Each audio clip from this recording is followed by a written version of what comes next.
give a fuck, I'm just a crook on a song. Backstop, Brook known, took on the world. Shit, I led a life you can write a book on. Sex, murder, and mayhem, romance for the street. Man, and I tell you, it'll be the bestseller. Yo, money, cash, hoes, money, cash, hoes. Money, cash, hoes, money, cash, hoes. Money, cash, hoes, money, cash, hoes. Money, cash, hoes, hoes, money, cash, hoes, money, cash, hoes. Money, cash, hoes, money, cash, hoes. Money, cash, hoes, money, cash, hoes. Money, cash, hoes, hoes. DMX and my dogs bite. Jigger, my nigga, rhyme all night. Thugs for life, but nice with this rap shit. Let them go, 'cause I bet they know what'll happen when we clap shit. Acting like we owe them something, then we show them something. Talking greasy, I think they found them down the road or something. Fucking with a madman in a bad mood. It's like fucking with a mad dog that wants mad food. And the only thing that's stopping them is you. The only thing that he'll be dropping is you. Drop it and two, drop it the clue. And the response from the street, this is one dog that loves all me. But getting back to just cause I love my niggas. I share blood for all my niggas. Let a nigga holler, where my nigga? All I'ma hear is right here, my nigga. Come on. Money, cash, hoes, money, cash, hoes. Money, cash, hoes, money, cash, hoes. Money, cash, hoes, money, cash, hoes. Money, cash, hoes, hoes, money, cash, hoes, money, cash, hoes. Money, cash, hoes, money, cash, hoes. Money, cash, hoes, money, cash, hoes. Money, cash, hoes, hoes. Fella shit, Rough Riders. Pause, my nigga Swiss. Don't stop, yacht. Yeah. Respect the game, yo.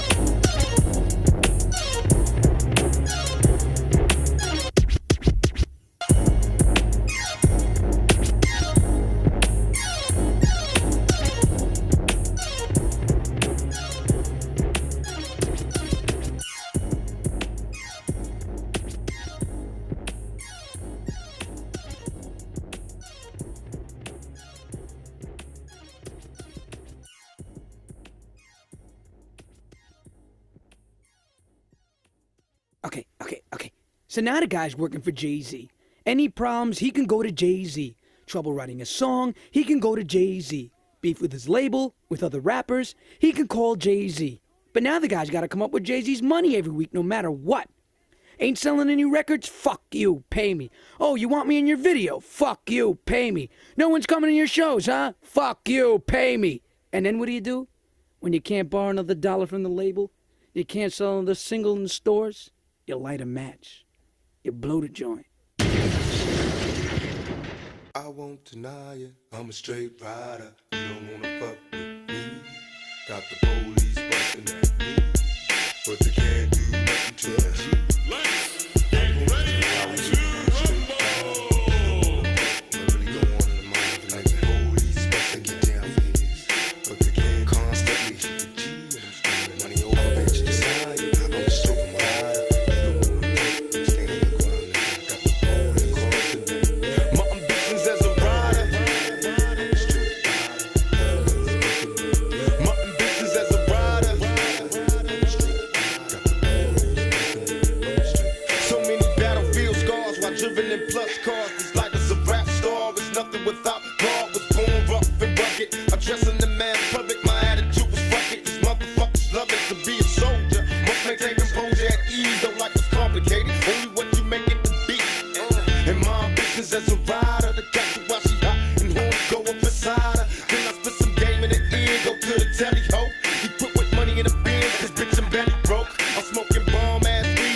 And now you got me right beside you. Hoping you listen, I catch you paying attention to my ambitions as a rider.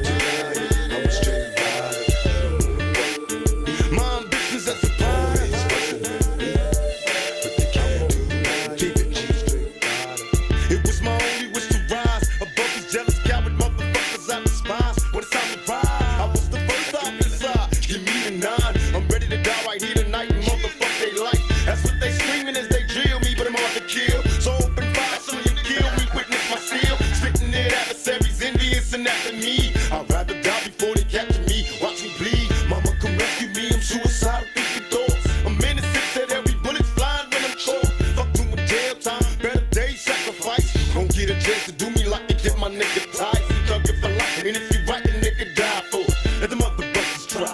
At least you try for it. When it's time to die to be a man to pick the way you lead. Fuck peace and the police. My ambitions as a rider. I'm a straight rider. You don't wanna fuck with me. My ambitions as a rider. But they can't do nothing to a G. My murderous lyrics equip with spirit to the thugs before me. Stay off the block, evade the cops, cause I know they coming for me. I've been hesitant to reappear. Been away for years, never back my adversary. Been reduced to tears, clutching my method to switch the speed. Show us a bitch and bleed. Niggas are feeling fine. My mother's corrupt the sea. Blast me, but they didn't finish. Didn't diminish my power, so now I'm back to be a motherfucking menace. They cowards, that's why they try to set me up.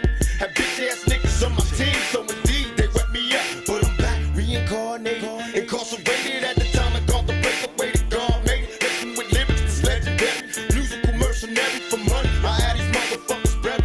Getting much mad at jail. Niggas telling me to kill it. Knowing when I get out, they gon' feel it. Witness the realest of who rider when I put the shit inside you. Rise from all your people when they find you. Must remind you, my history of proof authentic. Revenge on the niggas to play me. And all the cowards that was down with it.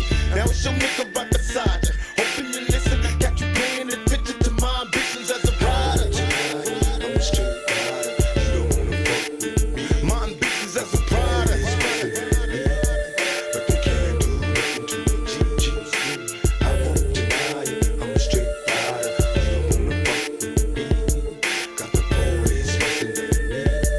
But they can't do nothing to a G. And I'm screaming. I won't deny it. I'm a straight rider. You don't wanna fuck with me.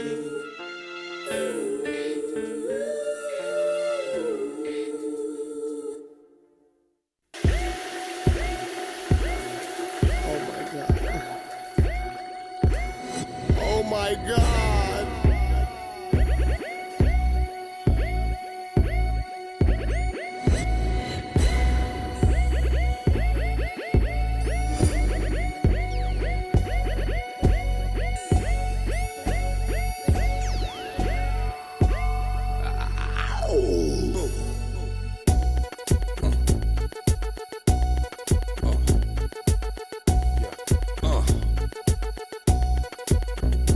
Microphone checker, swinging sword lecture, closing down the sector, supreme neck protector. Better want him, kid, Mr. Mepsa. Ballin' pop, about to blow his lid from the pressure. Too hot for TV, for cheesy. Too many wanna be hard, be easy. It's all in together, going all out together. It don't take much to please me. Still, homes are never satisfied like the Stones. We don't condone writing, see them selling crossbones. Protecting what I'm writing, don't clash with the Titan. Who blast with a license to kill rap recitants. Come on, in the zone with your nigga from the group home to Cal. Fuck your lifestyle.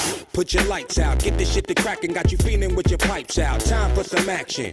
Surfing the avenue, mad at you, where I used to battle cruise. Back when Antoinette had that attitude. Cover me, I'm going in. Walls closing in. Got us busting off these pistols, my niggas got issues again. Same song, armed with the mega bomb. Blow you out the frame, then I'm gone. Yo, I was going too, but we roam. Cellular phones, dot meth, back in the flesh, blood and bones, don't condone. Spin bank loans and homegrown. Suckers break like turbo and ozone. When I grab the broom, moonwalk, platoon hawk, my goons bark, leave you in the blue lagoon lost. True, B9's in the club with Masu, D9 in the glove, right behind on the boss. Haters don't touch, way is both up. Now my neighbor doped up, got the cable hooked up. All channels, lift my shirt, all mammal. You ship off keys and we ship grand piano. Sawed off shotgun, hand on the pump, sipping on the 40, smoking on the blood. Bust my gun, red and meth, didn't jump. La la la la la la la la. Yeah, come on, red and meth didn't jump. La la la la la la la la.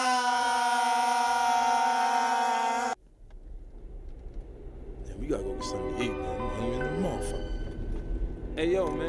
Damn, what's taking homie so long, son? 50, calm down, man. You coming?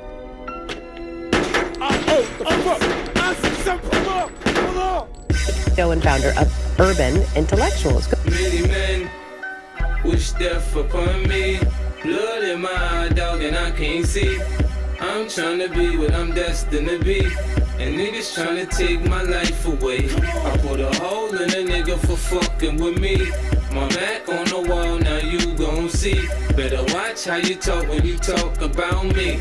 Cause I'll come and take your life away. Many men, many men wish death on me, dog.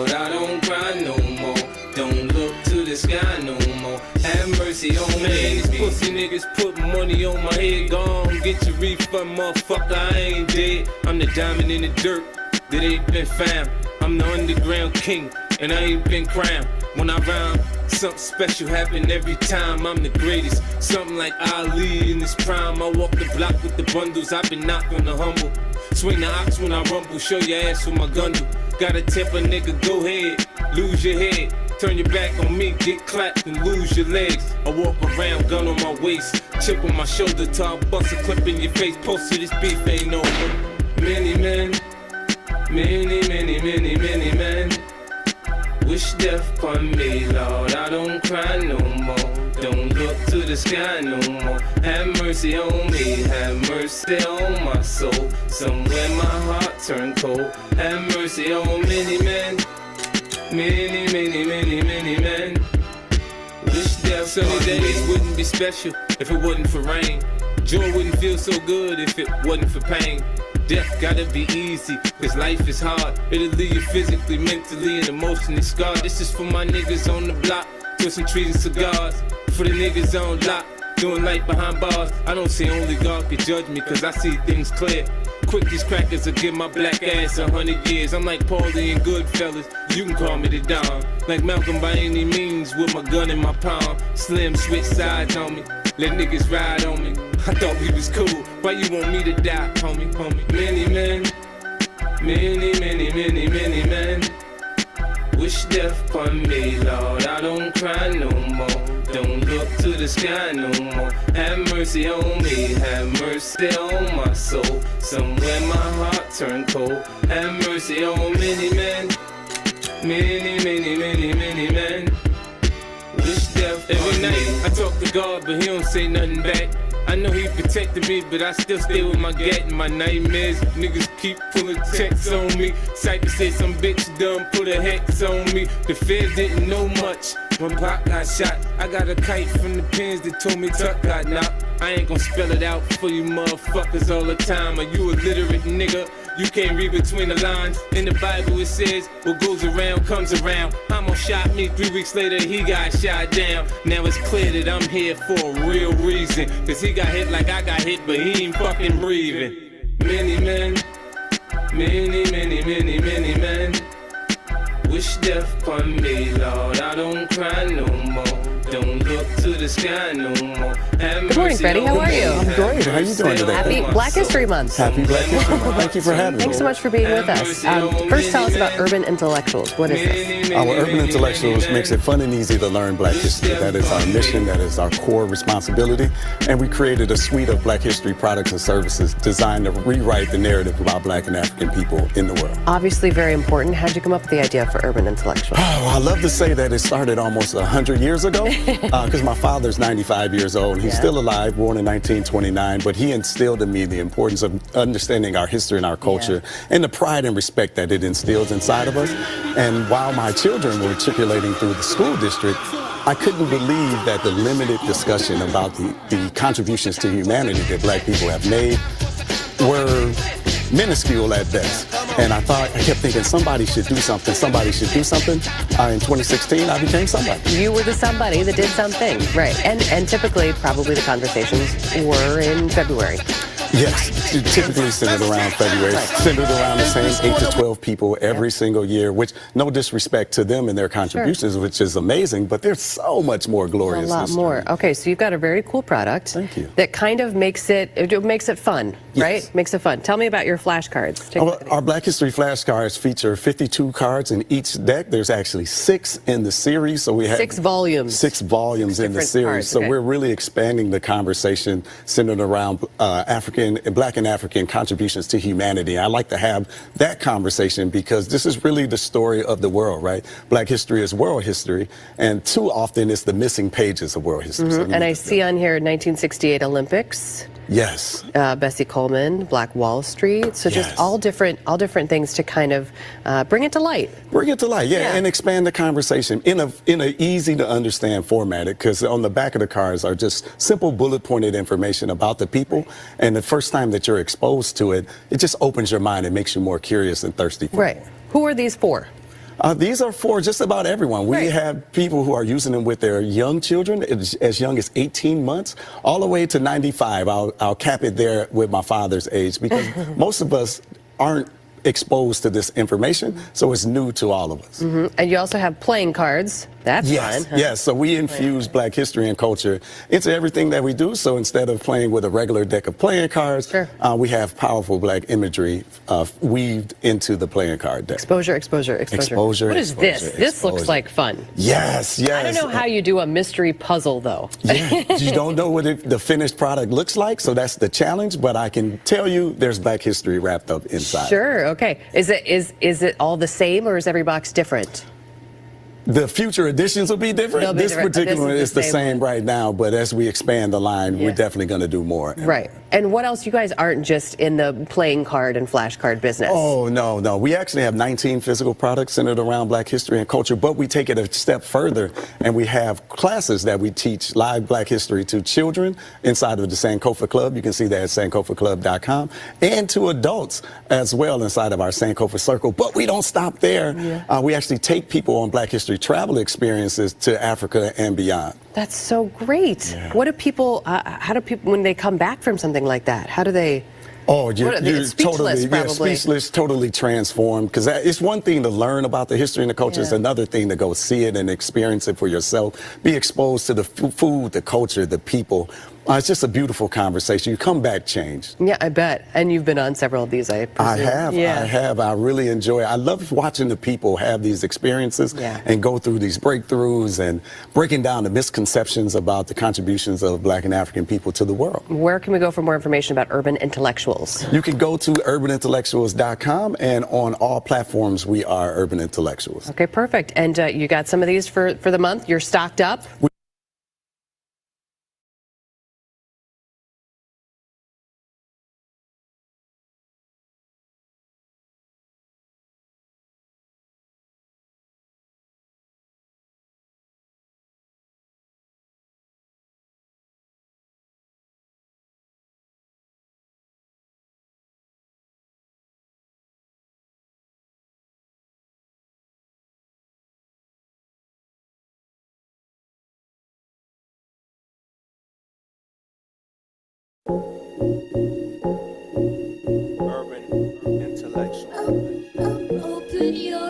Urban intellectuals, check. In a world that's unjust, I'm screaming, we love us. Equipped with knowledge, we are dangerous.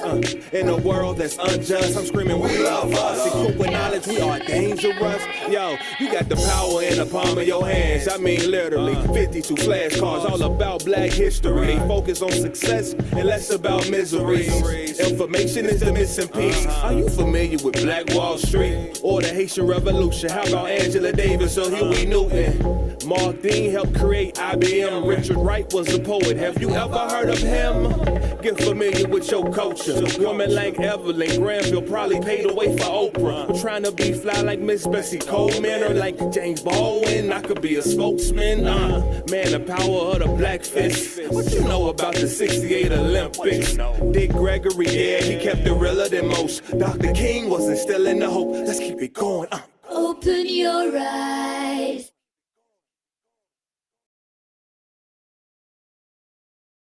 All right, there we go. What's happening, good people? How y'all doing? Welcome to Sunday Dinner. Yes, we are 2 minutes early. I'm like chomping at the bit, as they say, to get started. So I try to wait officially, but I wanted to kind of dive in and get the conversation going.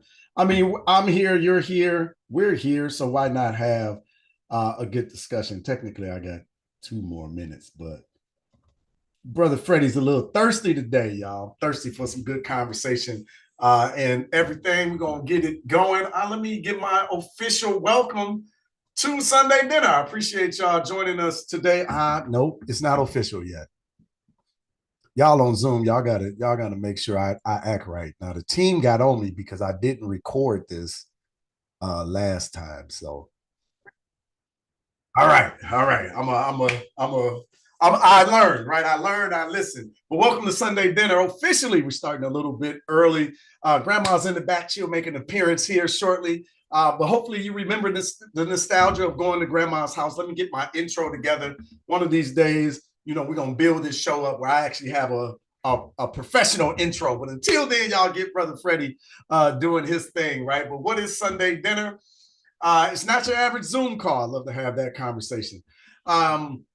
This is a family reunion for the culture, right? Every single week we do this at 3 p.m. Eastern Standard Time on Sunday, right? Conversations for the Soul, a table that stretches across the diaspora. And that's the conversation that we're having.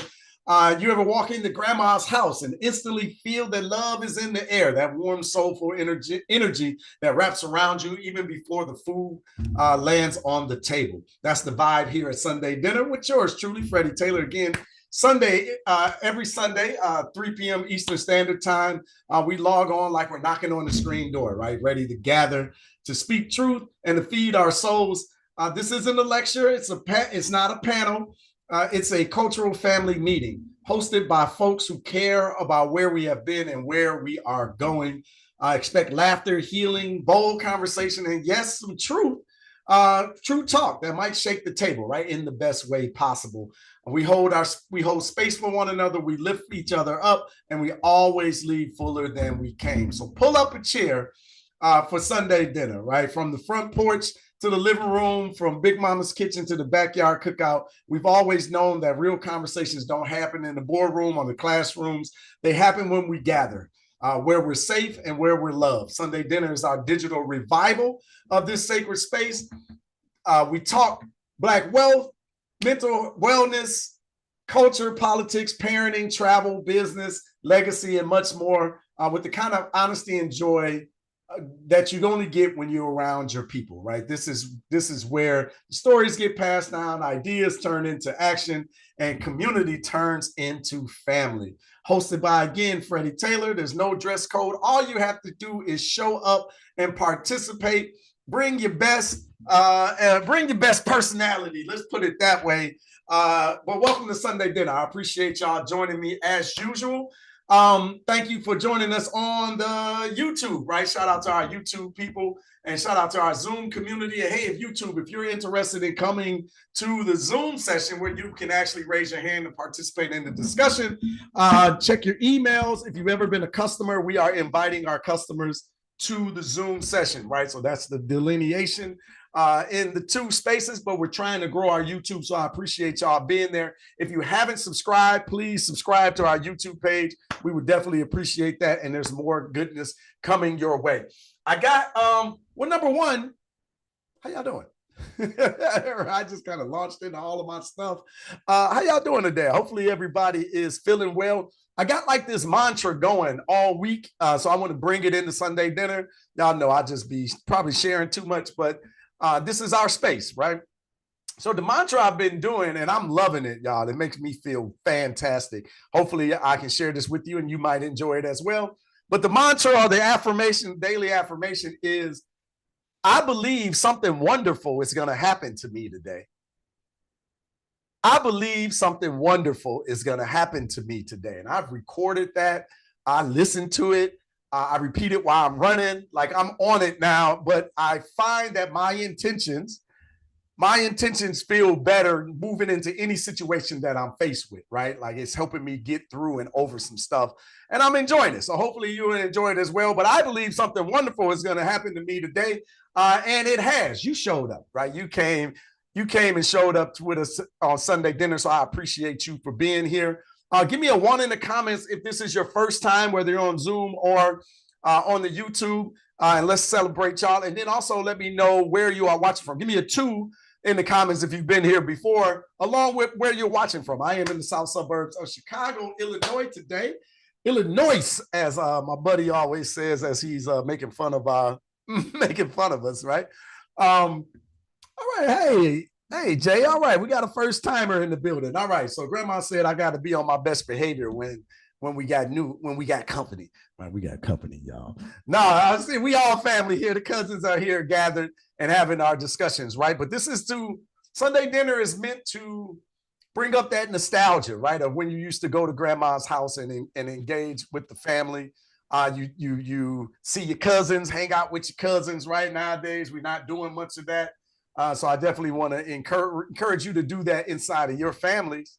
But also, let's get together digitally, right? Virtually, as they say. Well, we got some new timers on YouTube as well. Hey, y'all, welcome to the discussion. Welcome to the table, right? Hopefully you leave a little fuller than you came. Oh, and speaking of fuller, if you from these pots, right? If you come to Sunday dinner, then you know that Brother Freddie has an infatuation with sweet potato pie. I think many of y'all know that. But check this out. Someone sent me this, and I just want to share it with y'all. And if anybody want to make Brother Freddie some of this, I ain't gonna be mad at you, right? Show ministry. But check this out. I thought it'd be fun conversation. Oh, I can't play it. Why can't I play it? There we go. Potato cruffins to your fall must-bake list. To make these sweet potato cruffins, you want to start by mashing up 2 small sweet potatoes. Now add in brown sugar, flour, cinnamon, as well as some melted butter. Give it a mix and then open up a package of crescent dough sheets. Spread your mixture on top, cut into strips, roll them up, and place into a greased muffin tin. Brush on some egg wash, bake for 30 minutes, and they come out looking just like this. I rolled half of mine in cinnamon sugar, and the other half I drizzled on a vanilla glaze. Let me know in the comments if you're team glaze or team cinnamon sugar. Baby, I'm team glaze. These are so cute and so easy to make to prep for breakfast on the go. Baby, these would be delicious with a cup of coffee. These sweet potato cruffins were a 10 out of 10. You already know they were spilling the sweet tea. Approved. I'm telling you right now, you need to add these sweet potato cruffins. Sweet potato cruffins. Listen, what? I saw that. I was like, my goodness, I'm bringing that to Sunday dinner, right? We're going to have that conversation. Who wants to make that? Was that worth it? I'm sorry, y'all. I just sidetracked the whole discussion here today. But I just saw that, and little fat Freddie got a little warmed up inside of me and was like, woo-wee, that looks good to me.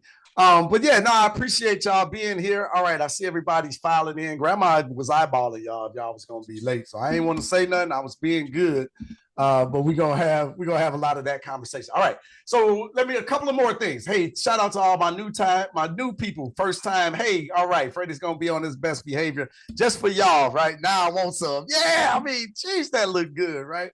Maybe one day we'll do Freddie and get in the kitchen. That's a lie. That's a lie. Freddie ain't getting. Sometimes I might.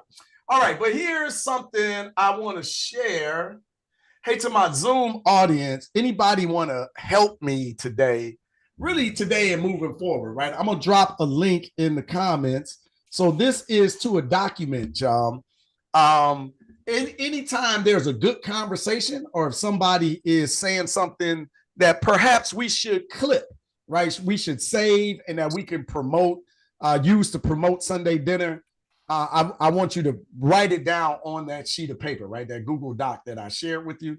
So it just shares the start time, the end time, the speaker, and then the topic. And that'll let my team know, hey, around this time, between these 5 minutes, something good was said. If y'all want to clip that video, that'll make it easy for us. So if anybody wants to participate, drop me in the comments just so I can know if we got a couple of people that will assist. But I would definitely appreciate that. That's my ask for the day. All right, we got a lot to talk about today. I think my topic is the book, right? So, by the way, hey, we launched the book Friday, right? And I want to thank everybody for participating and purchasing. We're really excited about it. 50 Truths They Tried to Erase. Anybody purchased the book yet? Give me a 3 in the comments if you purchased the book yet. If not, what are you waiting for? Come on and join us. I can say now that we are best-selling authors. How about that? We hit with the Amazon best-selling list for our category. That's we got to categorize that, right? But we're excited about it, right? And we didn't even run any advertisements for this, which says a lot about y'all participation in what we're doing, right? I appreciate you. Thank you so much. But we're excited to expand the conversation, right? And we're going to talk about the book today and diving into like some of it. Hey, thank you, Jan. Appreciate you. And thank you for my 3s, my people that have purchased. Hey, if you purchased and you got the book, please take a picture and send it to us, right? Either tag us on social or email us at support@urbanintellectuals.com. I would love to get the pictures of the people purchasing the book and supporting the movement. But I want to say before we dive in and I start to open things up, wait, first of all, I'm an artist, so I'm sensitive with my stuff, right? So look, I want you to tell me the truth and how you feel, but just know Brother Freddie's sensitive, right? I might, I'll be talking loud and be all of that, but I'm sensitive. But no, I can take it. I'm a big boy. Everybody don't have to love it, but what I do want you to know about this book and like what we're going to talk about is this is not just a history book, right? This is not just, hey, here's more stuff that you didn't know that you should have known. Right, we're exercising the Sankofa principle, and I'm gonna go into all of that in a minute. But we're going back into the history, and we're bringing forward not only the good lessons for our future that we need, but how it applies to us today. So inside of this is a framework. I'm gonna walk through that. Hey, Denise, appreciate the order. Thank you, sister. I'm gonna walk through the process and the framework that each of these topics. There's 50 chapters in this book. There's 5 central themes throughout the book, and then 10 chapters about each, but they all carry a particular framework that makes this different, right? It's just not more history shoved down your throat. This is an action book. This is a planning book. This is a workbook. This is about micro actions that you can do individually and impact the people around you, right? Because here at Urban Intellectuals, we got our circle, right? I'm always talking about that. We'll order tomorrow through my local. All right, appreciate you, Jay. Is there a hard copy? No, not yet, not yet. But I can already tell you, like getting the book in my hands, I want a hard copy, right? I want to do that. But getting the book in my hands, I want to add so much more. So somebody said, hey man, 50 truths. Like, come on, there's a whole lot more. Of course, there's a whole lot more. Of course, we're going to delve deeper and there's more coming. But again, this is an action book, a workbook, right? Because we believe in Urban Intellectual. I got to start having this stuff ready. But if you imagine a Target, no, not the store. I got on red, but it ain't, I'm not talking about the store Target, right? You imagine a Target with a center, then there's rings, then there's bigger rings, then there's bigger rings. Well, we believe that first you got to start with self. You got to impact yourself. We got to educate ourselves. We got to grow. We got to learn. We got to develop. So self is at the center of that target. And that's where we want everyone to lean into. But what we find is better people, better selves, if you will, make better families. So family is the second ring of that circle. Better selves make better families make better communities, right? So that's the third ring. Better selves make better people, but they make better families. Better families make better communities. Better communities make a better diaspora, make a better world, right? So that's the outer thing. But it all starts with us. So we have to make independent decisions to build and grow, right? And to have impact on those around us. Hey, I appreciate it, James. Yeah. Make America pay reparations, right? Like let's hey, they saying crazy stuff. Let's just get out. This ain't even crazy, right? Some of these individual politicians are saying crazy things, right? Y'all know who y'all president is and the stuff that he's going through. But I find that all timely, right? The erasure of history is just happening in our faces, right? And I used to be young. So to my young people out there, shout out to y'all. Appreciate y'all showing up. But I used to think that history didn't matter.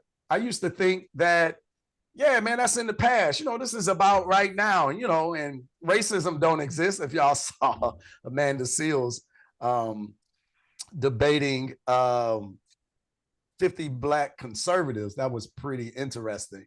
But it's clear that these individuals don't understand some pieces of history that are important conversations that you can have that can shift how you see things, right? And I like to believe that some of the topics in here in the book does just that. And these are some of the hot button topics that I think is important.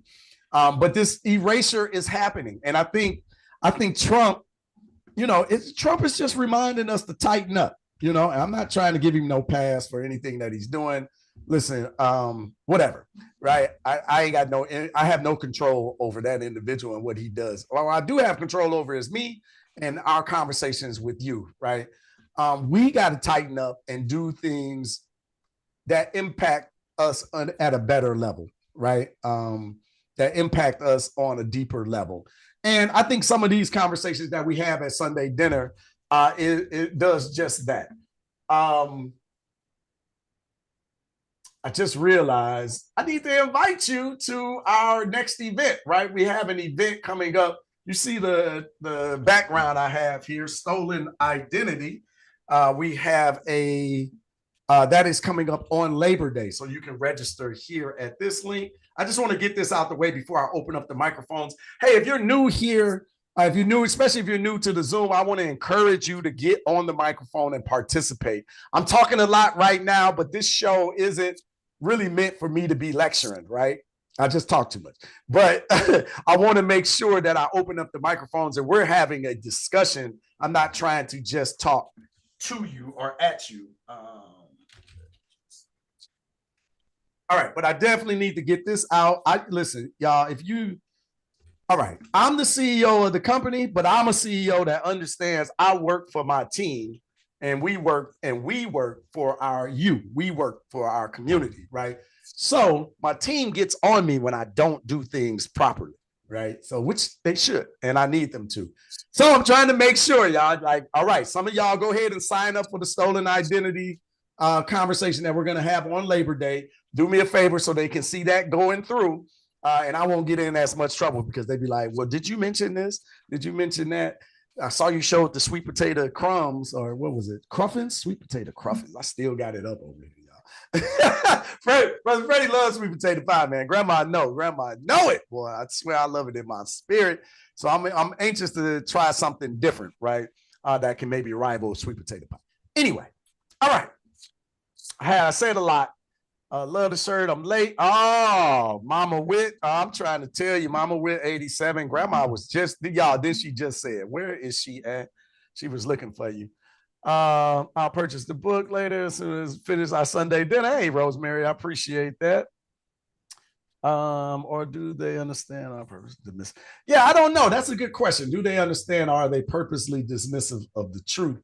I mean, I think a lot of us we have blind spots, right? I think a lot of us have blind spots when it comes to history and culture and like what is really going on, because, you know, we like to establish our position and then find facts that support that, right? Because for whatever reason, we have certain ideologies.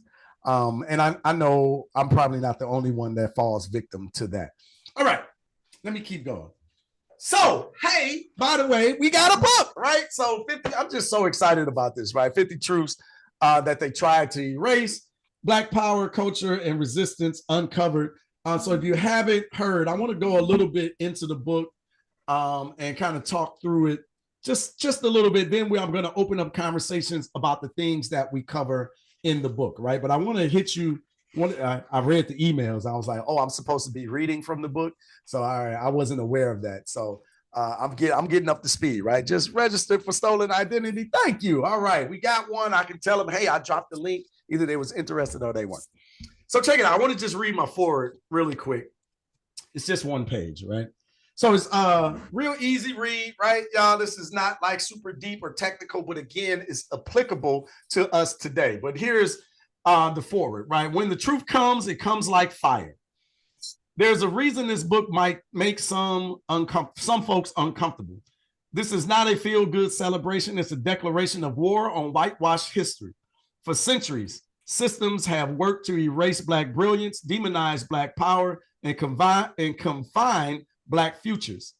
But what happens when those buried truths blaze back into the light? When the receipts are printed?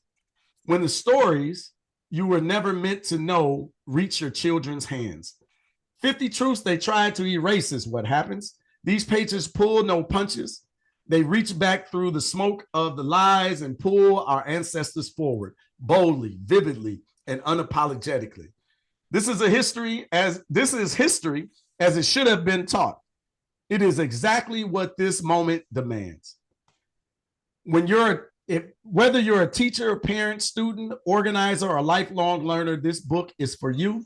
Study it, share it, debate it, and most of all, remember who you are. Because if you carry the truth, you carry the revolution, right? That's what we need. That's what's needed in this moment. We need to speak truth to power. We need to stand on understanding so that we're not foggy.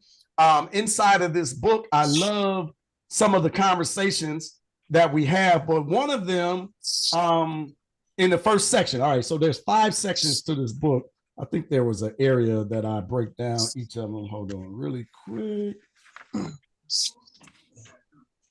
So here we go. So inside you'll find there are 5 sections, right? So 5 central themes to this book. So I just want to give you a little background on like where I'm coming from with this book. So inside you'll find the book is organized into 5 Sankofa files. These are 5 overarching themes drawn from the most coercive lies and the most inspiring resistances. So the first section is Black Power Under Fire, right? So from COINTELPRO's wiretaps to modern drone surveillance, we trace how the government sought to neuter every rising leader and how that legacy shapes us today in these movements. 2, racial myth-making and media manipulation. We expose the lie of Black on Black crime, which I thought was really interesting because during the Amanda Seals conversation, they talked a lot about Black on Black crime, right? We unpack the media's role in discrediting our dignity and reveal how our narratives were engineered to justify mass incarceration. That's really what comes about. That whole term came about in the 70s. We dive deeper in that into the book. Spiritual sciences reclaim. We journey through Africa's sacred systems, including Vodou, Orisha, Abeth, and more, showing their ingenuity, resilience, despite centuries of demonization, cultural technology stolen and rebranded, from hair braiding to herbal medicine, naming ceremonies to drum and dance healing. We reclaim 10 traditions that the West commodified or banned, and we learn how to restore them in our communities. Black women who built the modern world. We profile 10 pioneering inventors and scientists, such as Alice Bell, Katherine Johnson, Patricia Babb, Gladys West, and others whose breakthroughs underpin technologies we take for granted.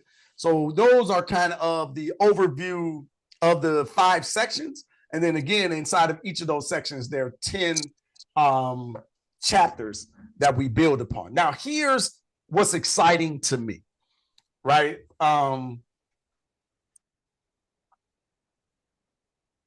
Yeah, I was trying to figure out which section I wanted to read first. But here's what's exciting to me, right? So each chapter, I don't know if you can see it. No. So anyway, believe me, I'm reading from it, right? So each chapter follows our 4-part framework. This is why I think it's different. This is why I say this is not just another history book, right? So there's a framework that we do for each chapter, right? And this is how they all are organized. They're organized in 4 parts, or the framework has 4 parts. The context they never taught you. So it sets the stage for exposing the lie or the erasure. Secondly, the real story unfiltered delivers the hard facts, personal struggles, and concrete achievements, why it matters today, connects past to present, revealing the living legacy, and then my favorite, action and reflection. So it offers prompts, resources, and micro actions to carry this truth into your life and your community. So we're not just learning things for the sake of learning them, which again, I'm a scholar. I love to learn. I think that's important. But we live by this mantra of knowledge is power. But I believe a word was cut off. Knowledge is not the first word in that sentence. Applied is the first word in that sentence. So applied knowledge is power, right? So applied knowledge is power. So let's go back and learn our history and culture. Let's learn these things, but how do we apply it to our lives and the lives of the people around us? How does this knowledge that we gain, how does this lead to impact in the world around us? That's the conversation that this book tries to stir up in our community, right? And I am excited about it, right? I'm realizing that my thought or vision for it wasn't as big as it should be. Like as it starts to unfold and as your support has really like hit my heart, hit my spirit, I'm like, man, people really rock with us. I'm like, ooh, I should be swinging for a bigger gate. So there's more to come out of this. I'm inspired by what we've seen over this weekend. Y'all are paying attention. Y'all are leaning in with us. And I don't take that for granted. So thank you. I just want to say thank you. First of all, I just want to say thank you. I appreciate it. It's like we do work, and sometimes it's thankless work. And sometimes you don't realize how many people are watching or appreciating the work that you're doing. And I think that this launch like really reminded me like, oh, okay, like they really do rock with us, right? So as I said in my live this morning, the only thing that I can promise you moving forward is we'll be better than we were yesterday, right? So we're going to keep digging in, and we're going to keep trying to improve and find ways to assist you in your life to make it better, right? Better for yourself, for your family, for the community, and for the diaspora, right? Starting with the target. But we work for you. That's how I see this in the organization, and I'm the low man on the totem pole. And my team has gotten comfortable with telling me where I'm slipping, right? So don't be afraid to be like, Brother Freddie, you slipping, right? Always rocking with you. I appreciate you, Tawana. Yeah, thank you. And so I appreciate all of y'all for being here. Okay, I want to start to open up with some questions that we address. Now, if y'all here on this Zoom call, especially if you're a first timer, I expect you to raise your hand and talk, right? That just kind of gets it out of the way. And Regina, you looking at me, so I feel like I should just call on you because you're like right here. And Scott is always eating something delicious, and because he be engrossed in that food, boy. Is it? Don't tell me it's the sweet potato crumpins, now. No, is that you? Not yet. Okay, all right. All right, Ronald tried to put a 2. No, put a 2 now, Ronald. Put that 1, and let me get you up here on this mic. All right, Regina, just because you and I making eye contact. Yeah, how you doing? How you doing this afternoon? Wow, I'm doing great this afternoon. Sitting here trying to go through some mail and get rid of some stuff, and I said, "Oh God, you just called my name." I couldn't miss 2 birds with 1 stone. Huh? Couldn't miss today. I had to be here today. Oh, definitely appreciate it. I did not know you had the book, so I'm gonna have to check that out and get a copy of that because I wasn't aware of that. So yeah. Oh, well, thank you. We appreciate that. Asking me today. Woo. Yeah, I'm going to ask you. Let's talk about black on black crime. Yeah. What does that phrase mean to you? Do you think it's important? Where you stand on it? And all of y'all, you can answer in the comments. I'll make sure I swing back. And okay, let me ask you a question. Why are you thinking about it? Let me ask you an easy question. Did you watch the Amanda Seals 1 Black Radical versus 20 Black Republicans? Have you seen that? I did not, but I saw this lady that I follow called Queen Pooh, and she was talking about it. And I said, "Oh, I got to go see that." And so I was trying to figure out what media it was on. Where is it streaming where I can find it? I'm gonna link it. So thank you for that. Yeah, because I wanted to see that. Yeah, it's really interesting. But they had a 20 Black. There we go. I'm gonna link it for you. So okay. I definitely I think we could do like a whole conversation on this. Because it was really fascinating to me. I don't know. I like to engage and learn how other people think. You know, some of it was a bit too much, but you know, whatever. Anyway, that YouTube link, and this is for y'all on YouTube as well. Let me drop that over there. This is the link to that video. But they had that conversation around black on black crime. So what's your thoughts when somebody says to you black on black crime? You know, yeah, but y'all killing each other, y'all robbing and stealing and making your own communities terrible. Like, what are your thoughts around that? Well, when I hear that, I usually feel like you're just making an excuse to keep from addressing the things that we need to truly address. Why is there? If you say it's black on black crime, why is it? Where did that originate from? I saw this one actor, I can't think of his name, but someone asked him a question and he told them, he said, it was some white boys who came over here. One moment. And he said it was some white boys who came over here. Tell Russia, come here. And he was saying how they learned from the best. They learned from the stuff that they saw you do to a race of people, and therefore they learned That's how they think to handle the crime. Now, black on black crime, they make it a big issue because of how people feel about us.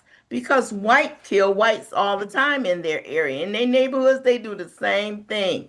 And I said, and yet it's always to make us look like we're those horrible, just a horrible people and how we just destroy. Now, black on black crime to me, I really would like to see that change and go down. But I think it's going to happen the more we keep educating people of who we are, how powerful you are, and that stop taking on the narrative of what's being said to us and stop thinking that that's the way you have to live your life because you're here. Because it breaks my heart when I see young black men lose their lives at the hand of their own brother because we don't realize what you do to someone else, you have done that to yourself, and trust me, it will come back.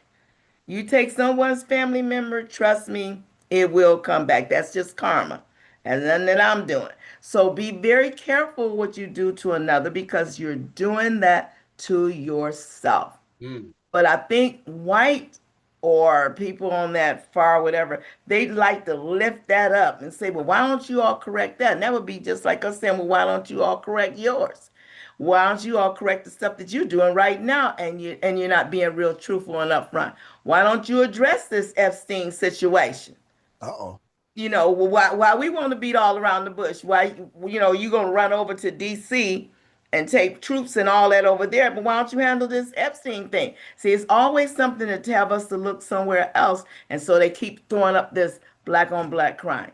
And we just have to address it, but don't let them throw it up in our face because then we can turn around and, well, what about this? Yeah. Yeah. What we I gonna like do? it. I like it. Pure misdirection, someone said in the comments. All right, thank you, Regina. I appreciate you. I know this ain't your first time here, so but we was just making eye contact. You was just sitting right there. I was like, I gotta. Mr. Freddie. Hey, good brother, how you doing? How you doing? I know I've been real quiet here lately, last few Sundays or so, but it's just hard to come and speak on something. You have so many brilliant mindsets, Freddie, because we all talk for a living, Freddie, and I mean it. It's just therapeutic and it sets the tone for me. But I'm an anti-violence. We appreciate you. I'm an anti-violence caseworker right here in Louisville, Kentucky, and I'm also a parent advocate. The list goes on and on. But black on black crime is a myth, like the Queen said. It's a myth in regard to they kill differently, they bury, they shoot, they burn houses. We just unfortunately shoot in a different way or kill in a different way. Now, they make money off of their killings, but it's on television. It's network series. It's murder for hire, murder series, 2020, Dateline. The list goes on and on. Unfortunately, with us, it's murder retaliation. And then if they choose to catch the person, then there's free labor. And then there's all types of Elizabeths and Amy's that's coming to try to provide some type of case management, but you don't know what the F we've really been through because you're dropping the guns, you're dropping the cocaine, you're dropping every single thing in well-to-do neighborhoods and even the hood to where next thing you know, it's a backfire. Heroin backfired because more of them got the wind of it. They scored, they hit a 4-point play with cocaine, you know, and I'm preaching to the choir, but that's it. Please don't let them manipulate that format in regard to what you're going to do. You know, there's a Caucasian that a young man just cut his own father's head off less than 7 days ago in Jeffersonville across the bridge from where I live in Louisville. Wow. White people are ODing in these big mansions. White people are killing. That's when you find out white people are kin to each other because the judges and lawyers, we were right around talking about, well, that's my cousin, that's my cousin. The coroners cover up stuff. The newspapers cover up stuff. And that's just it. Please don't bite the apple on that. They kill at a more alarming rate than we do. They just have the cameras, they've got the media, and they can exploit us. Yeah, I love it. I love it. Thank you for the comments, brother. Hey, y'all, don't be afraid to raise your Zoom hand. Jump into this conversation and be heard. Yeah, they're loving the comments. Didn't hear about the white on white crime. Brother Jarman says, yeah, it's selectively used, takes attention from the systematic issues. Yes, perfectly categorized. Black on black crime is a myth. Gets thrown up to keep us divided. And Brother James says, notice how they never use white on white crime to speak about school shooters. I want to keep going with this conversation. So in the book, right? I'm just so glad. I'm just so glad this timing with Amanda Seals came out, because one thing that she didn't mention, and one thing that I haven't heard just yet, and I was frustrated she didn't mention this, because to me, it's like when somebody say, well, what about black on black crime? One is like, all right, I know you don't actually want to address anything that we're talking about, so you're trying to get me sidetracked into nonsense, right? This is the slope that I use when I say we don't understand propaganda, right? We don't really understand how people are using propaganda to manipulate us, right? So, or gaslight. I think that's the younger generation. They're like, you're gaslighting me, right? I'm sorry, young people. But the one thing that she didn't mention, and I don't know, like you in the gauntlet, she only got so much time to have a conversation. So, and I know she knows this, right? I know she knows this. So chapter 11 is called Crime Happens in Proximity, not by race. Like so when somebody says black on black crime, one, it's just ridiculous. Two, it's like people commit crime where they live. So if you go into white communities and you look at the stats, it's white on white crime, because that's what they're doing. When you go into Asian communities, they commit crimes amongst Asian people. It's a proximity thing. The Mexican, any population you do crime. Ain't nobody going from the south side of Chicago up into Schaumburg to go do no rob. Like, what? You gonna get pulled over 12 times along the way driving through the black communities anyway because of over policing. We can dive into that. But crime happens where you live. So like, it's like ridiculous, right? But they keep forcing this. It's because they control the media. And one thing, and Ramona, I'm coming to you. This is why the media is so important. And if you think about our movements here in this country, at least in America, I want to do some media study on the continent. I wonder about that as well. But if you think about all the people that in the movements that we admire, they all had newspapers. They all had media outlets. Like, because you got to control the story. You got to be able to put your voice out. So every movement that was worth a damn here in this country, there was a media outlet attached to it, which of course was getting discredited by the powers that be. But like, that's an important thing, because if you can just keep saying the same thing over and over again, even if it's a lie, eventually people will believe it. And the danger today is this social media world, this technology, we're just constantly consuming propaganda. Constantly. And it's like really dangerous. So anyway, let me be quiet. Ramona, come on into the discussion. What say you, young lady? And the rest of y'all, don't be shy. Raise your hand, drop the comments in YouTube. Hey, hi, sorry I came to the discussion late. But one thing I realized, well, through my daughter works with youth who were convicted as adults, whether it was 50 years ago or 5 minutes ago. Like, I called her one time and says, hey, some guy came from the hospital. Be careful. She says, Mommy. So the thing is, she knows this guy. She knows those are her people. That's the population she works with. So at one time, she was, going around to different prisons in the area. She lives in Philly. I live in New York. And sometimes I just rode with her and just, stayed around the area. And one thing I began to see, especially in Pennsylvania, it might be in other places like Virginia, there are towns that depend on the prison. There are towns. So it's a money thing with them. It's a money grab. So many of them are private. So you hear about what Trump is doing, and with this prison here and this prison there. It's all, somebody's behind it. Somebody's profiting off of it. And if you were to see these things and they walk up with their nose in the air, You know, let that prison, close down and see how much stuff you will go on in your town. Real You talk. know, and it's really, and of course, it's not in the urban areas. It's really, it's a shame. The other thing that's happening when you guys were talking about, okay, crime is in our neighborhoods. Crime is where you live. I live in Jamaica, Queens, and what they're doing over here, gentrification is going on crazy. I first saw it in Harlem. I saw it in Brooklyn. You know, they walk their dogs first, and then come the baby carriages. And what happens is, right now, there's so many changes because they're coming in and they're complaining about stuff, but they're putting high rises where a factory used to be, where two homes used to be. And I'm surprised they haven't tried to do the eminent domain on some of those things. They did once because they were doing an apartment building like right next to a school or something. Wow. But this, and the thing, this is the thing. They're afraid because of all the things they put us through. They could not keep us down.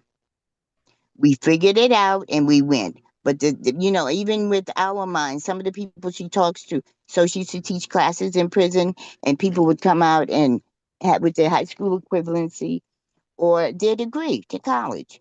And so if you don't ever see that, you won't know it's possible. Right. You won't know ever, oh, I don't have no money to go to college. And so this is what we have to do because it's like a half of a generation.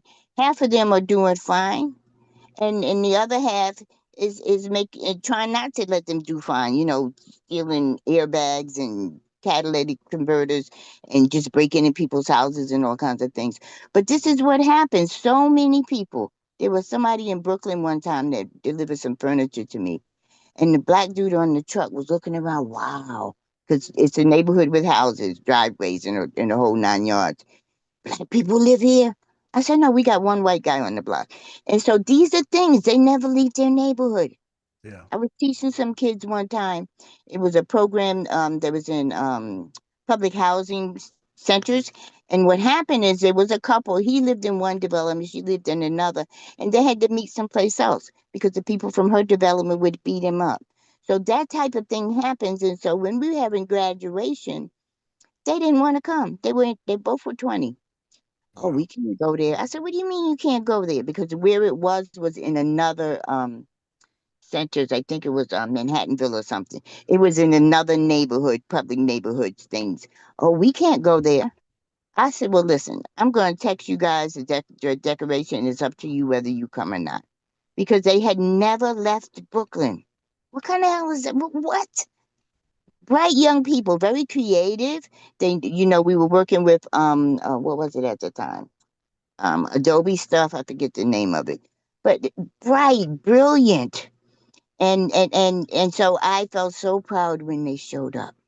When they showed up, I said, "You don't have to live like this. You don't have to live like this." You know. So that's what I try to do. Whether it's a senior, what you call it, even the little children.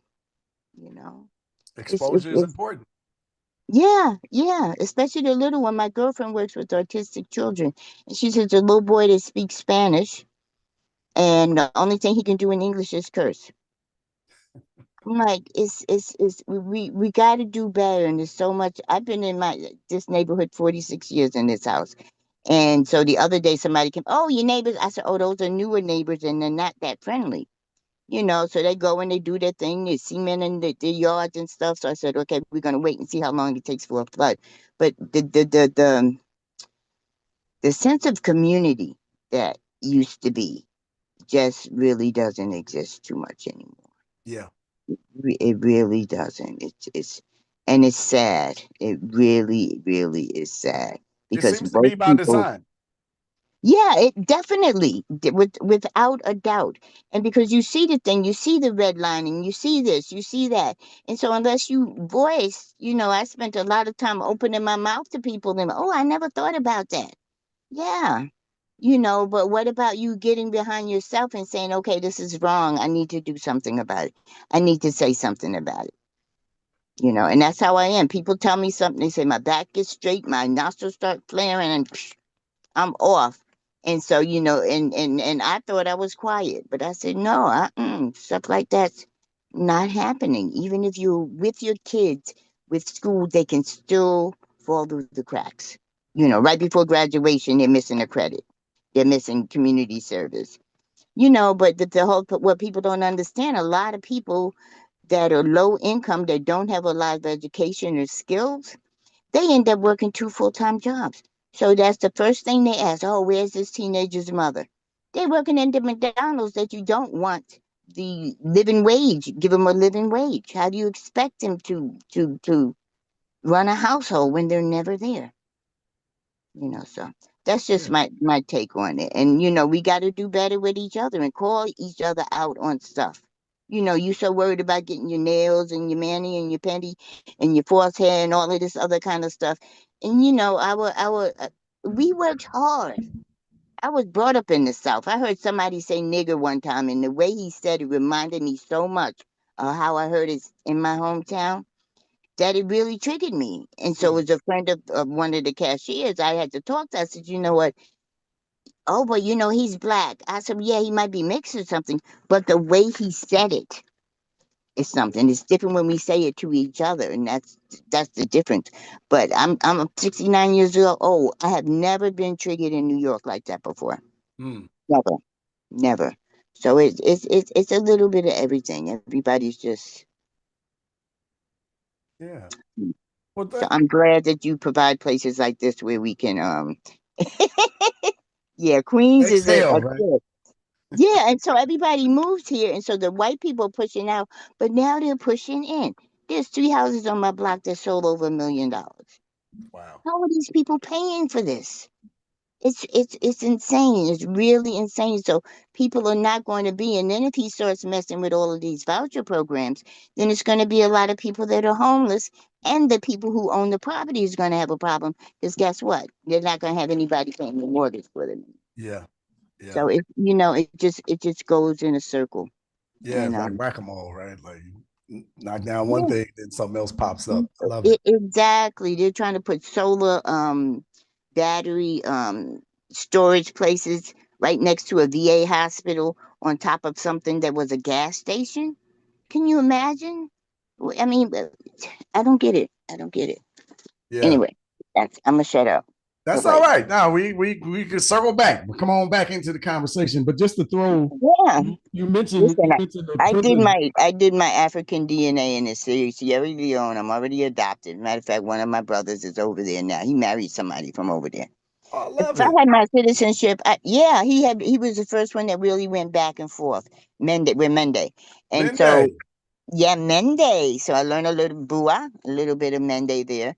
And we would have Zoom meetings, and we would include some people because the village just got electricity and their water. Like I sent them a pulley thing. These simple things, you know, people think, oh, they're savages. They haven't caught up. Listen, we're the ones messing up the world over here. You know, so we have to be accountable to ourselves first, and then, you know, question other people about it. Because I don't know.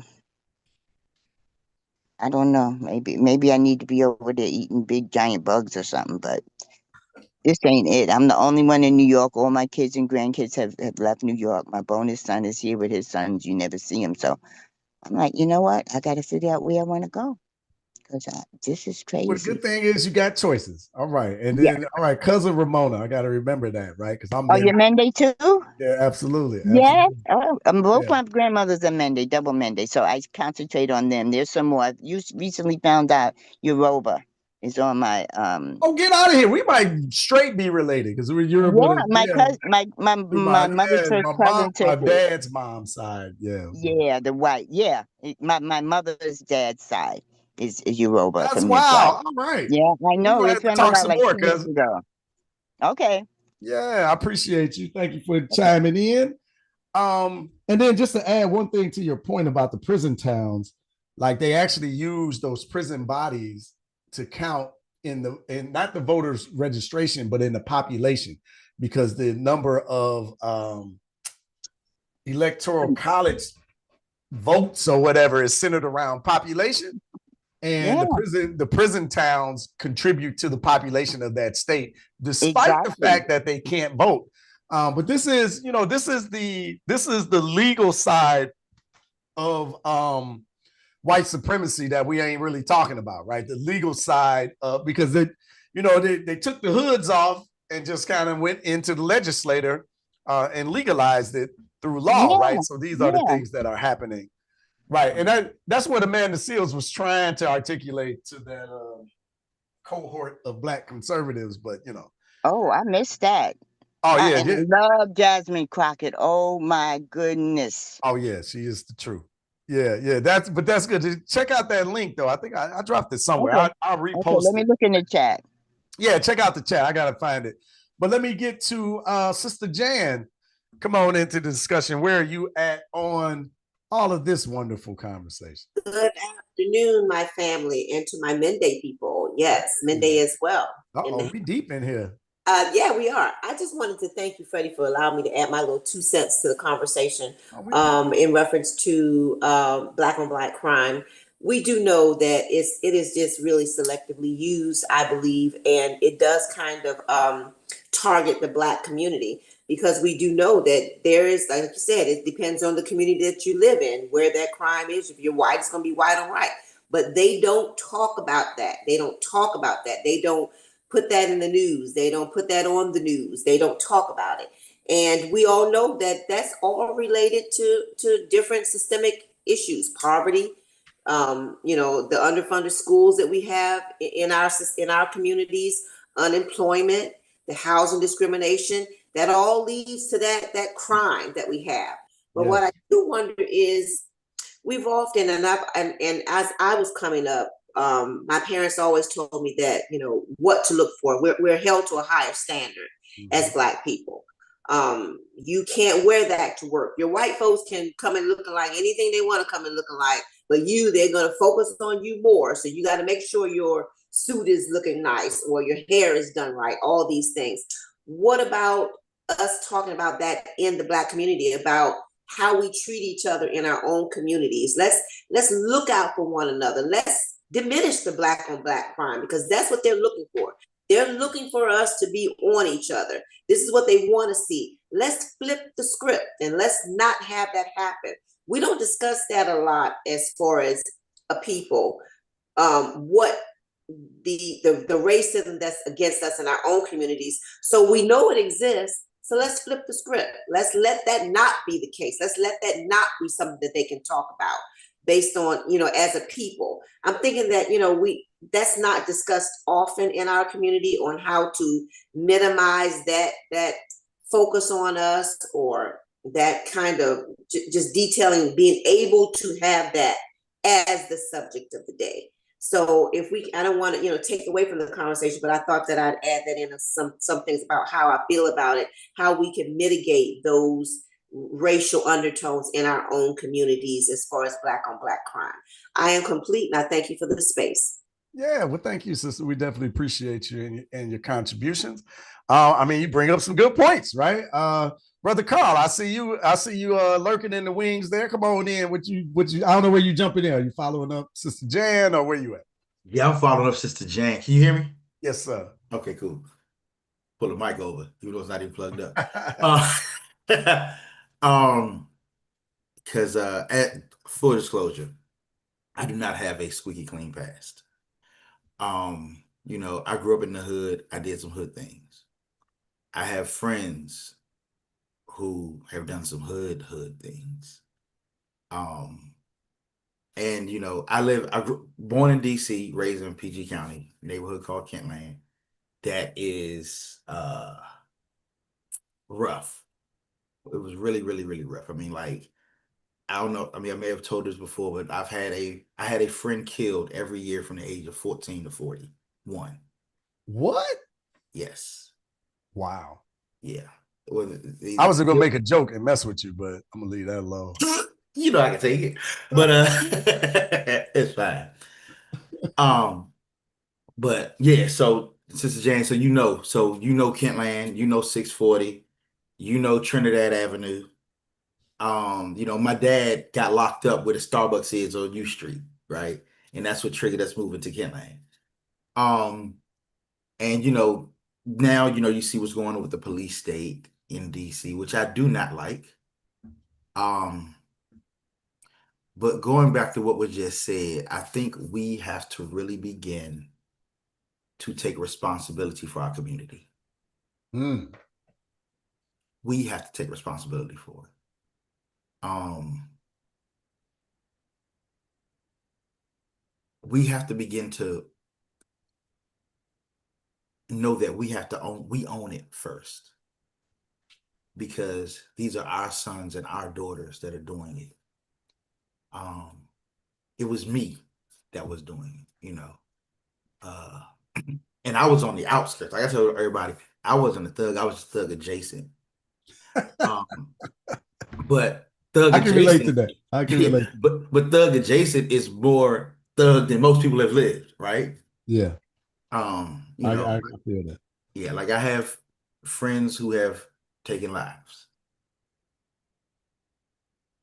People that I know still today. And when when they look at what's going on, they're like, hey, they get it.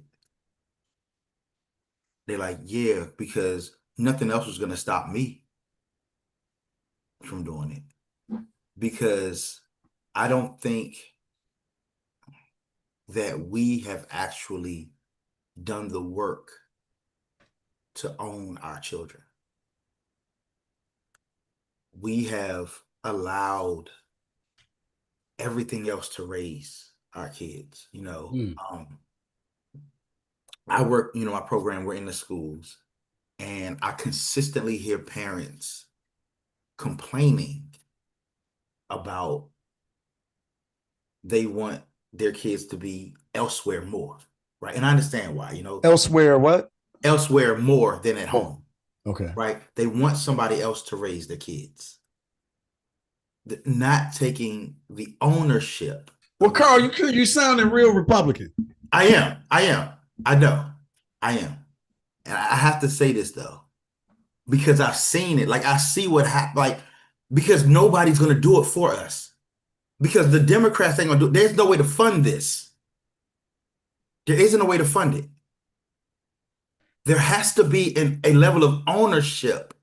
We have to take back the kids, because right now they're being raised by TikTok. They're being raised by YouTube. They're being raised by music that we would not have did. Like, what I'm saying, I grew up in the Tupac Biggie era. That was bad enough. Yeah. But it's everybody's pushing, like, it's like, y'all, I mean, even I have parents telling me, take my child. Like, wait, I will help you, but you got to own it. We have to own our communities. Like, we have to own everything about us first. Then we can demand. Like when I heard the sister talking about what's going on in Queens, and I was like, man, I just wish we had our own place. Mm-hmm. We need our own place, because see, I worked in politics for 8 years. I was doing the camp. I was the community coordinator, community outreach director for 13 slate candidate. And I remember the first day, my first day on the job, I was 20 years old, and we're riding around, and I'm bright-eyed, bushy-tailed. I want to help everybody. That's why I'm here. And we drive. I'm like, hey, look, we need to go in these apartments and talk to them, because we can get them to vote, and they will like what we do. And then I hear, nah, them don't vote. We ain't going in there. Because they don't vote. They don't vote because we don't go in there, right? Then 3 years later, one of the heads of the party, I got this other great idea, because I'm an entrepreneur at heart. I'm like, yeah, we need to do this, that, and do this to help to make sure these people are starting their business, and then have the kids do this, do it through school. And you know what I was told? Be careful. We don't want to do too much, because then they might not need us no more. Wow. I talked to, what's the Bama who used to run the Green Party?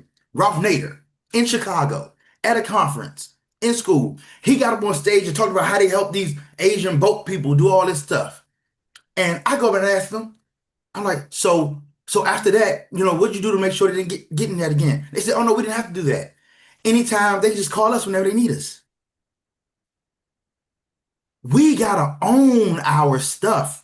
And it starts with, I don't know what it starts with. I honestly don't know what it starts with. I think it starts at least wanting to do it.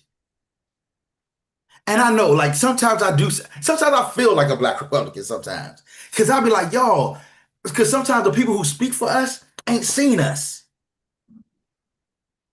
You know, and nothing against where anybody grew up. But if you grew up in the suburbs, you don't know the hood. It's a different life. It's a completely different life. And then you got people who grew up in the hood, but they still ain't see nothing. And they want to cry, you know. So I don't know I don't know what it is, but as somebody said, accountability is real. We gotta own it. We gotta recognize that, yeah, the stuff did happen to us, and it is still happening to us. But we can't live in that. Our fight really has to be like getting out. There's no way to fund our freedom. We got to fight for it. I'm sitting there watching, I didn't get a chance to watch Godfather Harlem, you know, and looking at what the parents, like just last night, in my mind, I was like, man, I can only imagine what would have happened if Malcolm lived long enough to mentor Fred Hampton. Right.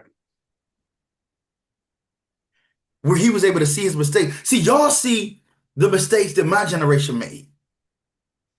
I see the mistakes this next generation has made.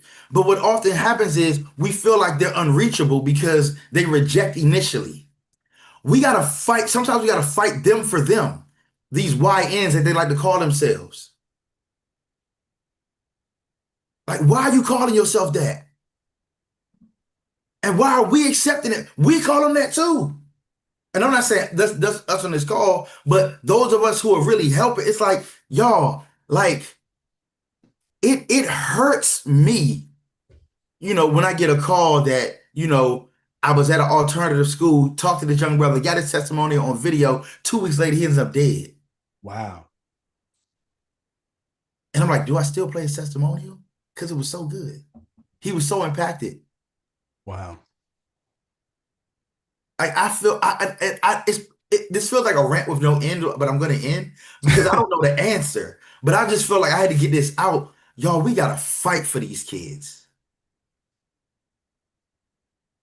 Because, like, I'm looking at the videos in Stanton Terrace where all these National Guard folks showed up. And they already got in their minds that every little Black boy out here is a criminal. And they sat there and, you know, our mayor created a crime. She created a law that made them being outside of crime. And yeah, she's a Black woman.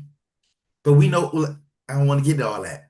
But like those of us who care, those of us who want our community to really thrive and grow, not just line our own pockets, which I'm all for if you're doing the right thing. You know what I'm saying? Not just have power, because power is nothing. It really is nothing if you're not doing good with it. Right. Because when you're doing bad with it, it's gonna destroy itself. It's gonna collapse upon itself. And we see that. Elon and Donald Trump can't even get along. Well, those are megalomaniacs, and that's kind of a different conversation, right? But somebody put your passion is exactly what we need, right? Like, and there's a lot of passionate people in our community. I want to address real quick, brother. I was messing with you, and you sounded like a Black Republican. Yeah, that was Freddie's attempt at humor. All right. I know. Yeah. I was like, I don't think it landed like I thought I intended it, right? No, it was funny. I laughed on the inside. I was like, dang, you was going. You know me, brother. So you know I. I know with these jokes. But I was being facetious, but at the core, Black folks are conservatives. Right. Like I think historically, I know historically we was in the land of Lincoln, right? We were literally Republicans until they just got on, until the Solid South moved from the Dixiecrats, as they called them, moved from the Democratic Party into the Republican Party, and then they just became open racist.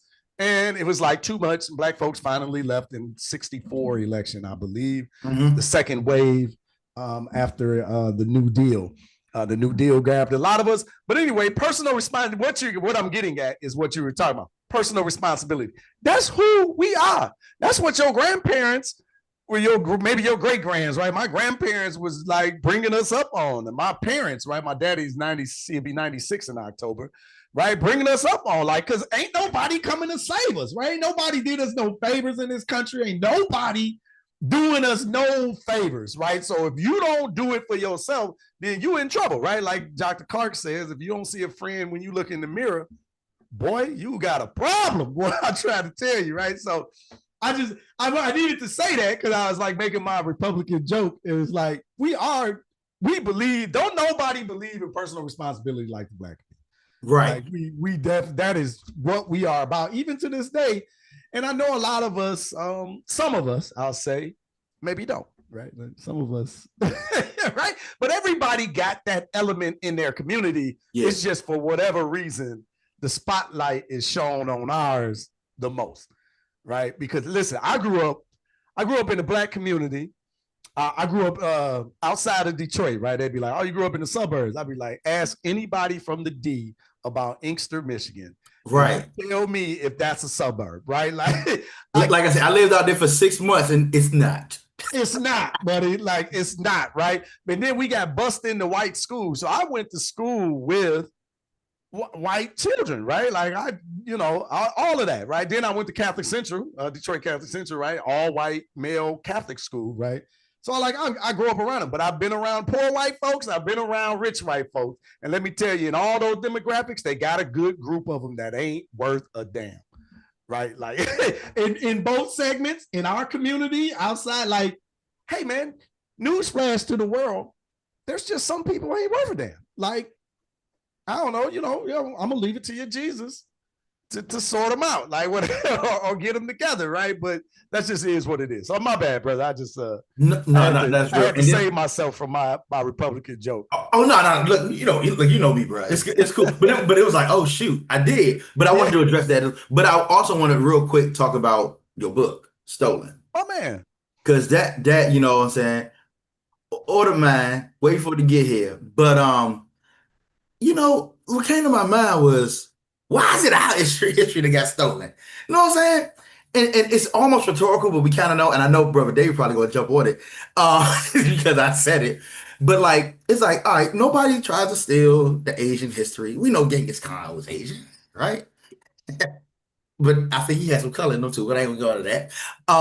Nobody tries to steal anybody else's history. Like, they give credit to the even the Latin Americans for having the Incas and all that type of stuff.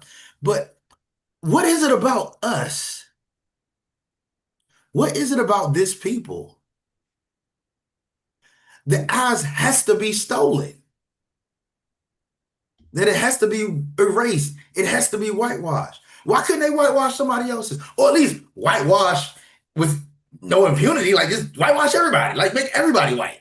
You know what I'm saying? Why do you have to take out? Why they had to make us try to think that Egyptians was pale when they was dark as a mug? I got my opinions, but look, me too. But it's almost rhetorical. I got it. but like the leading question, right?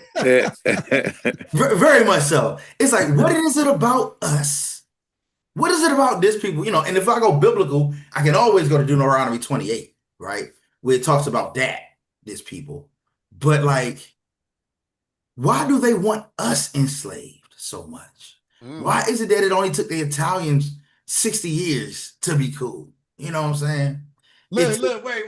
You about to drag me into this. We're gonna put a pin in this one. All right, cool. Okay, I'm ready, Freddie. Okay, my bad. You got them fired up on in the chat, right? Like, I'm gonna come back to that one. Put a pin in it. We come back to it, brother. I like that. But yeah, a lot of good conversation going on. Hey, welcome to Sunday Dinner, y'all. I see we growing a little bit on YouTube, and my population here is growing. We having a good conversation. Around the book, we're talking Black on Black crime, but Professor Maben, come on into the conversation. Take it where you must, young man. What's going on, y'all? How you doing, good brother? Hey, Carl, brother, that is the first step to accept accountability. Before you can do anything, accept accountability. And for your past, hey, my hat's off for you turning around your life and doing what you're doing. But that first question you had, bro, we the original. There was no Italians, there was nothing. It was us. We established we are history. They don't want you to know that. They don't want to give you that power of confidence, or the ego or whatever. And that's what we got to keep teaching each other, which Freddie does with the UI, intellectuals. Okay. We got to do more of this, what Freddie does, what I have been doing before Freddie even started. Okay. Just to give you an example, I was in the prisons at 20 something years old, at the same time serving the community, serving the military in Hawaii. I went in and I started an education committee in the African American Association of Hawaii because everybody wanted the booty shaking, having parties, and I said, hey, we need to have something that's more meaningful and impactful. But the problem was a lot of our brothers and sisters were getting longer sentences because they were in Hawaii and they didn't have family. So if you got family back in the mainland, you were released. So we had to try to establish a halfway house. Well, I started a program with another lawyer, and where I started was telling them who they are and where they stem from. They stem from greatness. When I changed their mindset, I had tears, crying, everything, because you've been programmed to believe that you're worthless, to believe a shame of your color. You've never been taught about the trueness of who you are. And they don't want you to know who you are, because if you do, you are a danger on the fact that you created what it is today, and they steal from it all the time. So when you say why we were stolen, because we are it, and they don't want you ever to connect to it. You got to understand that, before anybody was us, but just to tell you, in that program, I started to change minds, and these brothers is like, wow, I never been taught this. And I changed some lives. Can't change everybody, but every little bit counts. Same thing with Freddie's program. He can touch so many, but only so many will be changed. But we got to continue as self-accountable to keep spreading. We got to wait to go Freddie to keep come on. When you come from Freddie, you need to be going in like a domino effect, talking to another, talking to another, talking to another. But you're right.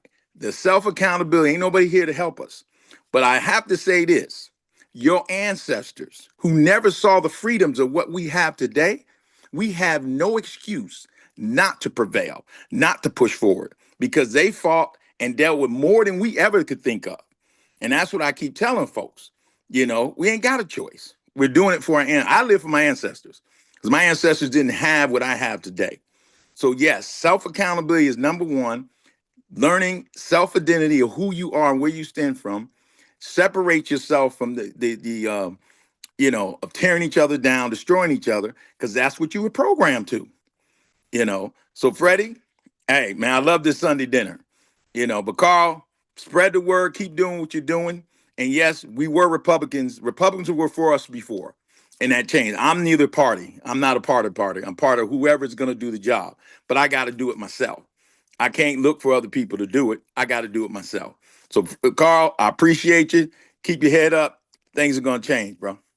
I love it. I love it. Thank you, good brother. Appreciate you, and always good to see you. Good conversation, right? We definitely building in the right direction. I got Quincy, David, and then Sister Gwen is coming to the stage. Coming to the stage next. All right, I got to get like a big intro or something for y'all. Don't worry about it. I'm working on it. Tomorrow, next week I'll be better. Quincy, welcome to the discussion. What say you? Oh my goodness. Thank you. Thank you, Freddie. And thank you, everybody. So really, truly honored to be here. Um, and it's just so telling to see this beautiful community speaking truth with like a sprinkle of white in it, right? This is such a great example of what we got going on, the consciousness and the lack of responsibility, the lack of accountability. So again, honored to take up some space here, truly. Um, so great to hear everybody. And Carl, what I heard, responsibility is probably my favorite principle on the planet. Tiny backstory. I've been living with stage 4 cancer for almost 16 years without Western medicine, because really, what is Western medicine? Let's get real. Quincy But want to drop the bombs in here today. yeah, All right. yeah. In that, it's sort of an act of resistance, and healing. And part of that was by taking responsibility for my part in creating this dis-ease within my mind, body, and soul connection. And the second I did that, and it was all about really coming back home to the truth of my soul, too. Let's get truthful about the choices I made, the thoughts I was having, the actions I was taking, and the abandonment. I described the cancer as a physical manifestation of the abandonment of my soul. Needless to say, I'm working on a little, talk around how this could be an example and a template of what it could look like if white people could take responsibility for the abandonment of the soul of humanity. Yeah.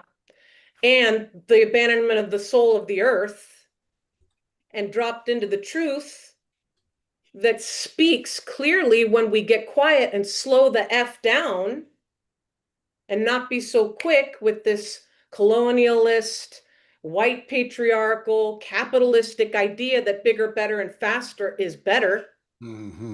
Anyway, sorry, I digress. No, keep going. Responsibility, Carl, is so amazing. And yeah, refreshing to hear you say that, because I come from a place where it's really all on us. We got to take responsibility. Because you know what I asked myself? I go, you said we have to own our community. I say, hell yes, awesome, amazing, deep bows. And also, I'm like, what have examples of ownership looked like? So when you kept saying we have to own our community, I'm like, damn right. And also, what bullshit examples have we had in history of what ownership looks like? It's about taking and stealing and erasing and making it all about just me, not you. Anyway, again, so honored to be here. The black on black crime, as everybody has said, is such a textbook distraction from looking at the root of injustice. And you know what else I asked myself? And then I'm done. Can't wait to listen some more. Where did crime start? How about where did it start? I'd love to trace it back.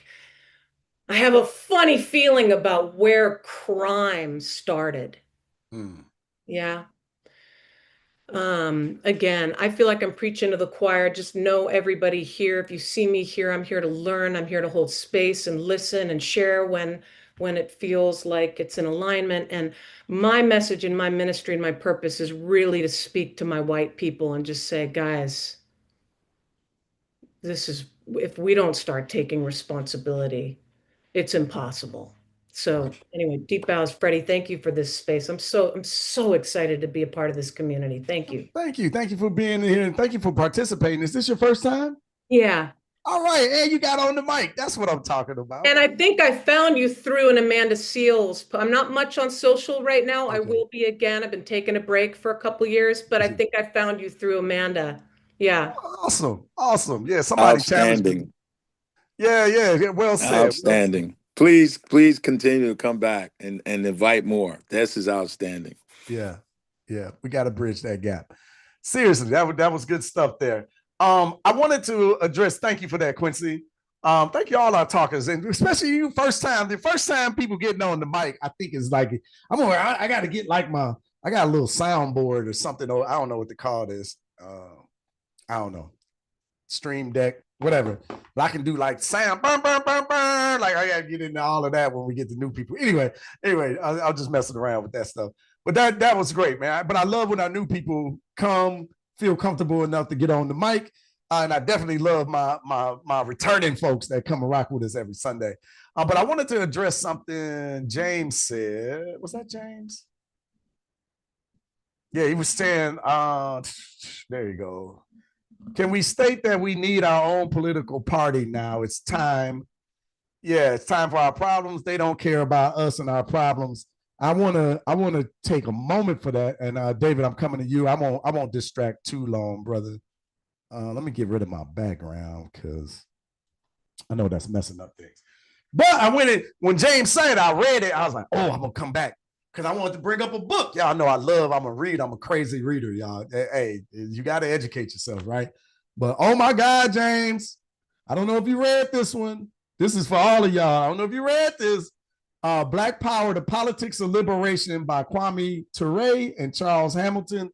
But they talk about Black political power, right? And I think he frames it I think this discussion here is really what we need to be talking about and implementing in the community. But I'll save that for another Sunday dinner when grandma feeling feisty about these politics and not necessarily the sweet potato pie.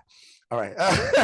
Yeah. Well, I love that sweet potato pie, man. But look, I still got it up. Sweet potato cruffins. I might have to give this one a go.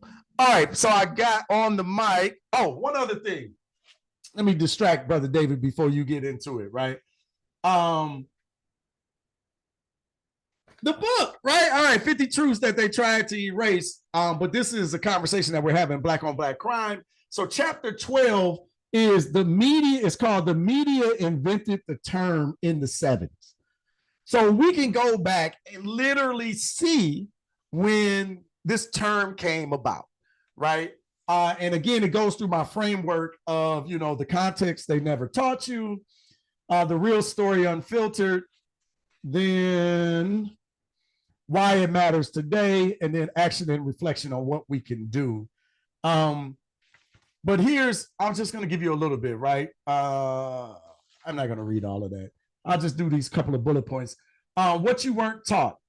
It wasn't an organic term. Major newspapers first gripped onto the phrase in the late 1970s, often quoting policy briefs or white politicians, not community leaders.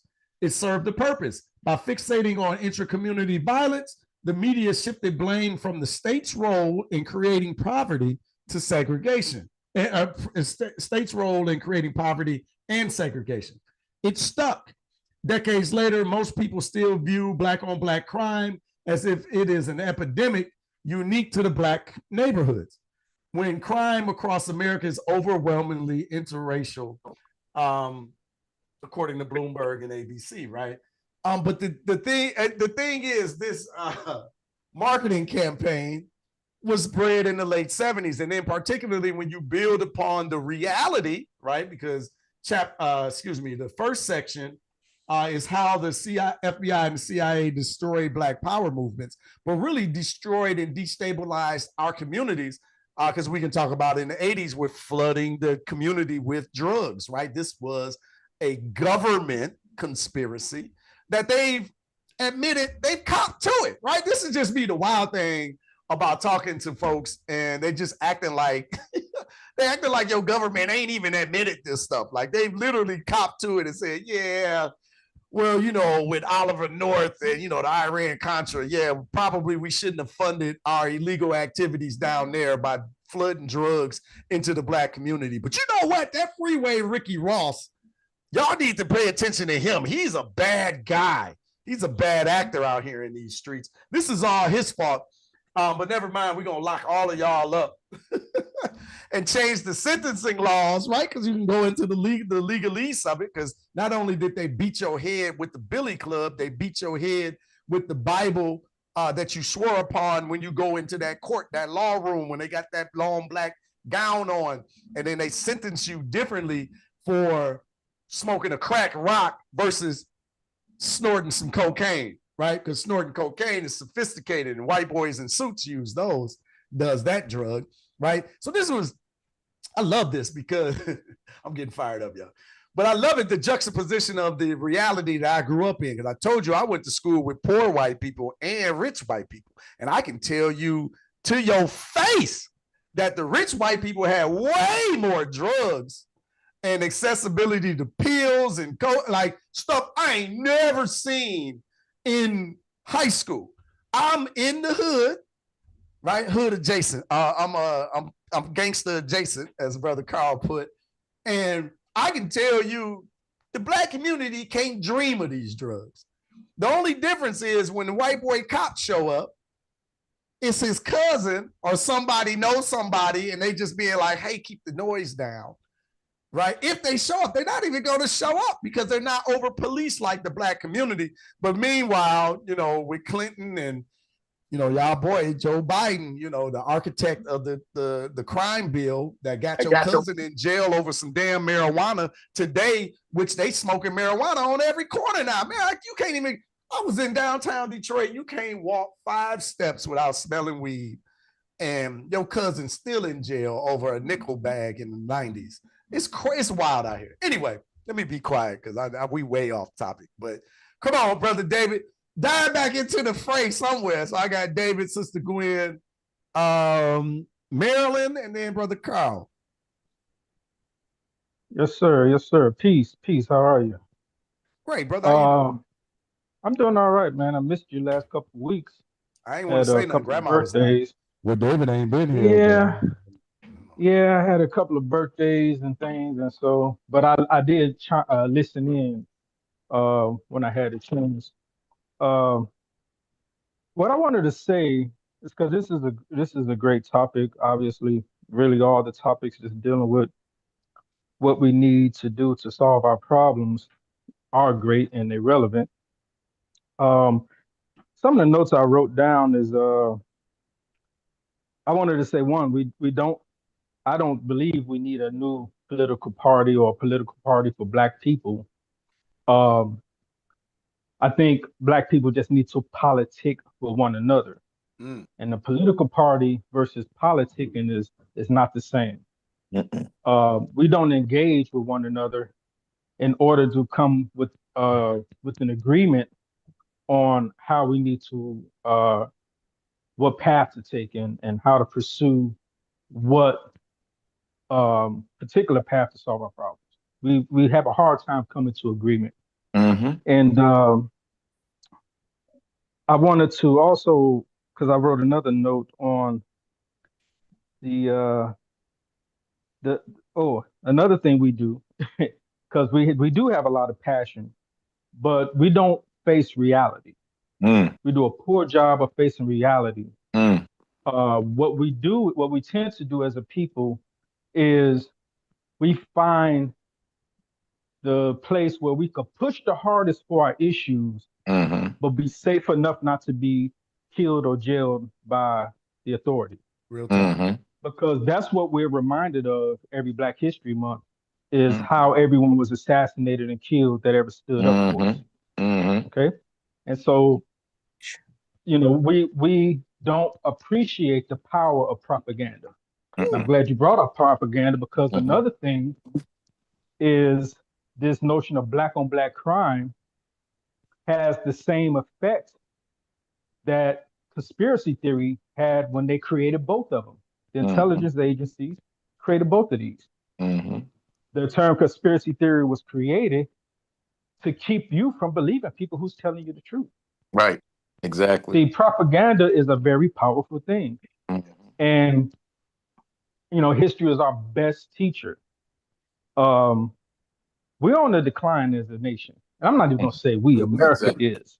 Yes. Okay? America is, we're just along for the ride. We are literally, it's called Nas had a lyric in his song, walking, talking dead, though we think we're living. We're just copycats following the system. Black Zombie. I lift that lyric a lot because that's what we are. We're not directing things ourselves. And so what's happened is, and Marcus, I want to go all the way back to Marcus Garvey, because what he did was, after working a period of time and realizing what he was up against, he had come to the conclusion, hold on, I got the note right here. I'm sorry about that. He had come to the conclusion that we're Black leadership. He says, I'm sorry, here it is. He said, the present day Negro or colored intellectual is no less a liar and a cunning thief than his illustrious teacher. His Occidental, meaning Western collegiate training only fits him to be a rogue and a vagabond and a seeker after the easiest and best by following the line of least resistance. He's lazy, he's dull and uncreative. His purpose is to deceive the less fortunate of his race, and by his wiles, ride easily into position and wealth at their expense, and thereafter agitate for and seek social equality with the creative and industrious whites. That's what he said. I believe it was around 1919 or so That was when he Garvey. said that. Marcus Garvey. Okay? We don't deal with reality. We've been doing this thing for 100 years since then, over 100 years since then, and we still haven't made any substantive progress. Meanwhile, we're being told we made progress because men could rap about killing each other and women could act like whores on TV in the music video. We think that's progress. We think the freedom to be debaucherous is progress, not realizing that we are feeding into a self-destructive, finite reality. Now, the population, the birth rate of white folk, and they've known this maybe 50 years ago, they projected that by 2050, blacks was going to outnumber them. The narrative now is by 2050, it will be black and brown outnumbering them. Because since they first said that it was going to be blacks that would outnumber them in 2050, they made a political calculation, which was to turn a blind eye to illegal immigration and let the floodgates open, because they know it will be easier to get those people to have an allegiance to the white power structure than us who have been fighting for centuries for justice. That's what they've done. And in the last 20 years, our population haven't grown at all, yet we're the most or have the highest birth rate. That's how much death and killing and imprisonment and all of this has been going on. It's one man to woman as far as babies being born, but by the time the adult years hit, 7 to 1, 10 to 1, 20 to 1. See, we don't even realize that it's a full-on war against us because it's a soft war. It's a quiet war, okay? We don't face reality. In 1949, there was a brother named Hubert. I can't remember his last name. He changed it to X. But he went to see the coronation of Haile Selassie in 1930. And then he stayed there to live among the Muslims. And in 1949, he heard about the teachings of the Most Honorable Elijah Muhammad. And when he heard that, it took him back to a lecture he attended on Marcus Garvey. I'm going back to Garvey again, where when he was at Liberty Hall teaching, the people asked him, hey, what kind of government will you start since you want to, have us move and go back to Africa? What kind of government would you start? He said, an Islamic government. They said, hey, what book would you teach this from? They didn't know of anything about Islam, so they definitely didn't know about a book called the Holy Quran. But that's what he responded. And they said, well, why don't you just teach that now? And he said, I am not the man for that. There's someone coming after me, and that's the man to follow. So when the brother heard about him in 1949, going to Ethiopia in 1930 to live to witness the coronation of Haile Selassie, emperor, he heard about this and knew that's who Marcus Garvey was talking about, got back home and joined the Nation of Islam. Brother Carl had referenced Godfather of Harlem. I am in deep study on history that is not widely known in our community. And One such thing is we've seen the great scene with Denzel Washington in the movie Malcolm X, where he showed up to the police station because there was a brother who was beaten by the cops and thrown in jail. We've seen that scene. What we don't know is 30 years prior to that, Elijah Muhammad led a men of 500 up to the police station in Detroit when they arrested Master Fard Muhammad. 500 men in I believe it was somewhere between 1930 and 1933. He led these 500 men and women down on the police, and there's been a couple times during that period where there was battles with the police. Mm-hmm. We don't know nothing about this. We don't know that that's where Malcolm X got his motivation from. We don't know that the Most Honorable Elijah Muhammad was arrested and taken off the streets in 1941 or 1942 because he was out teaching and getting people to, or who were interested in the truth that he was bringing, because our people was looking for an answer. Freddie, you like to say, no one's coming for us. I will push back and say they already have. They have, and they gave us the blueprint. But what happens is, and Freddie, I don't know if you could do this now, or anyone, you could just Google this. Read the purpose of the COINTELPRO.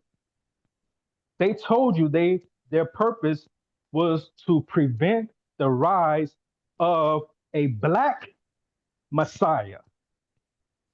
A Messiah is not just, isolated to stories in the Bible about a man that lived 2,000 years ago. In fact, he was a prophet. The Messiah, he said, was coming later. Just like in scriptures, where the king of that day was looking for the person who would be born to lead a truth that will overthrow them, nothing's changed. They were looking for him. They thought it was Dr. King. They thought it would be perhaps Stokely Carmichael. They said Elijah Muhammad was too old, so they just wrote him off. They were actively looking for this. So then what happened? Then don't we have the blueprint showing that we could have families where both parents are in the household? Don't we have examples of blacks owning the businesses in our community? Don't we have examples of scholarship in our community? Don't we have examples of all this? So what happened? They did what they always do. They assassinated Malcolm X, blamed the nation, that caused a rift in the community. Then different factions broke off and started doing their own thing and easily divided us.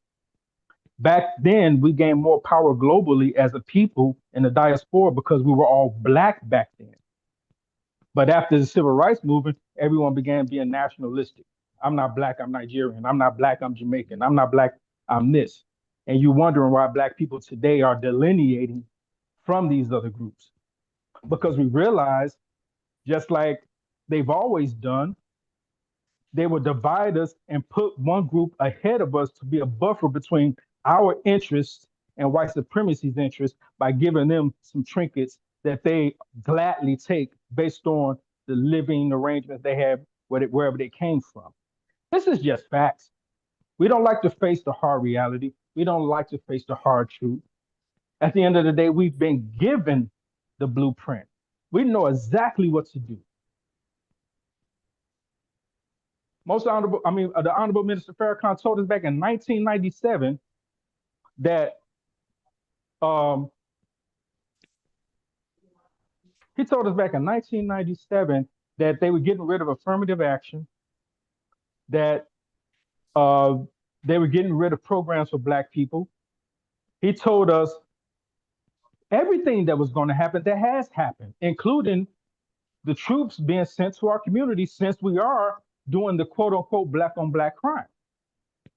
Black on black crime is just an excuse for these people to be heavy handed against us, even though we do need to not engage in that. But that's the reason why there's crime. Dr. King told us this. Crime is the product of poverty and lack of opportunities. Why are other groups able to come over here, get resources to open up businesses in our community? Why are other people allowed to gentrify our community? This is because we have been targeted since day one. We think centuries have gone by where we were the number one target of this nation, where they literally didn't think we should even exist now. All of a sudden, what they think, we think they've gotten nicer and turned a new leaf? No, they have not. They have not changed. They won't change. All they did was become friendly. Most Honorable Elijah Muhammad said they're not your friends. They act friendly towards you so that they can deceive you. So we got to face reality. This America's fallen. The Western civilization is fallen. And if we keep trying to participate and agree on the notion that we could find salvation in this dying system, we're going to die with it. We have a solution. Our solution is unity. The one thing we still have not tried. Our solution is unity and using wise guidance. The Honorable Minister Farrakhan is still amongst us, and he's not talking in the public, but he speaks with us. He ain't going nowhere. And everything he said, he put out there, why aren't we following it? Unity. We have enough doctors, folks with PhDs and scholars and experts in every field. We should be focused on each other, politicking with each other. What happened to the sentiment Joy Reid put out after it was realized that the Latinos, our quote unquote allies, cast 9 million votes for Donald Trump, even though everyone's jumping on black men saying that we the ones who voted him in office. Meanwhile, we voted 1 million, we cast 1 million votes for Trump, but black women cast 1 million votes for him. So why are we fighting each other? Why? Because it's easy to lead us in the wrong direction, very hard to lead us in the right direction. So Joy Reid came out and said, black women need to focus on their homes, their men, and forget this political Democratic Party BS, because they're just playing games with us. A few months later, we're back trying to engage in it. We have such short attention spans. What's going to happen is, as this nation is falling, because you can look at the education, folk can't read. They did a story the other day where there's at elite colleges, the elite colleges, universities, the students can't read. So if that's the case at elite universities, what does that say about the nation? It's over with. We don't realize it, it's over with. And if we continue to keep trying to prop it up and save it and save democracy and yada, yada, yada, Trump is exactly what we need. And Trump is exactly what this nation deserves. We better get on this ark while it's here, because once it starts raining, that's it. I'll land my plane there. Appreciate your time, brother. There we go. I love it, brother. Yeah, you always get the people fired up there on YouTube. Like, man, he got me fired up over here. I'm excited. I want to speak. I'll wait till another time. Brother James, don't be shy. All right, I got yeah, all right. I'm gonna try not to read the comments. All right, so I got Gwen Marilyn Davis. We got a new name. I don't know that name. And Cassandra coming up next. So come on in, Sister Gwen. What say you, young lady?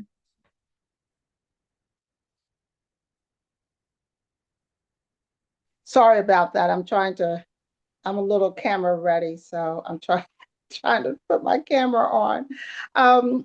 Good afternoon, everybody. I came in a little late because my husband and I are celebrating our 34th wedding anniversary today. Congratulations. Thank you. And last week, I need to apologize because I had been very active in a cookout the Saturday before, and I turned everything on. And then I heard Freddie say, I see Sister Gwen is on. And then the next thing I heard Freddie say, well, it was good talking to you all. I was like, wait a minute, what happened? Did I nodded out. So sorry, I didn't participate last week. But a couple of things. So there's so much. And I was saying to the students on a Friday that I was substituting for Mr. Damon, that there's a lot of things that have gone before and people were successful doing. And if we just knew just enough of the history, and I'm still pulling up things that I didn't know. Did you know that there was a group called the Flying Medics in the 70s? And the Flying Medics were doctors, nurses, biologists, pharmacists, and they took a plane from Chicago to Cairo, Illinois, where there was uh, uh, a health desert. There were no hospitals or what have you, and they used a church, and they would see people and treat people and take care of people. This was in 1970s. And I'm like, oh my Lord, we just have been doing it, but we don't know about how we're doing it. So they took a plane. That's amazing, in the 1970s, and flew to where their people needed them and treated them for free. It was free care. It wasn't, oh, do you have insurance? Oh, well, we don't take that. Uh, they treated them for free. And also in near Pittsburgh, they had given me the name, when Black people were not being taken into the hospital. Like if you had a car accident, you have to pray that you were near a Black hospital, because if you were near a Black hospital, then you had to be transported to a Black hospital, because even if you were in front of a white hospital, because they did not take Black people. And so the people in this area near Pittsburgh started what is now known as the ambulance service. So once again, we didn't wait and didn't go and write a proposal or beg the government, went on and started our own. And just looking at those two examples of how we started our own, there was also the story of, we know about the Underground Railroad going north, but there was an Underground Railroad going south. And they said 3,000 to 10,000 people left and went to Mexico. And I'm thinking to myself, well, maybe that's why the person in the office now is, against Mexico, because there are more Black people, there than maybe we realize. But they had a network, not like the Northern Underground Railroad, but you have to just think that these people who hadn't been off their plantation was striving for freedom. All of these things are resistance. And the last story we told was in 1835. 1835, 30 years before the end of the Civil War, there was a man named Jeremiah Hamilton. He was known as the Dark Prince because he was the first Black millionaire on Wall Street. He flipped houses after the 1935 fire in New York, and he established, he had a large sum of money where he had $2 million, which would be 250 million today, in 1935. So we've been doing a lot of things. I think part of the problem is we don't know. We're looking for, well, who's done it? We've never done it before, and we're always looking for the first Negro or Black person who's ever done XYZ. But we have done so many things before. But two other things I just like to point out. I'm getting ready to do a series for my church, and it's free. I can send Freddie the Zoom information. It's on a Saturday. It's the 13th and the 20th, where we're going to look at the real the real biblical people who were of African descent. And I challenged people on here, and I challenged people in my class, both more the adults than the young people, but the young people can request that, going back to I think what Brother David said, to start libraries in your churches, synagogues, mosques. I just wrote, well, let me be honest, Copilot just helped me write. I fed Copilot all of my information and asked it to do a proposal. And that's the thing. That's the good thing about AI. You don't have to sit and rock your head and say, oh my God, what do I say and how do I say it? If you have all of your information, just feed it. But I've challenged people on here before. Start a library or a reading nook, because, and then what I am doing is taking all of the books that were banned and putting it in the library.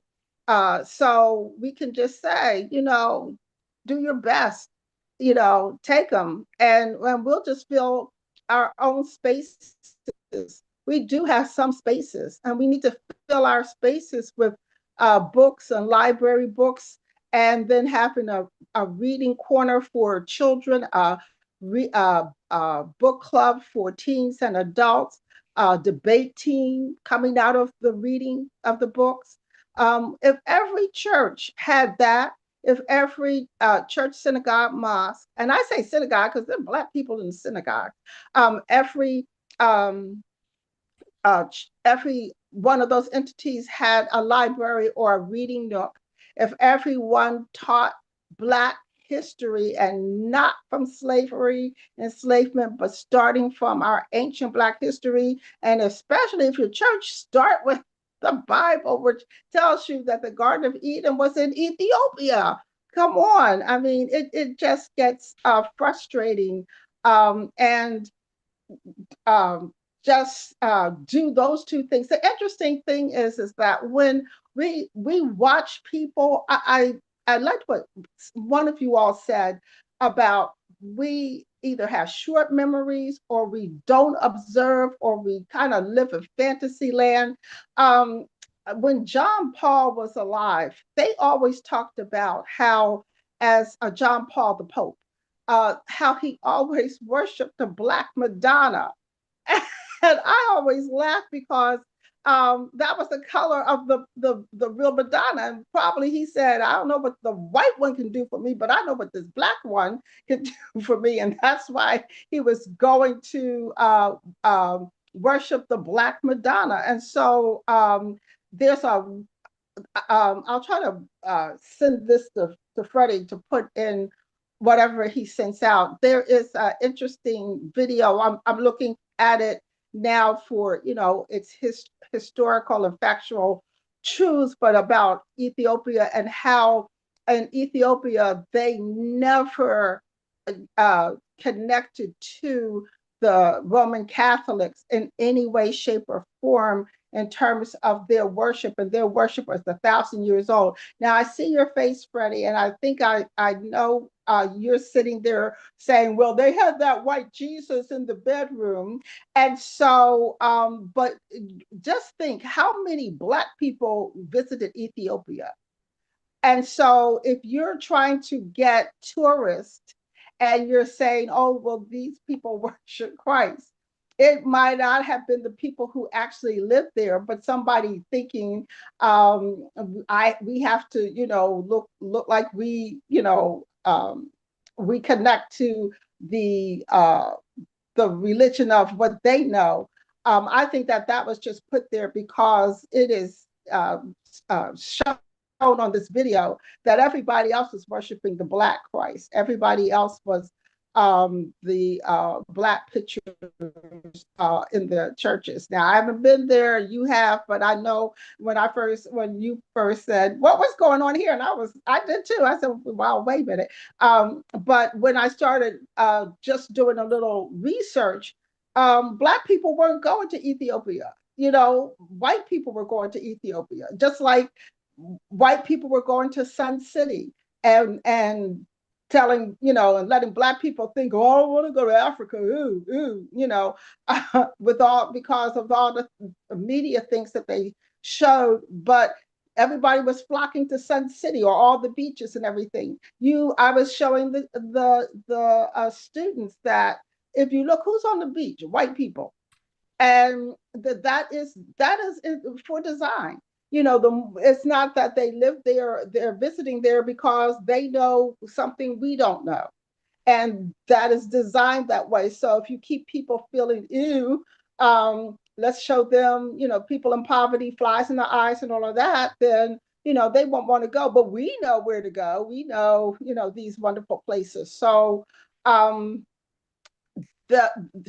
challenge, the small challenge, there's a larger challenge and then there's a small challenge. The smaller challenge is to get the libraries and reading nooks in where you are, and then to start making sure that the churches and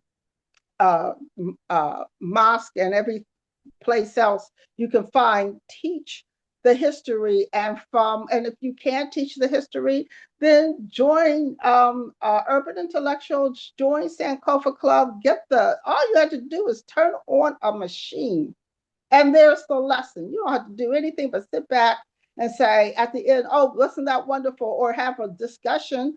And if you don't know it, then look it up. But that's all you have to do. And it's that simple and that easy. But a lot of times we try to make it hard, or I'm going to get to it, or well, I'll suggest this to somebody and then see what they do. It's our responsibility because we are on a sinking ship. I do not think that it's going to right itself anytime soon. And if it does, there's going to be so many holes in it that it still might sink. And we're hanging on, hoping for the best and hoping and praying for the best. But in the meantime, this of what we know as democracy, because this person that's in control is following the playbook of his ancestor, who was Hitler. Hitler, he's German. Hitler isn't. I'm not saying his direct ancestry, but he's from that country. And Hitler's playbook. If you really want to know what's happening, then watch the PBS presentation of America and the Holocaust, I believe it's called, because it really shows the playbook and if you compare, it looks like we're living this right over again in our country. This man is talking about making Baltimore, New York, Chicago. He's wanting to send National Guards there. I know Philadelphia is somewhere on that list. And so we're getting ready to fall into military states, and if the governors let that happen.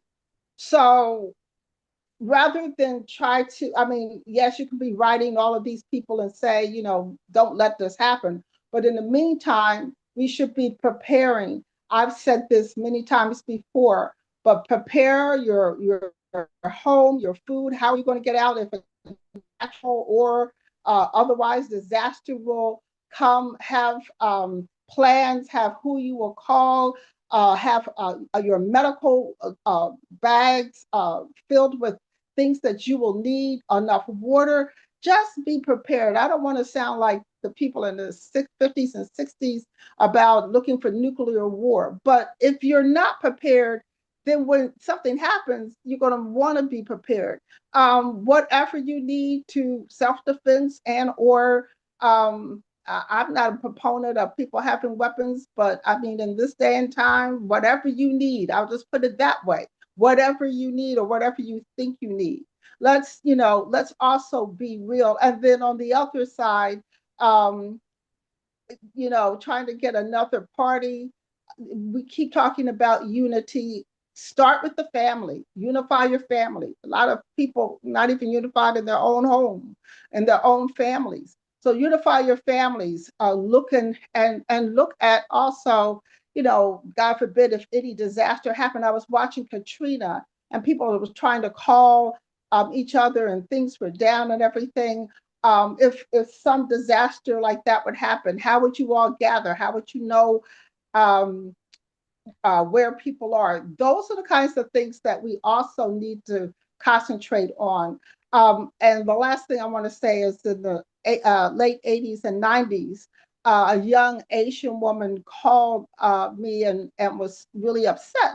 And as a counselor, I was trying to calm her down, and she was saying, "Oh, it's just so bad over here." And I said, "Well, what's going on?" And she was talking about the Asian gangs. And they were having Asian on Asian gang crimes, you know, shooting at each other and harming each other. And who knew? I said, this is not on the news. This is not anywhere. So I asked her, did she call the police? And it seemed like, you know, the police were kind of complacent in it. They weren't, you know, after these people. So one of our brothers said about black on black crime, and I think Freddie, you addressed that too in your book. But it is other people having crime, but they just raise us up. So the final thing is that, you know, we are a people across the world that has done great things. I'm getting ready to dig into the information that I'm finding out about the Russian royalty, that the Black royalty that ruled Russia many, many moons ago. So it's is nowhere on this earth that we haven't been, we haven't made a difference, we haven't changed. Because if it wasn't for the Moors, there would be no Europeans, or very few. And so I'll just leave that there because, you know, but the bottom line is that there are things we can do, make our own libraries, teach our children ourselves, stop asking these systemic racist schools to do what we need to do ourselves. And then being mentally and physically prepared. And at the end of the day, you know, getting rest, putting it in whatever power of belief you have, hands what you can't do and do what you can. All right, I'm through. Thank you. Yes, yes. Thank you, sister. We definitely appreciate you as always. I mean, it's a lot. Like all of these conversations brings up. I know it stirs a lot in us, right? And it's like, no, you know, we try to stay focused, but it's like, man, so many conversations touch so many other thoughts. Yeah, it's just a lot, right? And I know I didn't bring up Brother David was talking about COINTELPRO, right? So section 1 in the book, right, 50 truths that they tried to erase, is literally about that, right? So section 1, how the FBI and the CIA destroyed Black power movements, but it also goes beyond that because of the movements that's going on today. And literally chapter 1, COINTELPRO, the blueprint for modern surveillance, right? This is literally in the book, right? Like where we're literally having these conversations because they're going on today. And this disinformation and misinformation conversation is like super on point. Yeah, Ronald, like, man, I'm telling you, like, we laid into this one. I'm like popping my collar because we killed this one. But sister, I got Sister Marilyn, then I got Carl, Cassandra, and the good brother Al. Oh, and Florida. All right, get me right when it's your turn. But Sister Marilyn, come on into this discussion. What say you today?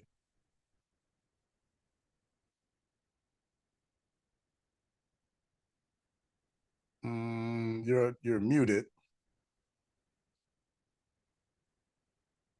Muted. Okay, I'm no longer muted. This is not my first rodeo with you guys. I've been on several times under Reverend Dr. Marilyn Davis. I don't know why it came like this, but I'm pretty much regular. Okay. Before someone mentioned voting. Those of you, I want you to listen up. State of You're breaking up a little bit Iowa. on us. Okay, I'm sorry. In the state of Georgia and in the state of Iowa, on this coming Tuesday, August 26th, there are special elections in those two states. So we're trying to get Democratic Senate seats back. So I need you to go out and vote. I need you to share it on your social media, your phone calls, your text messages, and everyone you talk to on this coming Tuesday to go out and vote in the state of Georgia and the state of Iowa special elections. That's the first thing. Black on black crime, everybody has something going on. We should just ignore that whole narrative because we get stuck on it. We know that the world is unsettled and a lot of things are going on. It is just not in our community. So I would just like to strike that from our conversation, just like I'd like to strike white supremacy from our conversation. These are the things that keep us bound. They're going to, as long, every time you say that word, it makes them stronger and it makes us more deficient. It's like Muhammad Ali said. He said, "I am the greatest," and even though in the beginning he wasn't, it was a mental thing. He believed it, and everybody else believed it, whether it was true or not. It's perception. That's not my perception about someone being more supreme than we are. And someone said they don't know why that everybody is looking down on us and coming towards us. It's because we are the greatest. That's why they're doing it. It's envy and jealousy. And nowadays, you see TikTok and on Facebook, even white people are coming forth with the glorious things and the inventions that Black people have done throughout history of this country and of the world, the things that we have done that they have taken. We are the stuff. You talk about all of the European talking heads, all of the sociologists and psychologists and so on, Aristotle and Socrates and the rest of them, they went to Ethiopia and they went to Egypt for like 15, 16, 17, 18 years and studied architecture and all of the academia. But one thing I have to mention is that they also studied us as a culture. That's why they know everything about us. They know every nuance about Black people because they not only went to study the arts and academia, they studied us. They got in our minds and they looked and they studied us. And they know we like shiny things. We follow shiny things. They know what gets under our skin. They know what distracts us. They know it all. And if we finally stop idolizing them and lifting them up, we would get more in tune to who we are because we are the stuff. The whole planet knows we are. We just don't know we are. I like the woman who said that we need to get libraries in churches. We also need to get business directories in churches. Whatever you need, somebody in the house has it, sells it, makes it, or can do it. Start there first. Start there first. We're no longer wearing labels on anything, t-shirts, new shoes. I don't care if I have to wear a pair of Keds like I did when I was 10 years old. I will not buy name brand expensive sneakers because why? I mean, why would I though? Why would I throw my my money at somebody else to wear a label? Haven't we been labeled enough? I mean, really, now we have to pay for somebody else's label. We're going to have to become smarter. You know, we want to prove we are equal because we have money that we don't have, but we need to show that we can afford these things when we can afford these things. And every day they tell us they don't want us wearing our things anyway because it cheapens their product or their service. Well, hey, I'm agreeing with that. We don't need it. Why? Why would we need it? We need to come into the realization of who we are, but even more importantly, the realization of who we aren't. When I was growing up, I did not know who I wanted to be, but I saw examples of people I did not want to be. So I took those out of the equation, and then I started concentrating on things I like, things that were needful, things that would benefit me, things where I could make a difference. We have to change our whole perception. Our whole perception. We are the stuff, I'm telling you. We are it. If you read the Bible, you will know those in the Bible are Black people, prophets, the disciples. It says God has what? Burnt feet like burnished bronze. He has eyes of fire. He has hair like wool. What does that tell you? Some Bibles, they will say that he has hair white as wool. That's because they're trying to detract from the fact that the texture of his hair is like wool. For those of us who wear natural hair, the afro, that's exactly what God's hair is like. And they would detract by saying his hair is white like wool. No, whenever they talk about white in the Bible, it's always white as snow. God's hair was not white as snow. God's hair was like wool. His feet were like burnished bronze. That's brown skin now. And his eyes were like fire because of the passion and the heat and the glory and the power of his eyes. Can we be serious about who we are and be accepted? We were put here on this planet to be a problem. We weren't we were brought here to tear down some stuff and to change some stuff and to rebuild some stuff. We have to restart rebuilding us from the inside out. Teach our own children, learn from ourselves. I read today a woman's 107 years old. I would love to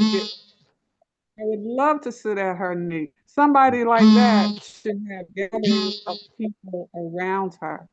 She's a walking, breathing, living library in herself. We need more conversation, less social media. We need to fast from social media.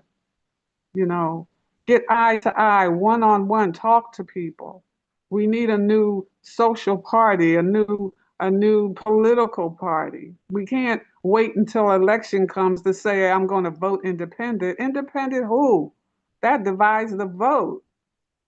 You start grooming somebody now. Start another party now. Those who are political.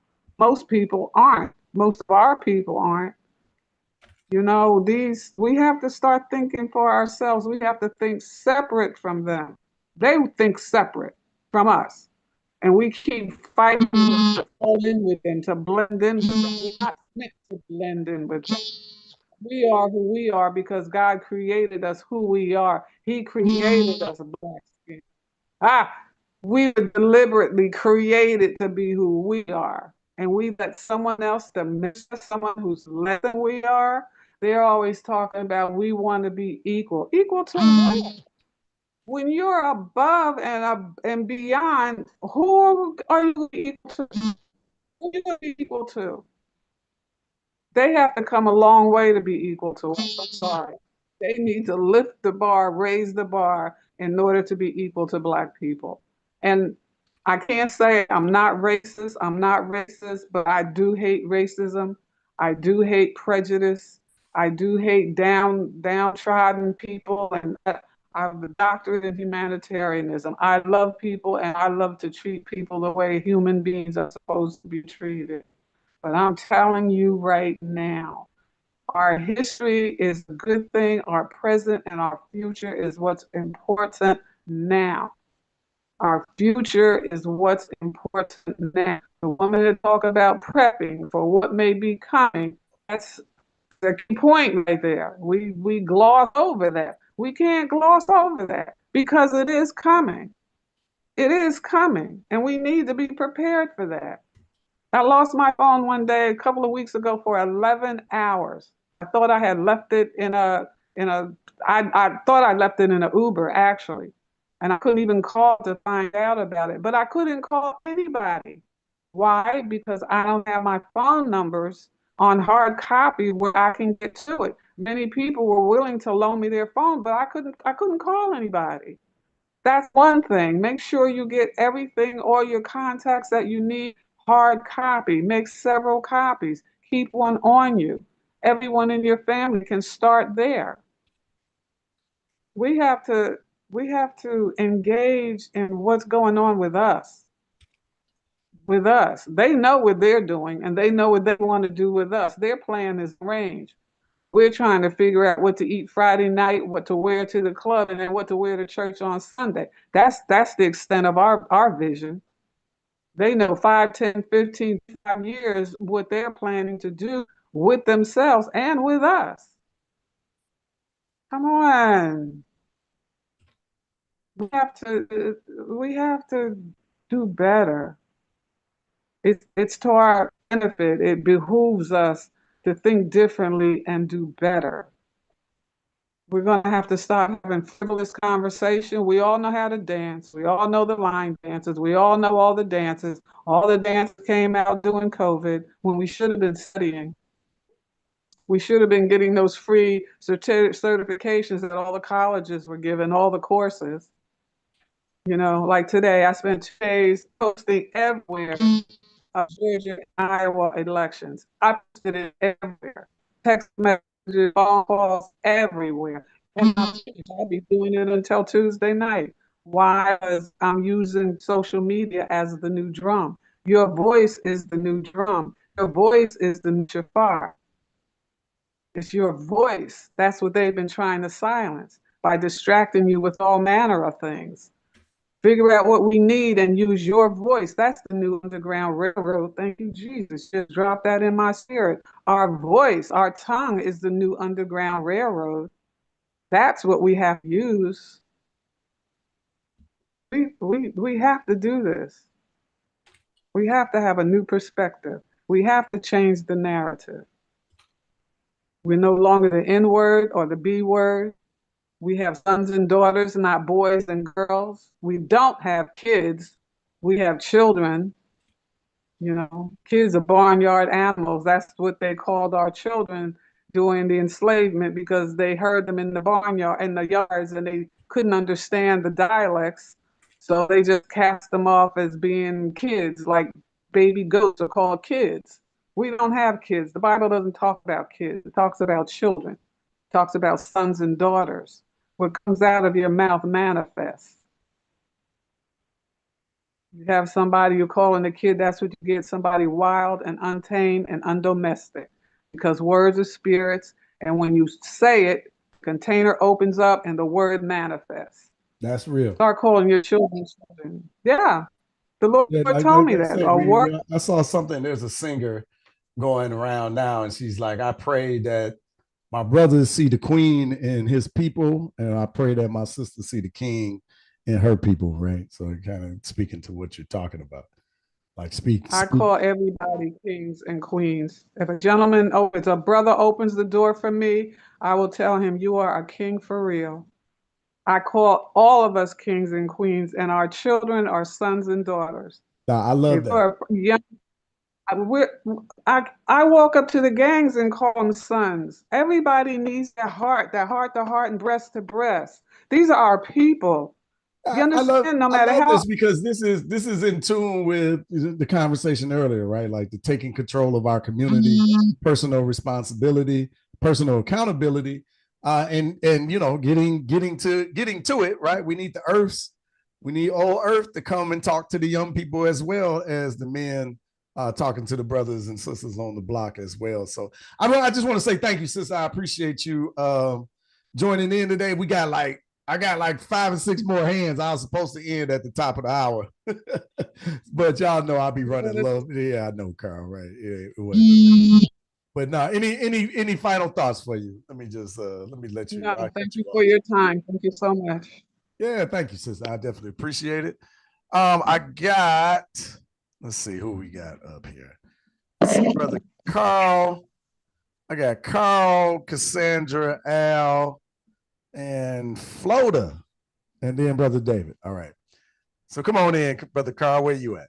I'm gonna be real quick. I'm gonna be brief because it's the top of the hour. I got a coaching session. I gotta, do some stuff. But look, there was a question that was asked earlier, and I was like, you know what? If a question is asked, I deserve to give an answer to it if I have one. The question was asked, what is crime? Right? And so I had to look at it. I think there are two versions of crime, right? So you got like actual criminal acts that harm people, right?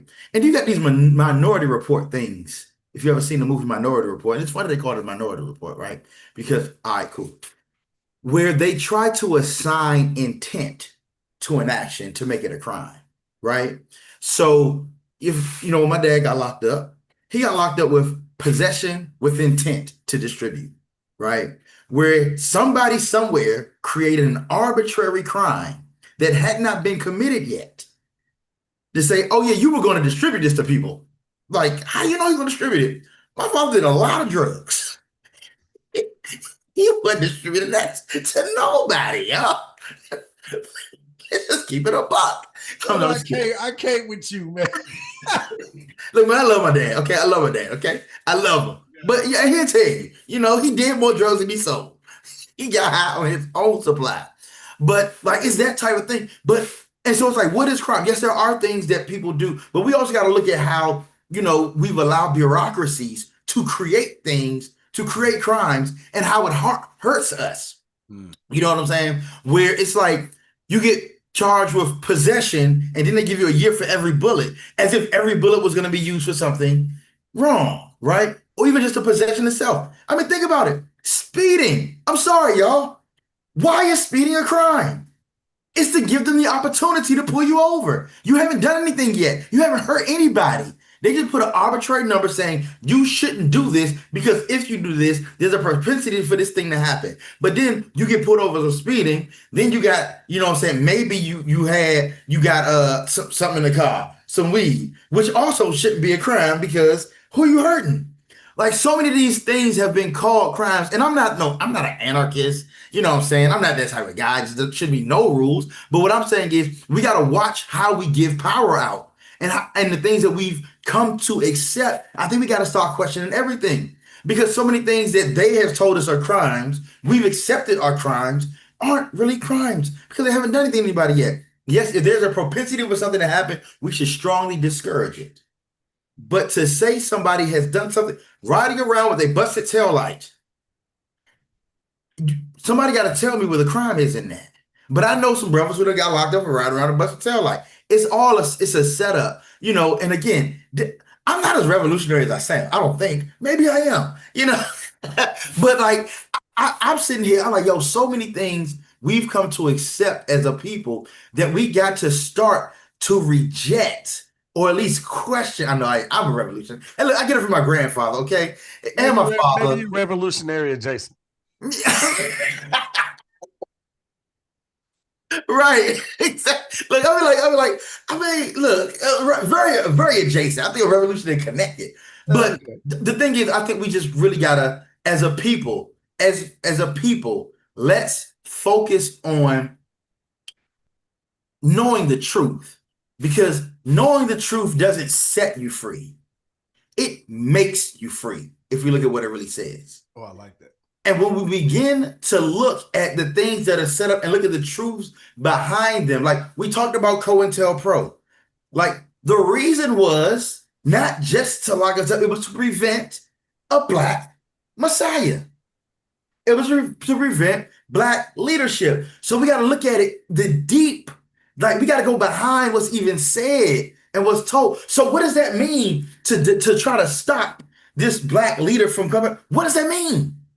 Is it the mindset of Black leadership across the board? Is it for many Black leaders, not just maybe one? Who knows what it is? I don't know. But I always say, let's look beyond even what we think we know. Let's go just a little bit deeper into it. You know, in my 43 years of life, you know, I done read some stuff like, you know what I'm saying? One good thing about my dad is when he was locked up, he was the assistant to the chaplain. So he sent home book after book after book to me. And I'm at 10 years old reading the autobiography of Malcolm X, countering the conspiracy to destroy Black boys. You know what I'm saying? Learning about the history of the Catholic Church, all this type of stuff. And so now I think a little bit more, you know what I'm saying? I grow my hair out. It's cute, you know, ladies, chicks dig it. But one of the real reasons I do it is because I need for people, when they see somebody with locks and a beard, not to see a rapper all the time.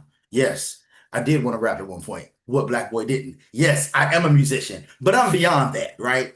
And so I want them to see, like, oh, you don't have to minority report this kid. Like, wearing the hair isn't the crime.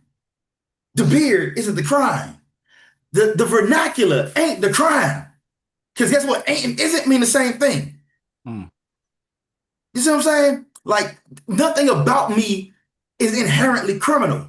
But so many things, like when we allow these laws to be things that we accept as right and say, well, just don't break the law. Yes, let's not break the law. I'm not encouraging breaking the law. But what I'm saying is, as a mindset, let's look at what the law is really saying. You're judging my intent on what it is. Can I judge your intent? When you walk up to me a certain way, when you say certain things about me, when you make, I'm gonna lock you up because your intent is to enslave me. That's what I'm gonna say it is. Like, you know what I'm saying? Ain't no fun with a rabbit got the gun, right?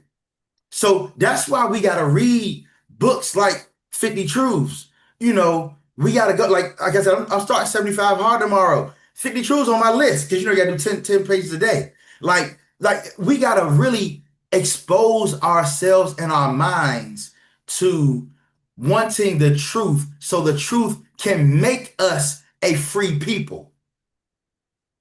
See, what make isn't just, you know what I'm saying, it's not setting, it's not releasing your chains, it's creating who we really are. It's changing our DNA.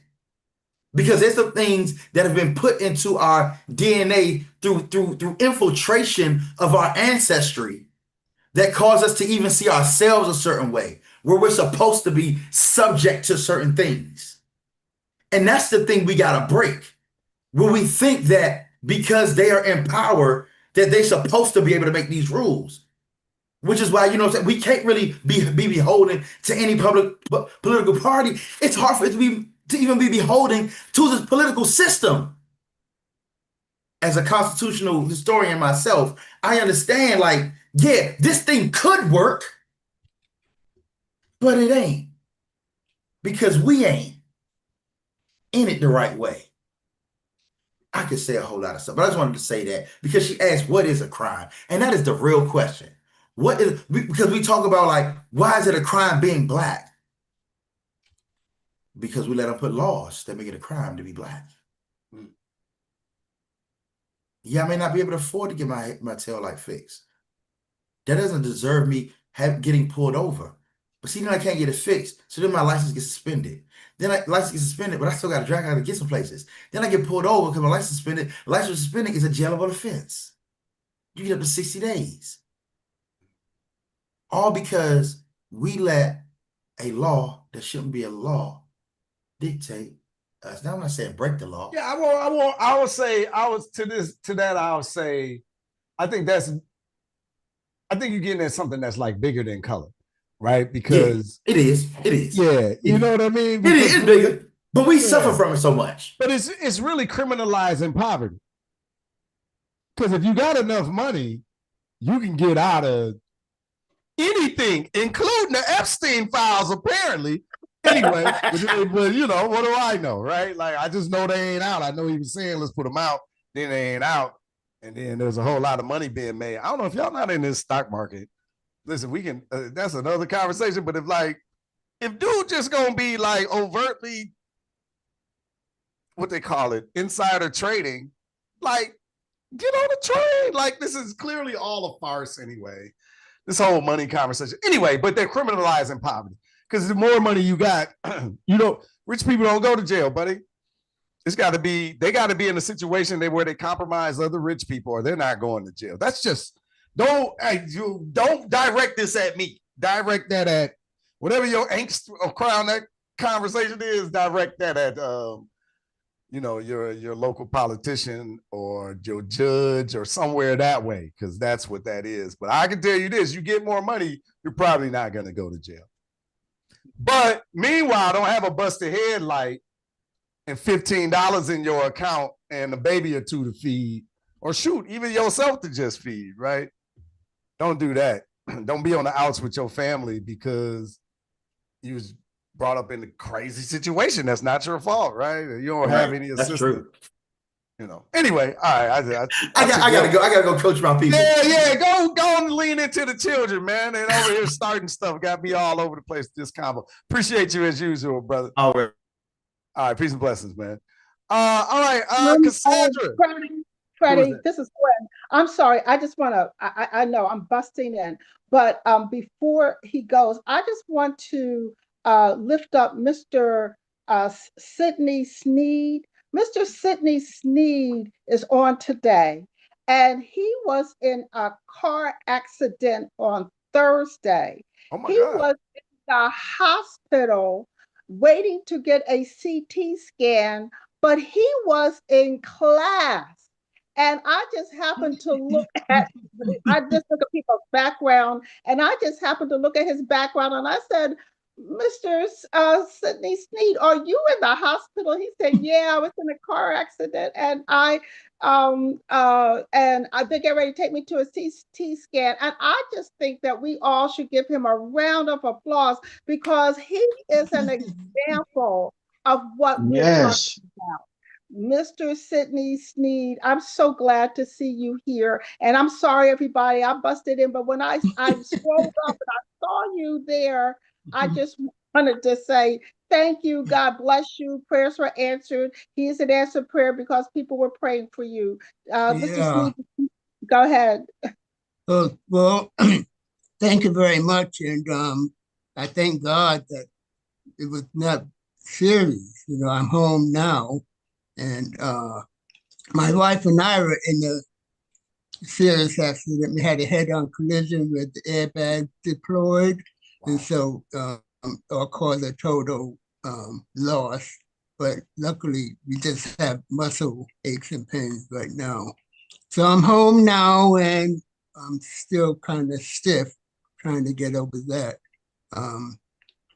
But I felt everybody's prayers, and I thank everybody for all your prayers. Thank you very much. But while I have the mic, I want to let Fred know that I'm in genealogy, and I've been into genealogy for a long time, since I was about 15. And so I was in AfricanAncestry.com when they first started. And I did the Matthew clan and Patrick clan. So I'm also Mende from Sierra Leone. But what I wanted to say, I'm also on Ancestry.com and FamilyTree.com. And so I wanted to find out where, like on the Black side, where it went to. So Mende, Sierra Leone. So I asked Family Tree, did they also show me at Mende? They said, well, they mainly have European customers, so they didn't really have an African database. But they did have DNA from famous people. And on my mother's side, Matthew clan, I'm related to Nelson Mandela, the great Nelson Mandela. Wow. So it's possible that you may also be related to Nelson Mandela. Wow. That's the connection, Freddie. That's the connection. Yeah. Well, as soon as cousin picked up the mic, I was like, cuz. So I wanted to point that out. That's dope. Well, thank you, for sharing. We're definitely glad to see you out of the hospital. Wow, head-on collision. Wow. Yeah. Like, wow. Yeah. Here's I gotta ask you this, and Gwen, I think you'll appreciate this, because you brought it up, and I know you talked about it in our upcoming Stolen Identity Summit coming Monday on Labor Day. But you came to class from the hospital. What, like, why? Like, what? Why was it so important that you came? I mean, I know Gwen she does her thing, but yeah. Like, well, I've always been interested in Black history and Zoom, and especially when I got involved with Urban Intel, I always try to make the sessions if I could. And it's convenient. I mean, you can use a cell phone to get in. And so I'm laying there on the hospital gurney. So, you know, why not? Why just look at the ceiling when I could be learning something? Oh, wow. Right. Yeah. I mean, wow.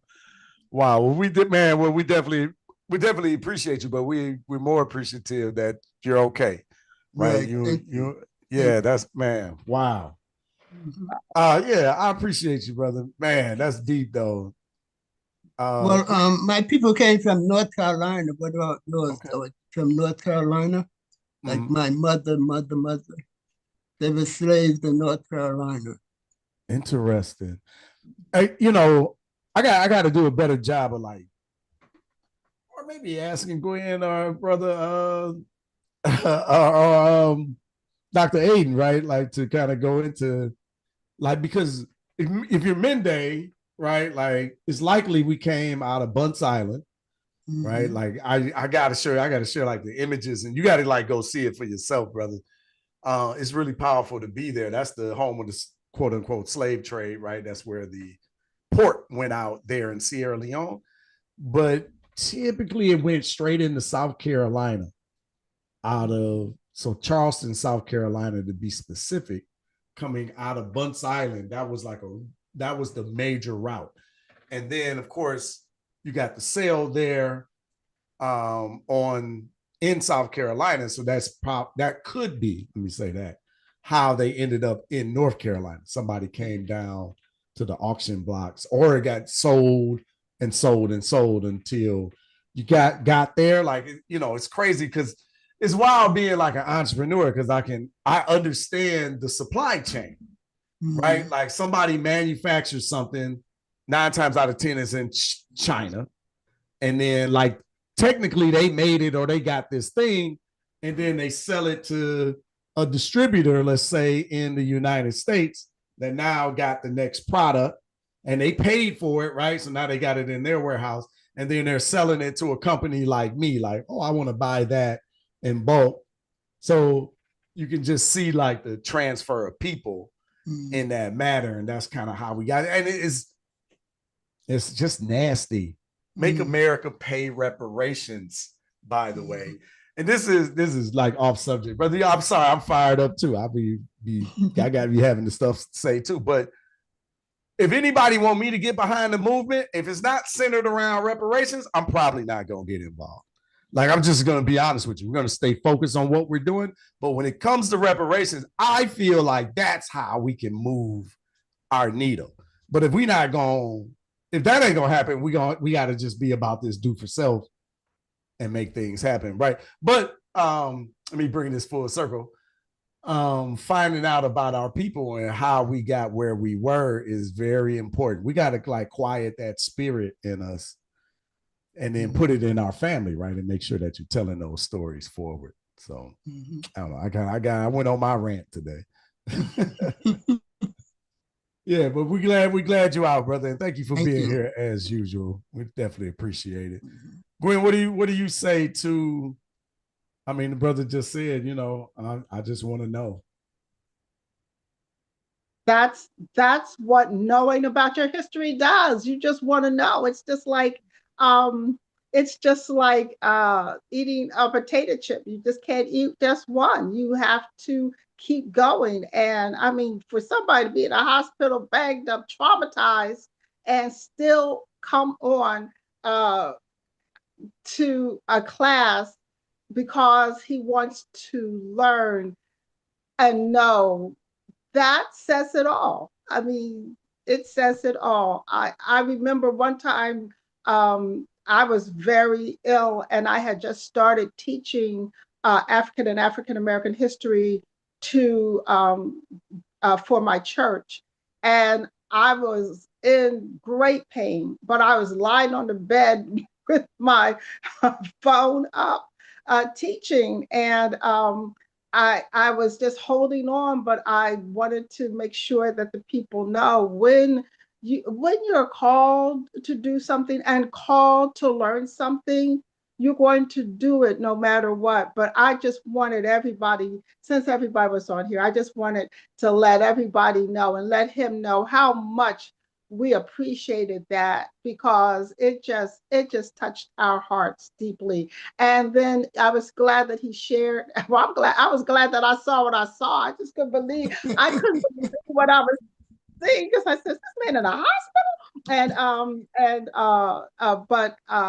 And you know, thank God, because that was a serious accident, and thank God that your wife is doing okay too. But I just wanted everybody on here to know that people who come here and come to class, they have a passion and a flame that burns, and they're just, you know, extraordinary people. So thank you, Freddie. I'm sorry for interrupting, but thank you. Yeah, no, thank you. That was great, though. That was great. I love getting people some motivation, right, and some inspiration, right? Like, man, and like talking to Brother Sidney just for those few moments, it like reminds me of my dad, right? Because it's like he said, I can either stand here and look at the ceiling, or I can learn something, right? And that's literally what I get from my father. He's like, and you know, not to mention like the mental engagement, right? Like mental gymnastics, like thinking, learning, growing, right? Building those dendrites in the brain, which is interesting because, man, listen, man, we on today. We in here today. All right, let me put it on the table, because I see I got like 7 hands up. We in here today. And I got like these crazy thoughts I got to get out. So the dendrites in the brain, right? That's like the connectivity of the brain. I don't want to go into it. And y'all, literally, I want to have a conversation with a neuroscientist about this type of stuff so that we can get into it for the development of our seniors and our super seniors, as I call my dad, right? Who will be 96 in October. But cognitive development is like super critical to aging, right? So learning and growing new things is great, but also the children, right? So when you're giving them different options and understanding and context, like it's literally building a stronger brain. A stronger brain serves you as a child, and it serves you as a super senior. And of course, I think you understand it serves you throughout your life.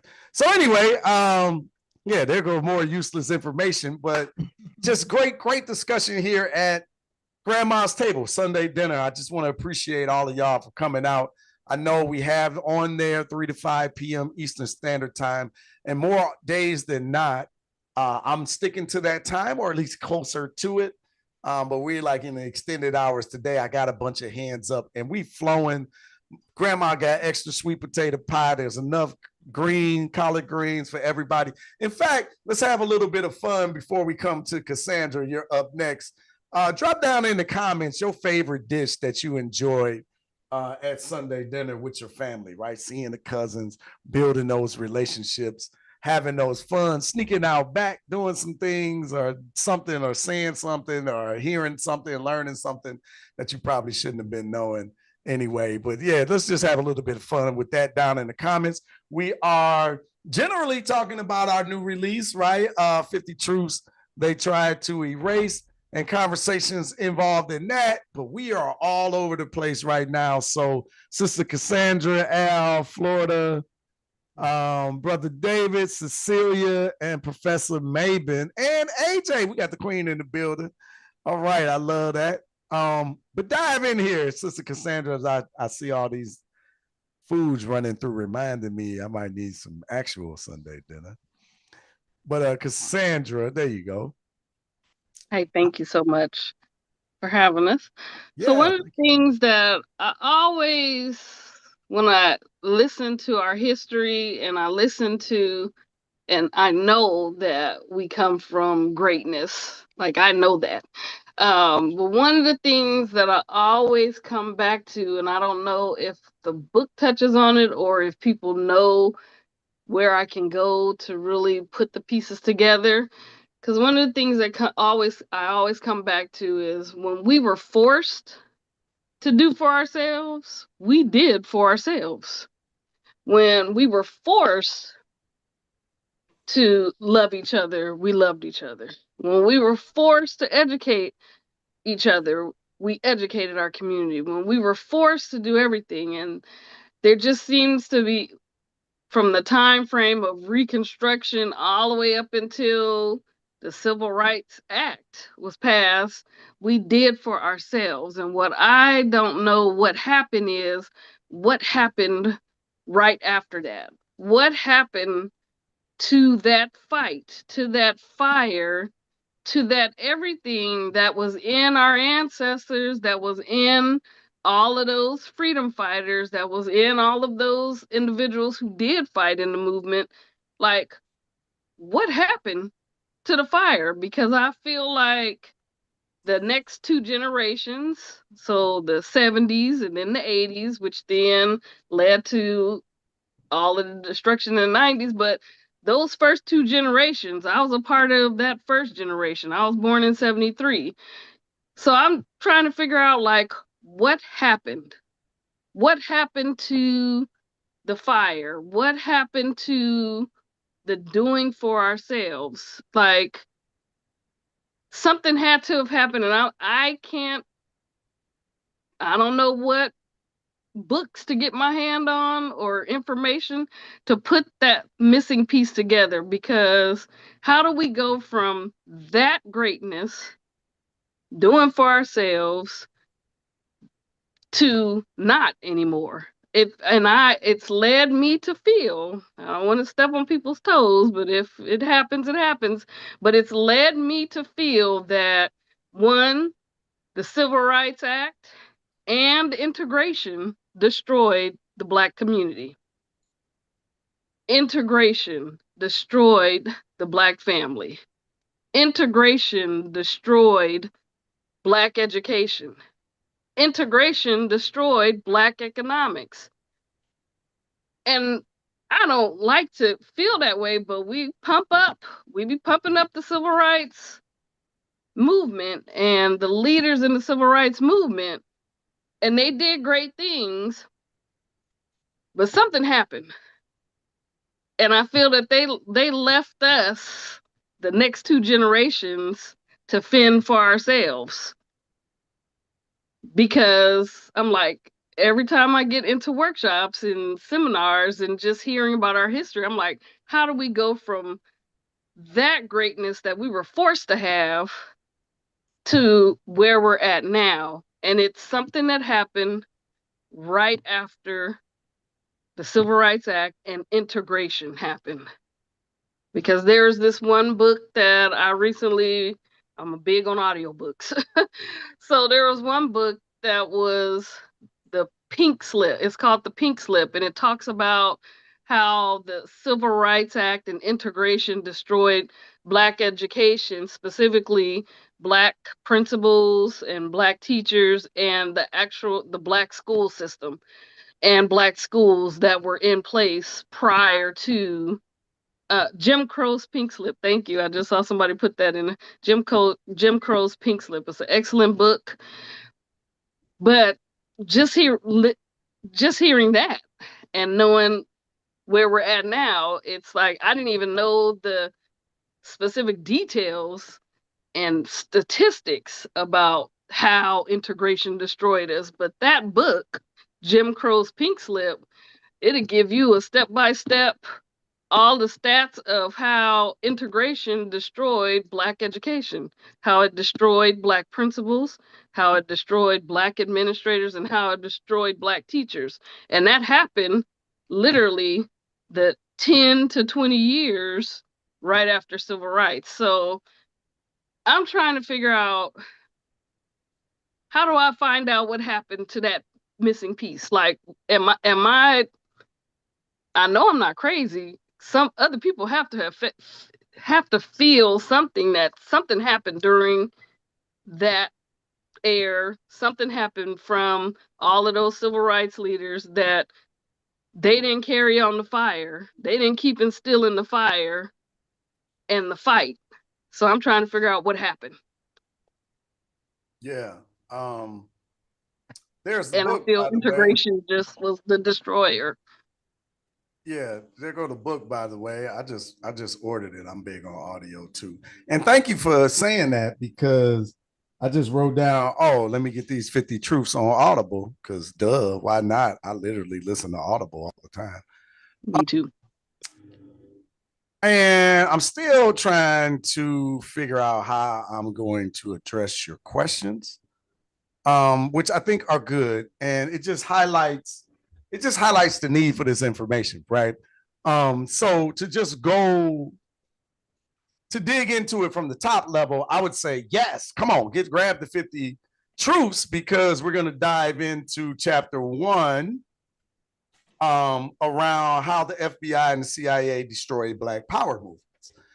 And that conversation starts with chapter 1, again, COINTELPRO, right? Which is, I mean, again, the beautiful thing about the situation we're in now, we have access to information, and you can just literally look at the government documents where they have declassified what they were doing in these time periods, the 60s, the 70s, and what you're talking about. So they literally have declassified.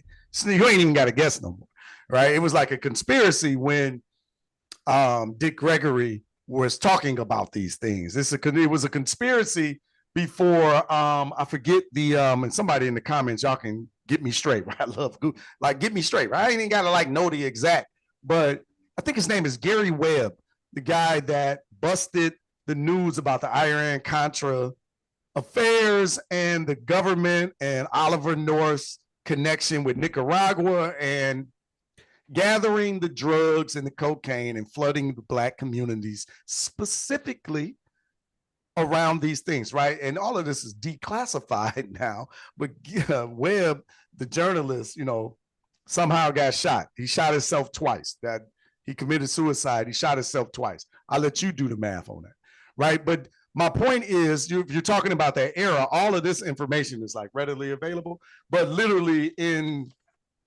section 1, this is what we talk about, right? The FBI and the CIA destroyed Black Power movement. So chapter 1, COINTELPRO, the blueprint for modern surveillance. This is what's cracking still today. The assassination of Fred Hampton, what happened in chapter 2, 3, how Malcolm X was targeted and neutralized. These are things that we understand, but let's keep going deeper. The Dr. King's shift towards Black radicalism and why they hated it, why he had to go. Infiltration of the Black Panther Party. These are just blueprints. FBI psychological warfare tactics, fake letters, informants, rumors. This is what we're getting, the flood of fake news, or really bots on the internet that we're arguing with over nonsense, by the way. Let me keep going. The media's role in discrediting Black movements, targeting of Assata Shakur and the Liberation Army, the war on drugs as a counterinsurgency strategy, how these tactics are still being used against us today. All of this is still going on. So I would selfishly say, yes, lean into this, but unselfishly, you just really got to study the Black Power movement and what happened with the dissection of it, right? But that's one discussion. I think before you even get there, the question that you asked without asking was, what happened to that do for self movement? Not really where did it break down, where did it go in general? And when you go back before 1960, before 1930, 40, you find a people fresh from slavery and in a bogus situation. And then, you might have been in the North, you wasn't enslaved, but you wasn't living good. You was not living well, right? This is the perception or the myth that we have. But having a father that's about to be 96, who remembers the 30s, who was a man in the 40s, right? And was taking care of family in the 50s, can really talk to you, and in the North can really talk to you about his experience. And that's just his experience. And was it the worst experience? No. Was it the best experience? No. It was just a common experience because of the area that he was in. Anyway, let me continue. But you find a people, I'm gonna say it. Everybody ain't gonna say it. Y'all can hate me or not like me or whatever, disagree, say your piece. I think what you get is I'll let you talk. But they better than us. Them people was better than us. And you know why they was better than us? And that's not fair to us, right? But why I honor them so much is because of the hell that they literally had to overcome. And what you're talking about is, well, when we were doing there's nobody coming to save us. It's really, the truth is we still in that same state today, but we don't got a whip or a lash on your back to really remind you that you are in a fire. Just burn it down. It's really caused the panic, but there ain't nobody gonna say that because they look like they ain't got the answers. Let me tell you up front, I ain't got the answers, but this is on fire. Okay, but coming out of those moments, there's nothing. They just gritty people making it happen. And what you find is this happened over and over again. Not only in Tulsa, Oklahoma, who's this the young man behind Tulsa, Oklahoma, and that Black Wall Street that we revere and talk about. Well, here's the entrepreneur behind it that bought the 40 acres and built that community. He bought the 40 acres. Nobody gave it to him. He was in oil. His name is O.W. Gurley, right? But he bought the 40 acres and built that up. Now we know today they literally dropped the first bombs on America there. That's where America was attacked for the first time from the sky. There were police helicopters. This was a deliberate act to destroy a community and a population that did for self, that did the American thing. Here's the thing about that. And then, well, why didn't they rebuild it? They did. And then they destroyed them in different ways, right? So we can go into, now you got to study the freeways in America. The freeways in America are ran through Black business districts, not just the Black community. They run through the business districts and they eminent domain the property, and they broke your communities up all across the globe. I mean, all across America, right? But because that speaks to a wider conspiracy. We're talking about Tulsa. That's that one place. But Tulsa happened all over the country. We did a series called Beyond Black Wall Street, where we highlighted 32 of these particular communities that did for self, that built it up, that hired their people, that created jobs, that created wealth, created employment, and it created fear in the white community. Why do I know that? Because they destroyed it. So all 32 outside of Black Wall Street were destroyed as well with violence and political accuracy. Eminent domain, gerrymandering, changing all of the stuff that's going on today was happening then. That was just, now here's the other caveat to that. That was only 32. There was way more all across the country because guess what?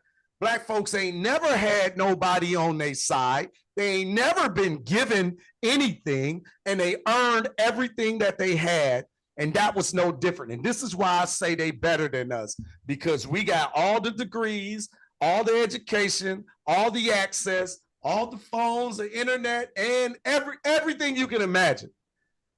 And we still trying to figure it out. That what you got to do is you got to go get it.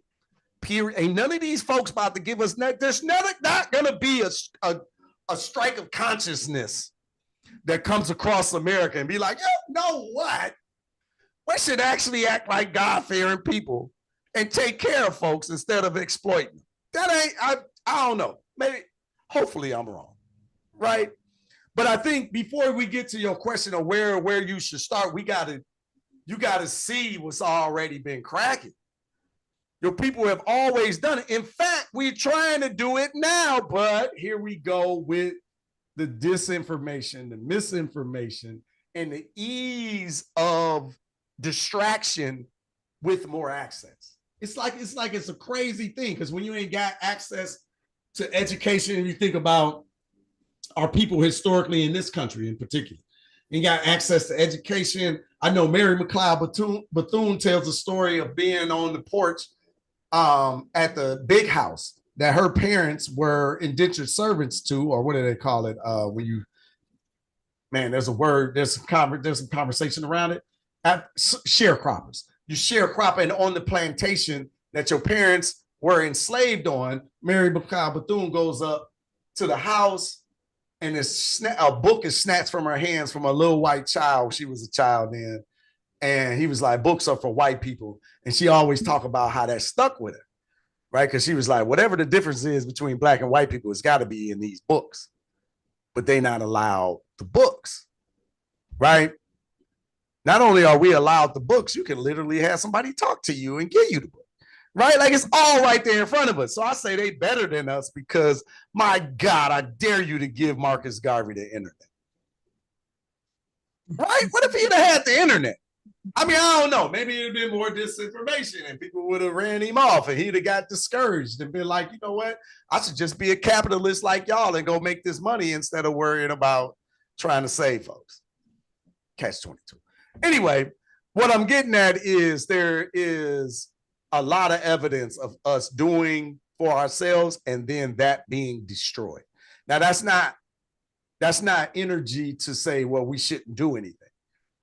We should learn from all of the lessons. And the real lesson is what the Panthers were talking about. How do you protect it? Because you can build it and it can be dope. They're going to destroy it. This is just that's the pattern. I don't know. And like folks don't be wanting you to talk from patterns. They want you to be and believe them in the moment. I hear what you're saying, but out of the last 200 years, you have violated everything that you said you was going to do for us. I'm thinking 201 ain't going to be the one where you put it together, right? So I'm going to need to do what's best for me. All right, I'm going to stop. Any follow-up, any thoughts? I don't know. I just went on a rant on you. I'm feeling good. You're exactly right, Mr. Freddie. You're exactly right. I like the way you put that kindly, and hopefully the young queen can gravitate and slowly understand that they done dropped the, R&B. They dropped the bomb on me, baby. Come on, man. Come on. You dropping bombs on them, yeah. Yeah, I mean, In the Water, Three the Hard Way was a movie, a blockbuster to us that they made that was about white supremacy and taking us all out through the water that no one talks about. So it's there. And Germany's Black Holocaust, written by a black man, that was very interesting and sad. And when we get into this, that's them and that's not us. The Jews over in Germany thought the same thing when they was taking over South Africa in the 1800s. And the black intellectual people, doctorate degrees and all of that, they came over to Europe to help build the infrastructure. So Hitler got his playbook from one of our king or queen said earlier, history will repeat itself. And that's very important why this platform that you have and your staff and your volunteers and us, it's very important that we get this out. We got grandbabies, some of us got great grandbabies. This is very, very essential for the soul and mind, and we appreciate you. My man. Hey, Freddie, I'm ready to answer the question. Simple. Hey, where you at? Come on in, brother. Hey, Al, I got you next. I think you up next. Hold on. We're going to make this simple, y'all. Yeah, go for it. And I said this before. I live for my ancestors, okay? Because what you said, Freddie, they didn't have a choice, okay? The simple question is freedoms. That's what took us down, okay? Because we were in that fire. Our ancestors were in that fire. They didn't have a choice. You cage someone so much. What do you got? You create a beast. And during the civil rights and all we were a beast that they could not contain. They could not do anything. When they took out Martin Luther King, listen, America turned on fire, did it not? And that's when they signed the Civil Rights Agreement, because they knew if you keep caging us, you keep denying us, that's exactly what's going to happen. Yeah. Okay. But they looked at it as well as a capitalistic move. Okay. Divide and conquer. Okay. If you divide us up, you can conquer us. But they couldn't do it if we were united, which the brother said before. The biggest fear is that we unite, like what's going on in Africa right now. Yeah. But it was freedoms. And you can say it, Freddie, because you know the way we were raised, okay? Our parents didn't play, okay? You were instilled fear by them before you were fear outside, because they knew what was outside. We didn't. And they knew they had to crack that down, because that brought unity as well. That's why parents are getting arrested and put in jail if they discipline their child. Now, what kind of crazy sense is that? Right. Okay. But it's the freedoms that have took us down. And of course, the fear of eliminating our heads of state. Okay. But there in the unity part, you suppressed us so much, it didn't matter. But that's not the case today. Right. Crime. I'm gonna answer on that. Come on. How can you instill crime and laws when you break the laws yourself? How the criminal establish the rules? Exactly. Look who's leading the country. Yeah. Okay. And the whole point, we got to understand, a crime is a trap. Okay. The ones in power will instill crime and laws to control the people they want to control and manipulate. We got to understand the crimes to us are not applying to them. And we need to understand that, you know. Yeah. So I don't look at crime as laws by people who are breaking the laws themselves. And like the sister, the Caucasian sister said, where did crime come from? Where did violence come from? Yeah. Them. Ain't nobody created heinous type of acts against a human being other than them. Yeah. It was okay. And we got to understand that. And what else happened was when they gave us the freedoms, we wanted to separate to be like them. Mm. And once we did that, it was over. Because we didn't want to be ourselves, because we were programmed to hate ourselves, you know. But when you had that unity and everybody was in that fire in that cage, we saw more prevalent of why we need to change and why we need to fight and do whatever we had to do to get out of those cages. And they knew, okay, y'all, we done pressed so much. It's time to give some freedoms. And with that freedom, we're going to give, you know, the gatekeepers, you know, the folks that the coons are going to control some of them, give them a little, they, listen, like you said and others say, they studied us. They mastered us. The problem is we haven't mastered ourselves as a united front. And that's what they're scared of. Look at what they're doing with their woke term. Okay? You know, they turn everything against to make it propaganda, like the brother says. But like like everyone is saying, we got to stick like what Freddie's doing, what the elders are doing, like myself. We got to continue to reciprocate this across the board through our community. We can't keep waiting for somebody to save us. We can't keep waiting for people to teach us our history that don't want you to know your history. That makes no sense. Ban all the books you want. That's not stopping me from having my own library. When I did that education committee, I made everybody bring in their library and let's share across each other. You see what I'm saying? You know, but like I said, Freddie and me and many others, we got to keep doing what we're doing. We don't have a choice. And that's the accountability we have to accept, because that's what our ancestors did. They didn't have the freedoms that we had. That's why we don't have a choice not to do. We got to do it. They did it for us. I'll leave it there. My man, my man. Oh, I love it, man. I love this discussion, man. Hopefully y'all are like enjoying this. Like, give me a yes in the comments just to keep the interaction going. Give me a yes in the YouTube. Y'all get dying over there on me. I mean, the number's still up, but you know, yeah, comment, y'all ain't engaging with us. Give me a yes in the comments. Amen. I see that as well. If you're enjoying this discussion, and I'm gonna keep it going, y'all. I ain't going. I know sometimes I'll be like, I'm gonna get out of here. You know, hey. If you can't stick around, no worries. It's streaming to YouTube, so it'll be up there. You can catch that. Hopefully you're on our email list. Hey, if you're watching on YouTube and you haven't subscribed, please do so. If you are not subscribed to our YouTube, please jump over there and subscribe to our YouTube as well. We're definitely trying to build up that channel. I see my yeses coming through, enjoying the talk. Yeah, no, it's great conversation going on today. But I want you to know this great conversation because y'all participate. Y'all in it today. I love this energy, right? So I appreciate it. And that's why I'm like, let's go longer right now. Okay, we ain't gonna go too long, but I want to make sure that I get through all of the hands that are up. The engagement is in here. I appreciate y'all, and I appreciate the support of the book. Thank y'all for that. If you don't have it, I'll drop the link down in the comments. 50 Truths They Tried to Erase. We're kind of talking about it, and we're all over the place, but we're having these conversations. This is what happened when you with your people. Hey, if you came to Grandma's house, you'd understand that this is what happens, right? We are engaging. The cousins are getting together, and we're having great conversation. I love the food selections that y'all sent through there. Especially everybody that said anything with sweet potato or sweet potato pie. Hey, sweet potato souffle is a thing. And my God, it has to be made by a God. It is delicious, by the way. All right, anyway, I got a thing for sweet potato, man. I love it. I love it, right?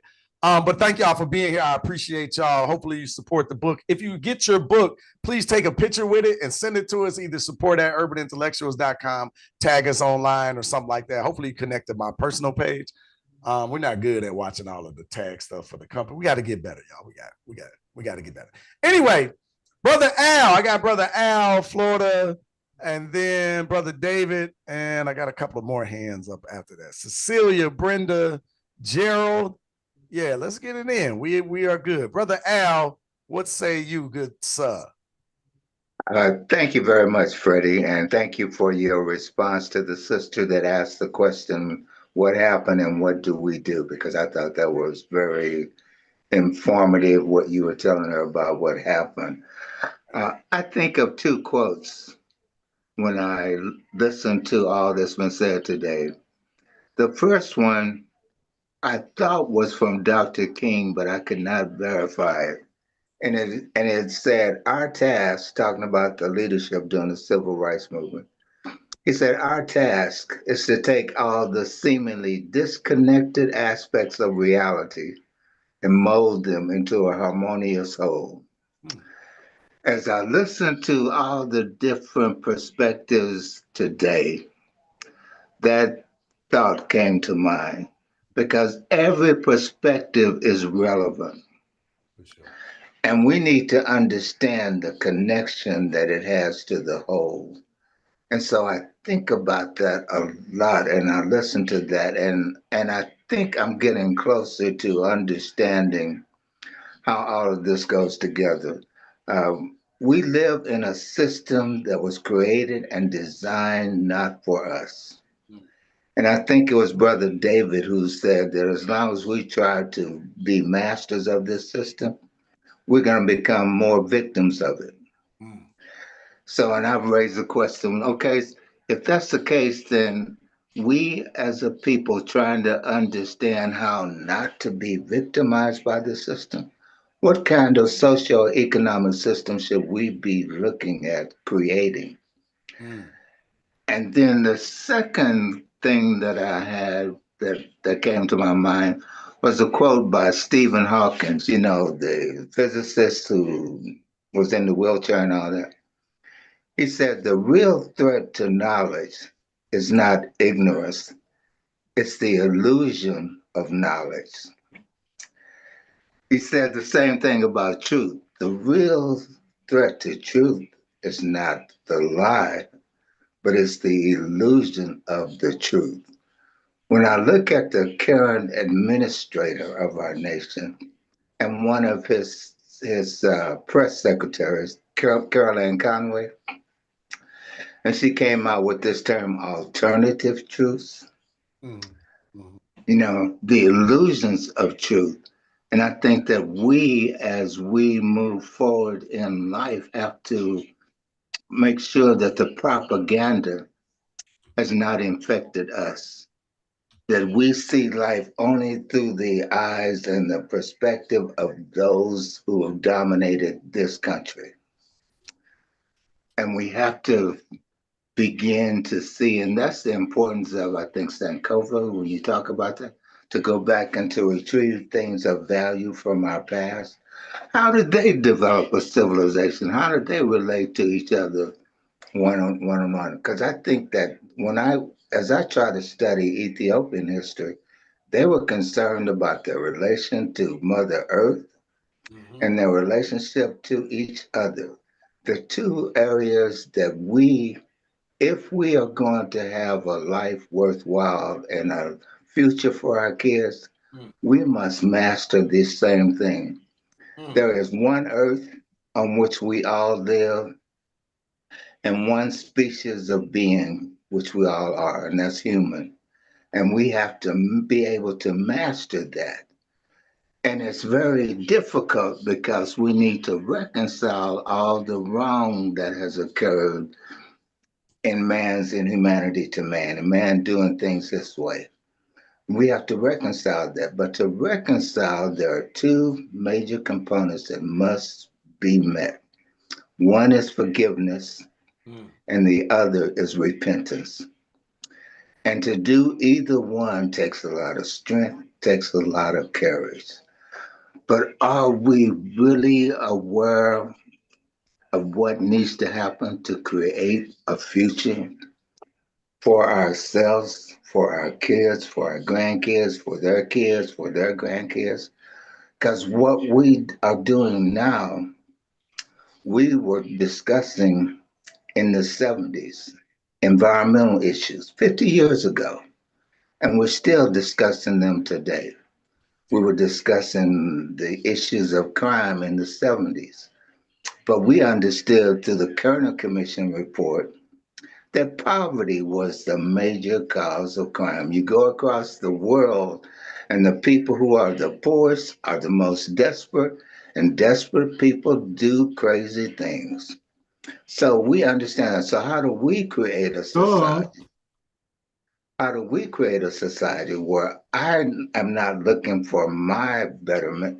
And I think I said before, when I went to college, it wasn't to make a better world. It was so that I could have the good life. That's the infection that most of us still suffer from. So we have to, again, take all the seemingly disconnected aspects of reality and mold them into a harmonious whole. Thank you, Freddie, and thank you for allowing this conversation, because I learned so much from the people who input. The sister who raised that question, I thought, man, I'm feeling you, baby. I'm feeling you. And then your response, I'm saying, yay, Freddie, yay, because you telling the story. So thank you very much, and thank you for listening.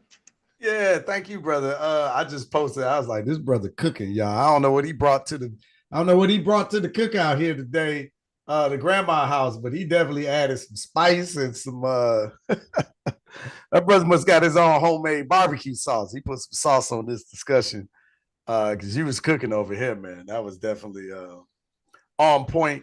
But I'm just glad y'all enjoy these conversations, man. Like, you know,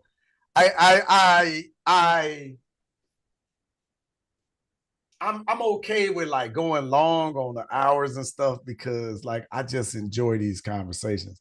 I think these are really important conversations that need to be had. I think in a lot of our spaces,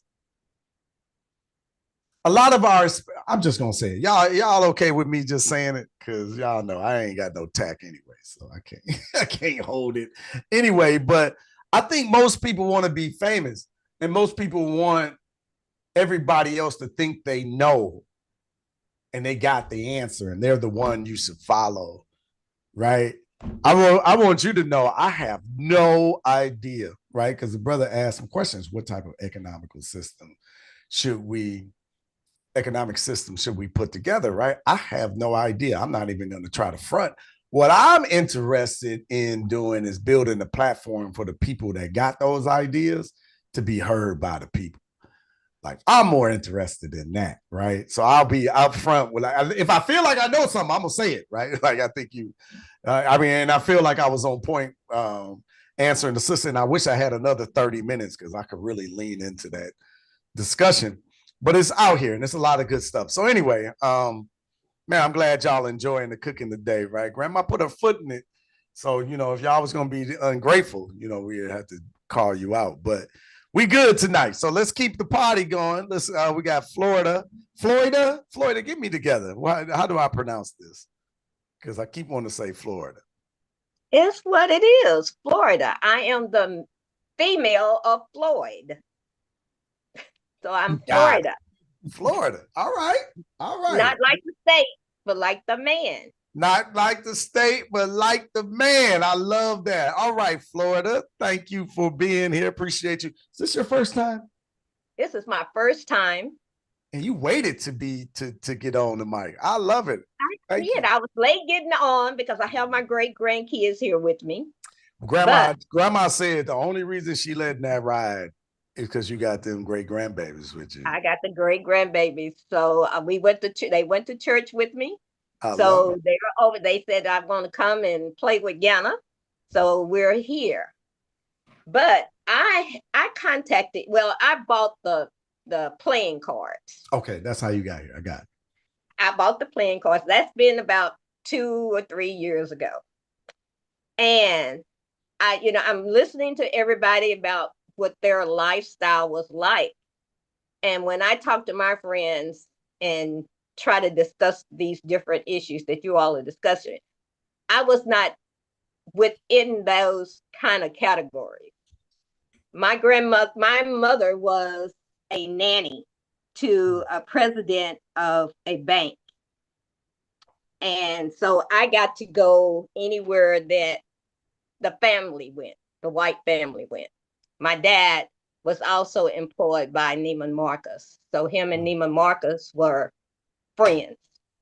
So I got to go wherever the family took me. So I wasn't with segregation as much as my friends were. But and they kind of look at me and frown at me and says, "Oh, well, you think you better than me." No, it's just where my mom took us. Then she said, no color should even matter to you because you all are on the same playing lane. But they want to put you down, but you don't let them put you down. You keep going. My mother did not graduate from high school, but she made sure that we had everything that we needed. So that's by her being a nanny. So, but what I was listening to, I was really, really thinking about was when they said about the library. If anyone knows about Freedom School, then they know that the kids read books about themselves. And that is a library in itself. We just need to keep that up. I was on AmeriCorps Vista, so I got to do Freedom School for several years. And so we need to really go with that as a community, get with our kids, get them in these freedom schools so that they can learn about their history, about people that did things that helped them get to where they are now. I also contacted you about doing an entrepreneurship for my youth group that I was selected. Yes, that's me. That I was selected. Yeah, I'm like the team. Yeah. Okay, yeah. So I was elected as the youth director of a 90-year-old a nonprofit organization, the National Association of Negro Business and Professional Women's Club Incorporated. Wow. And I'm with the North Texas League, and we are doing Black history. So the lady that says she does a program with her church, if she could give me some feedback on other things that I need to do, because we're going to do a scavenger hunt. So they're going to have to learn about Black history, and then they're going to do their own genealogy. So the gentleman that said he did the genealogy, I like that too. So we're doing that, and that's going to do technology for them because they have to do the acronym LEADERS, which is leadership, entrepreneurship, advocacy, technology, education, resources. That's for getting scholarships for college. Also service. So we have community service. And we go to Buckner Shoes for Souls, put the shoes together, and they're sent all over the world. So that's one of our community service. So I'm really looking into that. And then when you said about the freeways, I lived on a major freeway in Dallas, Texas. Okay. It was 2 lanes. And when they put a big freeway there, they ran over a Black cemetery. So they had to find most of the stuff that was in the grave, but they couldn't match it up. So we have a Freeman Cemetery museum. And then at our museum, we also have the dirt where they dug up and everything. So they did destroy a lot of our Black history here in Dallas by building that freeway. Yeah. Wow. Thank you for sharing that. Yeah. So I'm looking forward to you doing an entrepreneurship thing for our youth, because they need it. They need it because they have been so programmed. I got to wear Nike. I've got to wear this. I got to wear that. And I'm trying to teach them that doesn't make you. That doesn't make you successful. That makes the person name that you're wearing successful. Right. So you need to get your own name, your own brand out there so that people will know you for the things that you do. One, thank you, sister, for thinking of me when you wanted somebody to come in and talk to your children, the students, about entrepreneurship. So I appreciate that. But yeah, two, that's why I was pushing back and I was asking, like, well, what are y'all learning? Because I want it to be beneficial. But now hearing you today, they need some dreaming too, right? They need to dreams. Like, yeah, I got you. They need to see it. Yeah. All right, so this helps. So I'm glad you came on. But yeah, I want to make sure that I deliver and it's impactful. But I also want to hook you up with the brother Carl. I don't know if he was on earlier. I think he would be a good conversation for you as well, because literally he got a business around teaching children entrepreneurship. Like that's the whole. This is what he does. Yeah, we're in the same mastermind. I would vouch for him. So just worth a conversation, right? Like, maybe you don't like his jokes. I don't know. He's not as funny as I am, but anyway, I kid. But no, I'm looking forward to it. And thank you for being on today, and thank you for commenting. We definitely appreciate you and the work that you're doing. So I'm looking forward to being helpful. Let me say. All right. Thank you, sister. Freddie, I just wanted to jump in. Oh, yeah. Tamiko, hey. Hey. Hi, everyone. How are you? Hope you're having a great Sunday. And I love the conversation. I love the passion that everyone has on here today. And I just wanted to say, first and foremost, say congratulations, Freddie. I'm proud of you on the book. You were published before, but like I really believe this is going to put you on the official map. And after that is the TED Talk. Okay, so she said it. She said it, y'all. I ain't gonna say I was listening to mine. It's already written, by the way. Right. So, but one thing that I want to just put out there with everyone, we're all looking for the one person to stand in the front and open the doors for us and knock the doors down.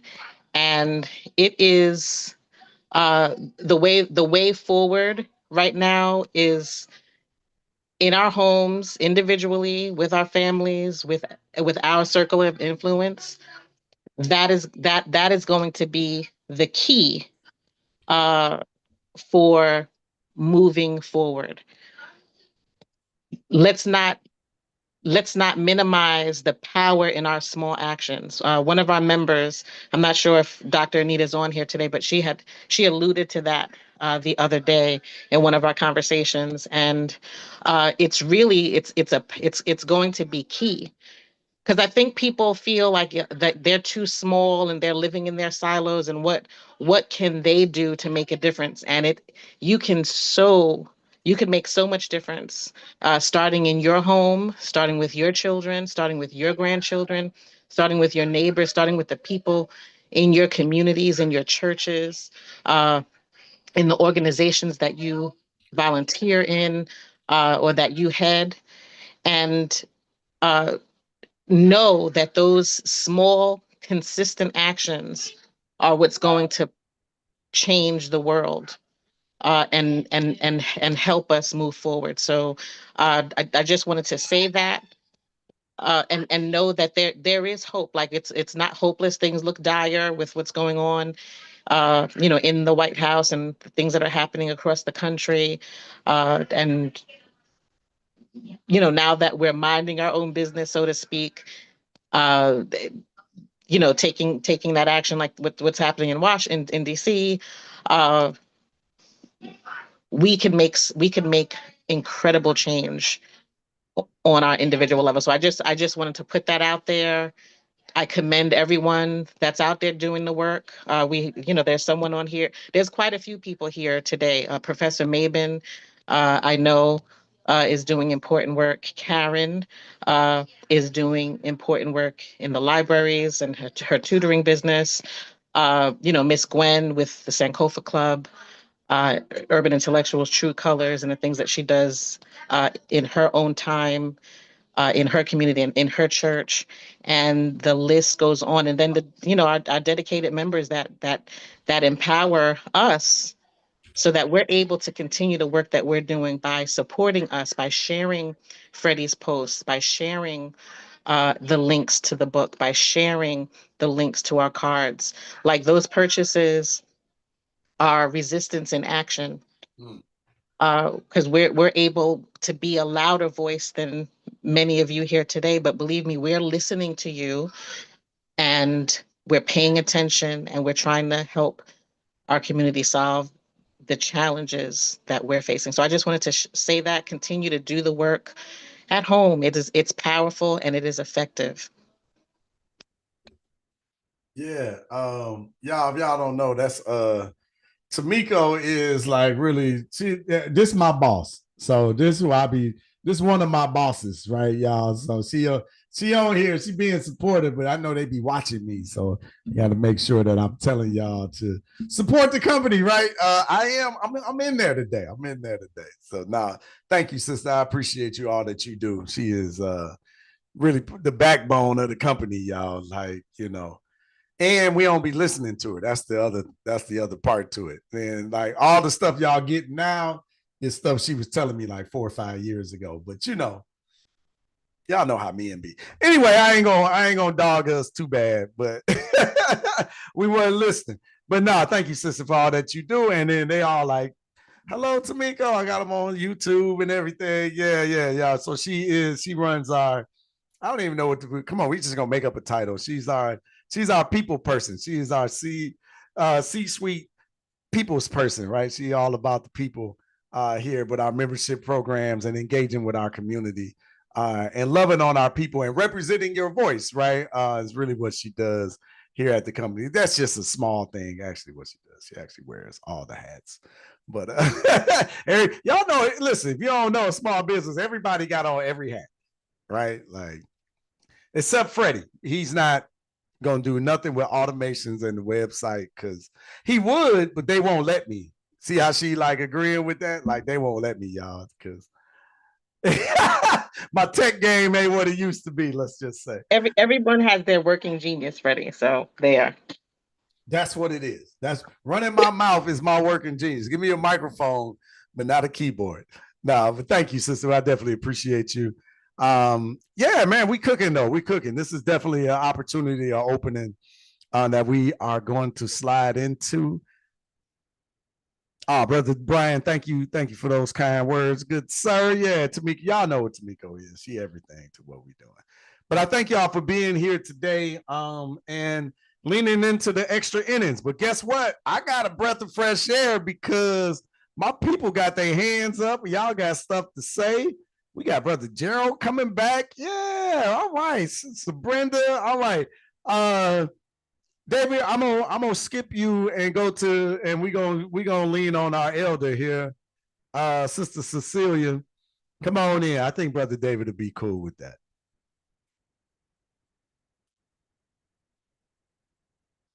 Yeah, this is Sister Cecilia's first time here at so.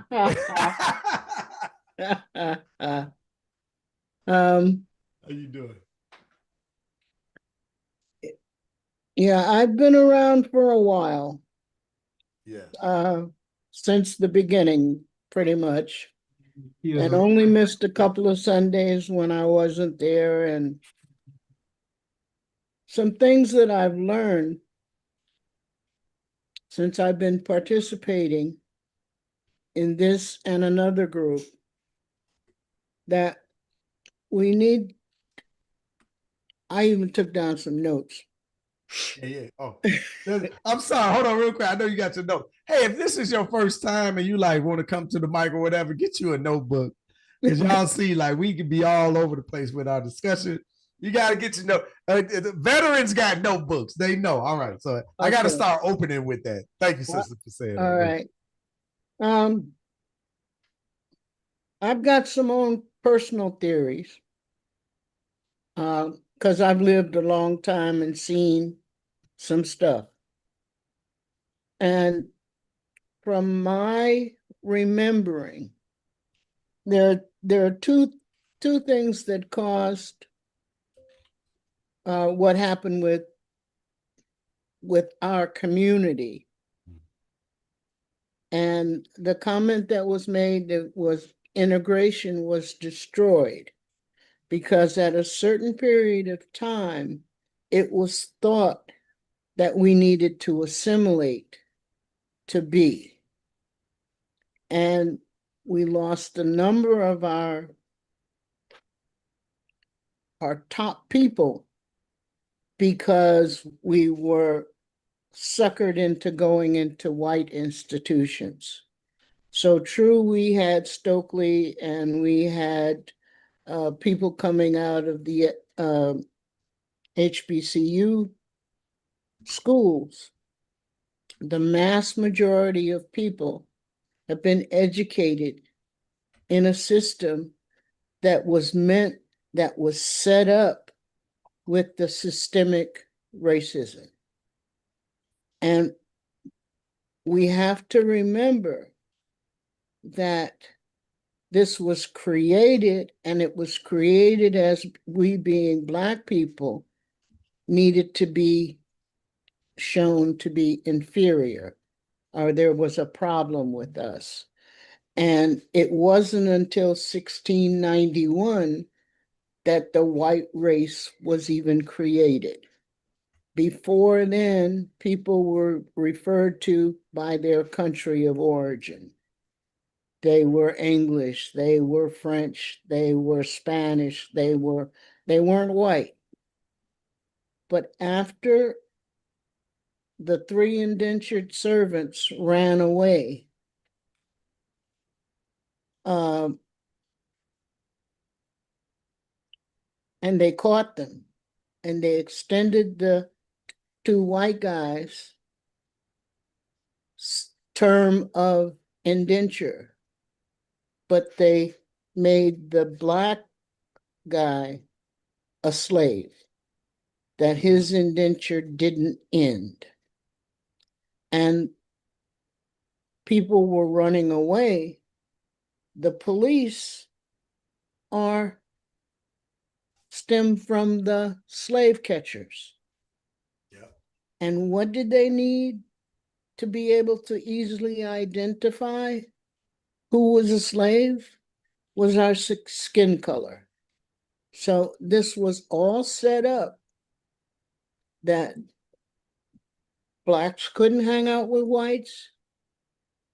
They taught the white people, that they were better than the Black people. That's been ingrained in their system because that's what keeps their system running. They needed to be someone to be on the bottom and be easily identifiable. So this whole setup was done on purpose to keep us down, to make us slaves forever. You know, if your parents were slaves, then you were a slave for your entire life. And when we were too friendly with the white people. We were getting married, we were raising families together, and they didn't want that. They also who disrupted the Black family? Was the white people, because they sold our children away from us and taught them that they were on the bottom. There was no way for them to go up. They had people come to view the lynchings. They told people that we were wicked, and this Black man, or we can't tell which Black man it was that raped this white woman, so we're gonna go and kill everybody. You know, this whole thing was set up by people on the level of Elon Musk. It was set up by the rich white men back originally before this country was a country. And they've got us thinking that when you say, I want to be an American, that what we're saying is, I want to be white. Because when they talk about Americans, they're not talking about people from Mexico or Brazil, because they're Americans too. Some of us live in North America, some of us live in South America. But they're teaching their folk that Americans are white. And those Americans didn't become white until 1691. So you got to look at how we know the system was set up. They killed everybody who looked like they had some power. And they taught us Malcolm X was a bad guy because he was trying to start an illusion. They taught us that the Black Panthers were some groups to be fed, to be afraid, rather than knowing about the breakfast groups, knowing about the homework help, knowing about the after-school programs that these organizations set up. I was a junior, freshman in high school. No, I must have been a junior in college when one of the other Black students pointed out to me in the Ebony magazine that Malcolm X was lost. And I didn't know who Malcolm X was. Wow. Right. I got most of my education about Black people from the college that I went to, because I was in all white situations after leaving segregated schools in the 4th grade.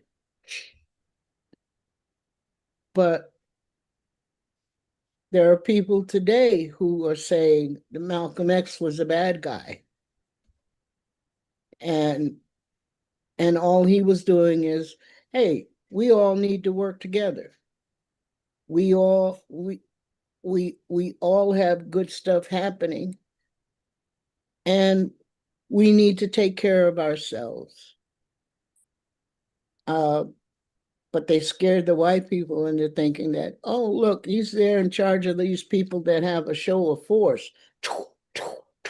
And even after the movie, when you see this white police officer saying that man has too much power. Nah, yeah. No. So Spike Lee movie. yeah.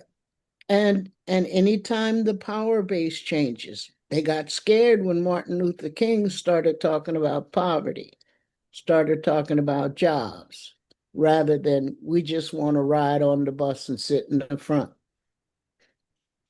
So, I am truly grateful for this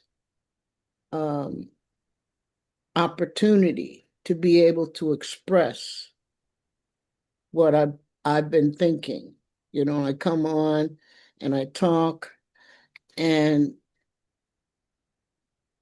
I'm living in a world that allows me to talk until they really look at me, because I'll become an enemy, and they could John Bolton me and come and get my thing.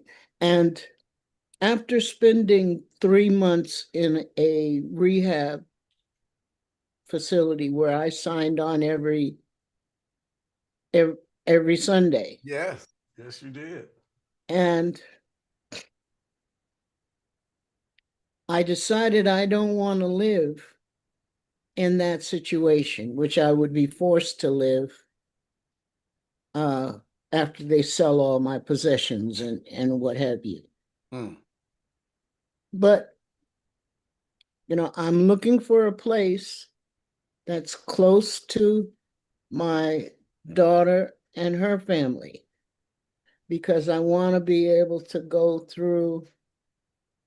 to the school functions, the softball games, the things that young people are doing, and I want to stay around young people. I don't want to be in a place where when a person leaves, it's because they died. And around all of that stuff. So my dream is to have a house near my child and my grandchildren. Okay. But in this house, I'm going to have a music room, because it's full of musicians. The drums should be set up at all time, and all the instruments and whatnot, where the grandchildren feel. I have one grandchild that's very musical. So that they could come over and jam at any time. Yes. I also want to have a library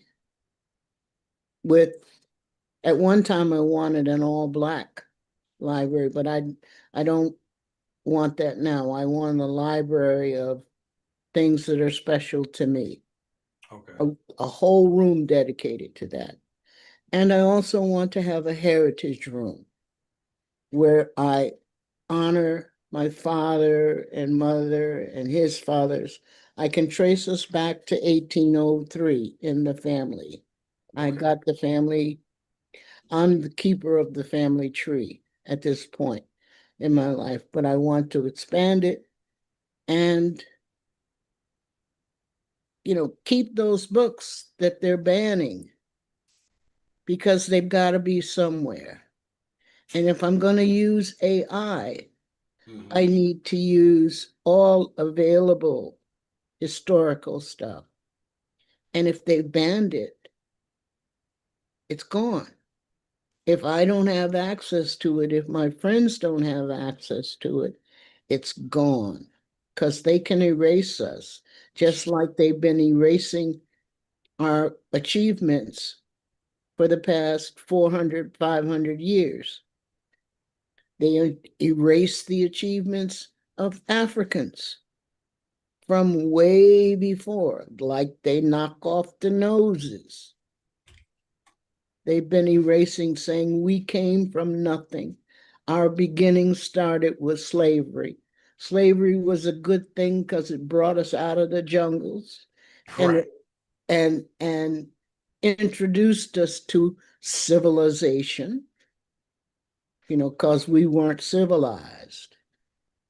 even though they came in and stole us and killed us, took credit for what we had done, but we're not civilized.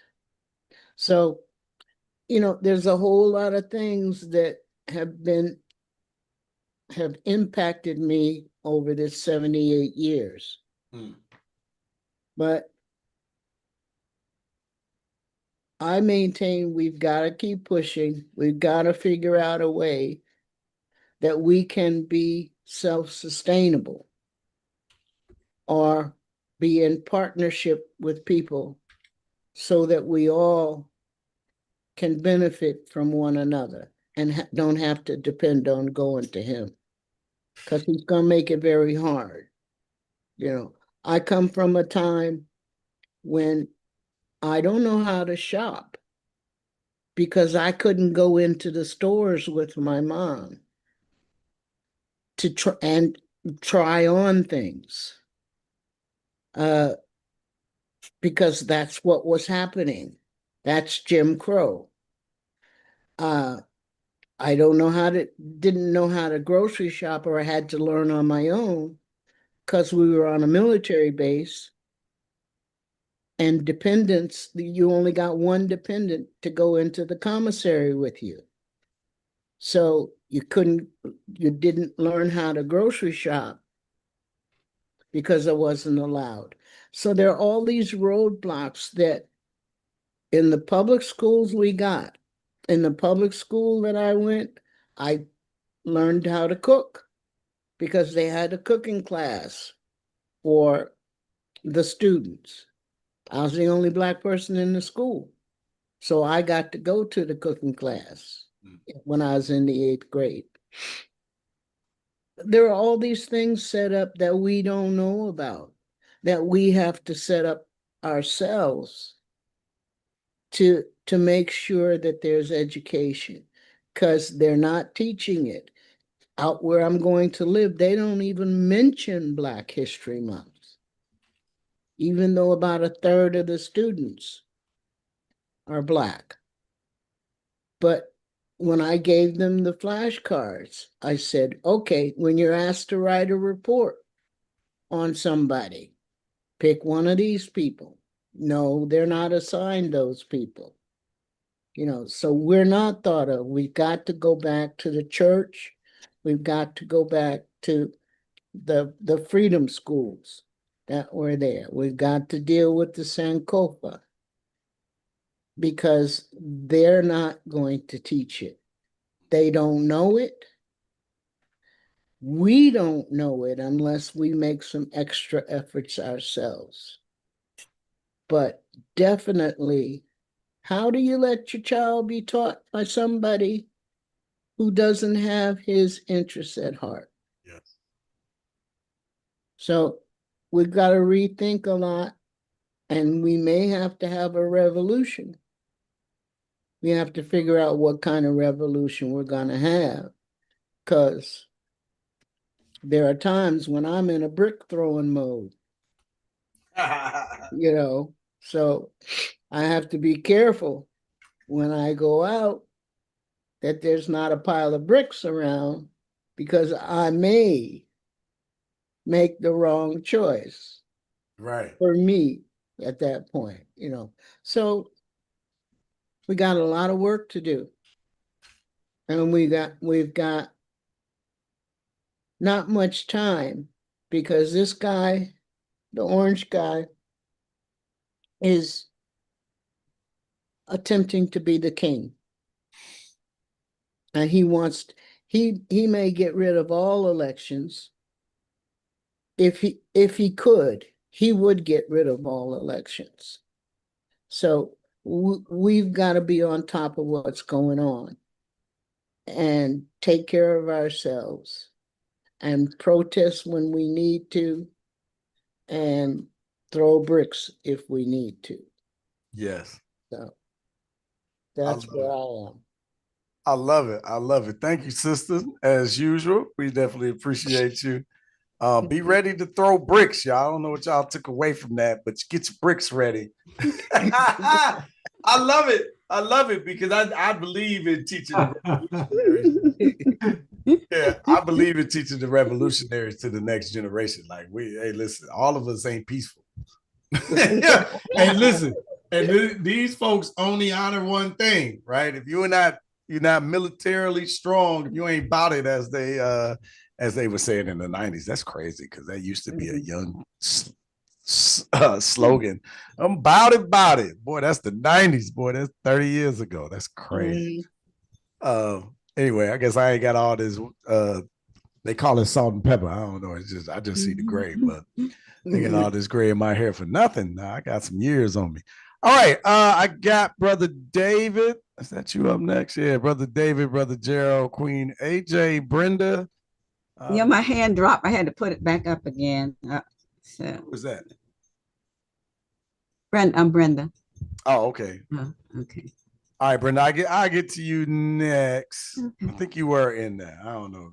Yeah, it dropped and then it moved me out of line there. Yeah. Once you undo it. David, I'm gonna skip you again. I'm gonna go with Brother Gerald, and then I'll come to Brenda. I'll give you a moment, brother. I know you can wrap it all in there, whatever you got.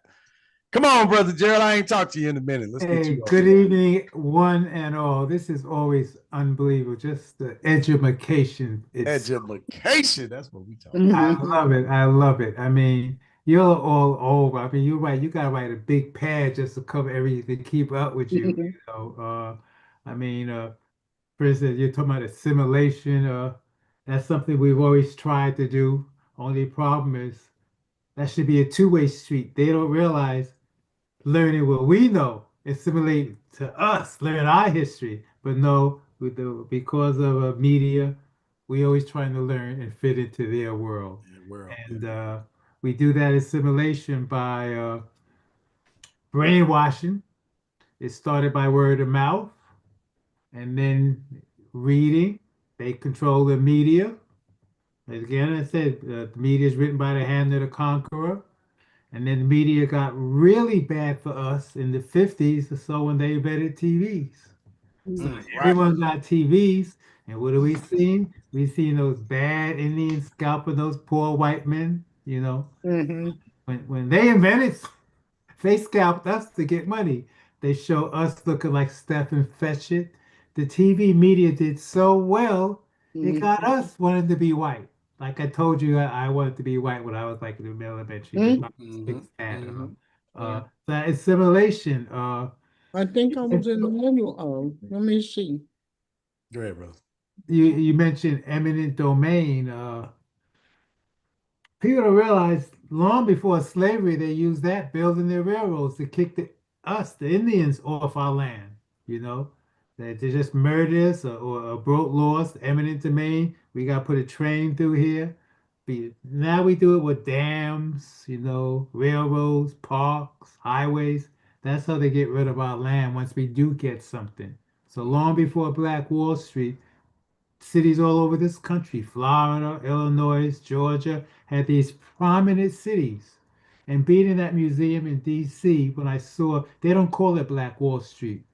I couldn't find Black Wall Street there. And I ran into it. It says the Tulsa riots. Yeah. But going through that, seeing that woman. Or the Tulsa massacre. Right. And when she's talking about what happened and how they took her home and whatnot, but I mean, that was the first instance of them taking anything from us.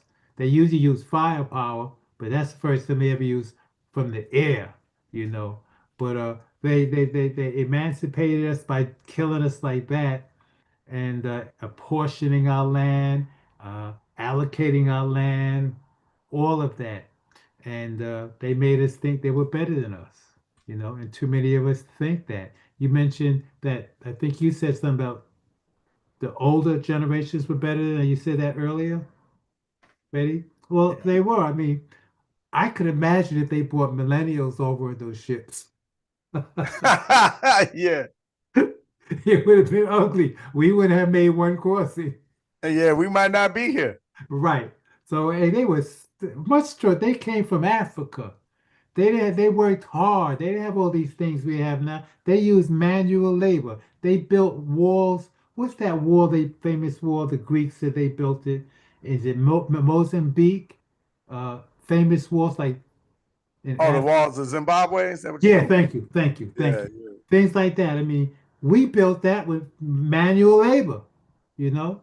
So hey, and as far as somebody said we don't have the fire that we used to. Well, we always had the fire. They never diminished it, although the firepower is what brought us to where we are now, because they always had the firepower, you know. Mm-hmm. We did so good between slavery and Jim Crow. I think that was what, 12 years or so, because the firepower was there in the form of the military to help us not get hung and whatnot. But Yeah. we did everything. We had our own mayors, and we went so far. And then they moved the military, the firepower came in, and they got rid of us, you know. Yeah. And that's everything. And the So black, wait, I gotta let's stick right here for a second, because some of y'all might not be aware of what he's talking about. He's talking about the 12 years after a quote unquote emancipation, right? So from 1863 to 1875, there was a 12-year period that the South and all of America was actually like living up to its principles, right? And what's written in that document, right? That we're supposed to all have these inalienable rights. Well, there was a 12-year window where Black folks did. And if you look at that 12 years, my goodness, the oh my advancement God. is that 12 years, we ain't did in the last 120 years Hey. what they did in that 12 years. And that's real talk. And I know y'all think, because my daddy always say, he said, once you gave the Black man a microwave, you couldn't tell him nothing no more. Right? Like, he was like, once you got that microwave, and don't have a Cadillac outside. What? Why all we waiting on is Jesus? Like, ain't nothing else. Anyway, I'm gonna get y'all, you know, I get wild, but really that 12 years, they put in so much work. And what he's alluding to, why it's only 12 years and Jim Crow coming back, is because of the Southern Compromise. So the Democrats, right? Y'all know we love the Democratic Party. They so dope. Not back then. Yeah, not the Democrats, excuse me, the Republicans. Back then it was the Democrats. Huh? Back then the Democrats were the bad guys. Yes, right. That's why I say, matter of fact, the Republicans, because that's the land of Lincoln, that's the party that quote unquote emancipated you. But they executed the Southern Compromise. And in the Southern Compromise, the South basically said, let us do these states' rights. States' rights is what's important. We need to make this decision, and we got to have control of our own state. That's when the Northern Army receded. They left the South. And that's why that 12 years of advancement ended, because states' rights jump in. And the states' right, man, we gonna have our N-words, right? These are not my niggas. I'm just gonna say it. Not my niggas. Negroes, yeah, we gonna have our niggas. We gonna get our niggas back once y'all get this military out of here and stop being on this wildness. Listen, we'll give you the presidency. Just go do the facts. Like I'm not arguing none of this with none of y'all, right? Just go do your own research and prove me wrong and talk about it if you feel like. But the Southern Compromise receded the Union Army out of the South, and they picked up with the states' rights argument, which that's a dog whistle, y'all. If you don't know, if you hear states' rights, they just trying to get wild on you again, and they just want to be seen as an independent thing, and they don't like this federal governing board because that federal governing board was the North saying you can't have your niggas no more, right? Okay, so anyway, I just need to paint that picture because I know sometimes we be familiar with these terms, but we don't really understand how it come together. Gotcha. And like, man, that 12 years was wild though, the accomplishment. So anyway. Yeah, those 12 years. I'm glad you got your notes, brother. Yeah, that 12 years we had Black Wall Streets all over the South. All over the South. And the one thing I like about the Black Wall Street, we're talking about the Tulsa, while I was in that museum, I passed the video. There was a store and the sign said no whites. And that I said, oh my God, they had it that well. They could say no, because whites didn't come in there anyway. Right.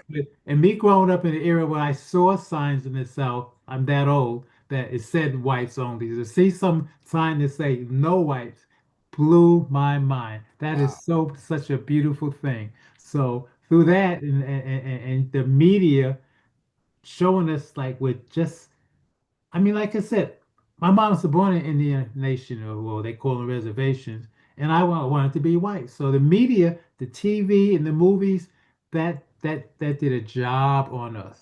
You know, it did a horrible job on us.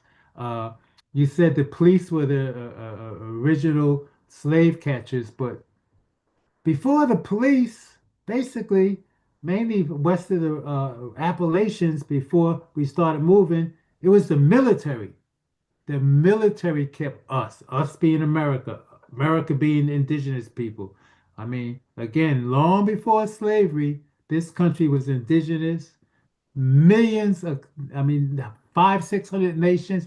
And during slavery, before slavery, we were treated so bad in slavery, so bad. But at the same time, they had a vested interest in us.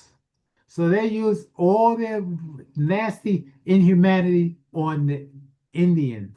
They genocide, bacteria, germ warfare. Well, they killed what, 95% of them, and that's the story, something like that. The Native Americans. Hey, they just want to completely annihilate us, and they did it, and they used the same things on the black man.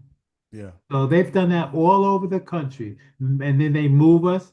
They said the Trail of Tears. We had a few different movements, not just the Trail of Tears. And that's what they did in Australia. Hey, and let's go. Let's be more sinister than this. I like, I like going all the way there. But they did this all over the world. Right, that's what I'm saying. You know, this is premeditated. It's intentional. They didn't just do it. They did it all over the world. It's the same blueprint all over the world. Exactly. I love because, oh, you're Americans, this and that. Well, you succeeded from Britain because they used to run this joint. But you know that slogan, the sun never sets on the British Empire. Hey, good people. I don't know if you ever thought about this, but that's because it was literally all over the world. They ran the same playbook, colorization, the demonization of melanated people all over the globe, y'all. This ain't even conspiracy theory no more. It's like what, you don't know nothing. Like, and what I've learned recently was, for instance, in the East Coast of our country was the British doing all that stuff there, but in the West Coast, before we even went across, it was the Spaniards. Oh, and then I found that's who kicked it all off. The Europeans were doing all this stuff. I didn't know till a few years ago in our country, the Russians were doing it to us. Bro, everybody. Even the Scandinavians. I think every country over here being racist, except maybe Switzerland. Maybe not Switzerland. I can't think of anything bad to say about them. I ain't got nothing to say, but I don't know. they didn't have a military. That's probably why. They never had a military. That's probably the only reason why. Yeah. You gotta have that military. White boy come and take it, even if you're a white boy. Hey, and they did that often. All over. It's just history. It's just all over. So all over. What they did to us, they did it all over the world first. They started with the Indians. They did it to us. Those 12 years. Somebody mentioned Hitler earlier. I think Hitler sent emissaries over here to learn about how to keep the Jews down. Yeah. And Hitler even said, "No, I'm not going to do what they did to them people." I mean, that 3-5 rule. Hitler said, "I'm not going that far," because the white man here was just, Hitler couldn't even be that bad, It was unbelievable. So again, the man mentioned earlier in humanity, genocide, it was once said is inhumane. But I think the guy said the worse than genocide is not man's inhumanity to mankind. It's not the worst thing in the world, but man's acquiescence. Ooh. And we acquiesce so many ways, from not voting to not picking. I mean, listen, we can go all day, so I'll leave it there since other people. But before I go, I open your book today. I'm right down the street, open your book on the way to bowling alley. I saw something in your email, gave me the impression if we got your book, something's missing or something. Did I misconstrue that? Yeah, I'm not sure. All right. I thought something you were saying about your book, but we got your earlier edition, but I think you only got one edition. All right. Yeah, it's only one edition All right right. now. So Yeah. so I haven't opened it yet. So I'll get Oh, my man. Yeah, yeah. I'll Appreciate get to it, But it. thank you. Thank you, everybody. Yeah, yeah. Thank you, brother. We definitely appreciate you. All right. Appreciate the purchase and kind of end the conversation. Because you let me get wild sometimes. I get to say some things. I like that. I like that. All right. I'm gonna go to Sister Brenda. I know she had her hand up, then it fell. So I'm gonna go to her. Then we got AJ. Really and quick, I Brother think it was 1865 from the end of the Civil War, and then 12 years while the military was there, and then it got up to 75. 1875. Brenda, what happened? What did I do? I'm here. I'm back. I'm here. I'm here. Oh, okay. It just fell. My hand fell. But thank you so very much. I love this platform. Thank you for everything that you do. This is not my first time, but I still consider myself relatively new. I usually am in the listening mode, but this evening I was motivated to talk a little bit. All right. And I've attended some classes with Mother Gwen, and so I'm getting a little bit, more into it. But okay. I have a few notes. I'm not a veteran on the notes yet, but just a couple of things on when I had to answer that question from earlier, what happened? Because I'm in that generation from parents that were in the civil rights movement. I call them the marchers and the clappers, and they went to jail. My mom and dad both, got arrested on the sit-ins, hosed down, dogs, the whole nine yards. So I'm one of those children.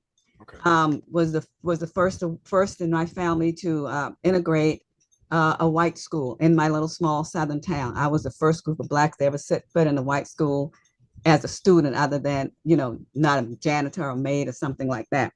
So in answer to that question, what happened?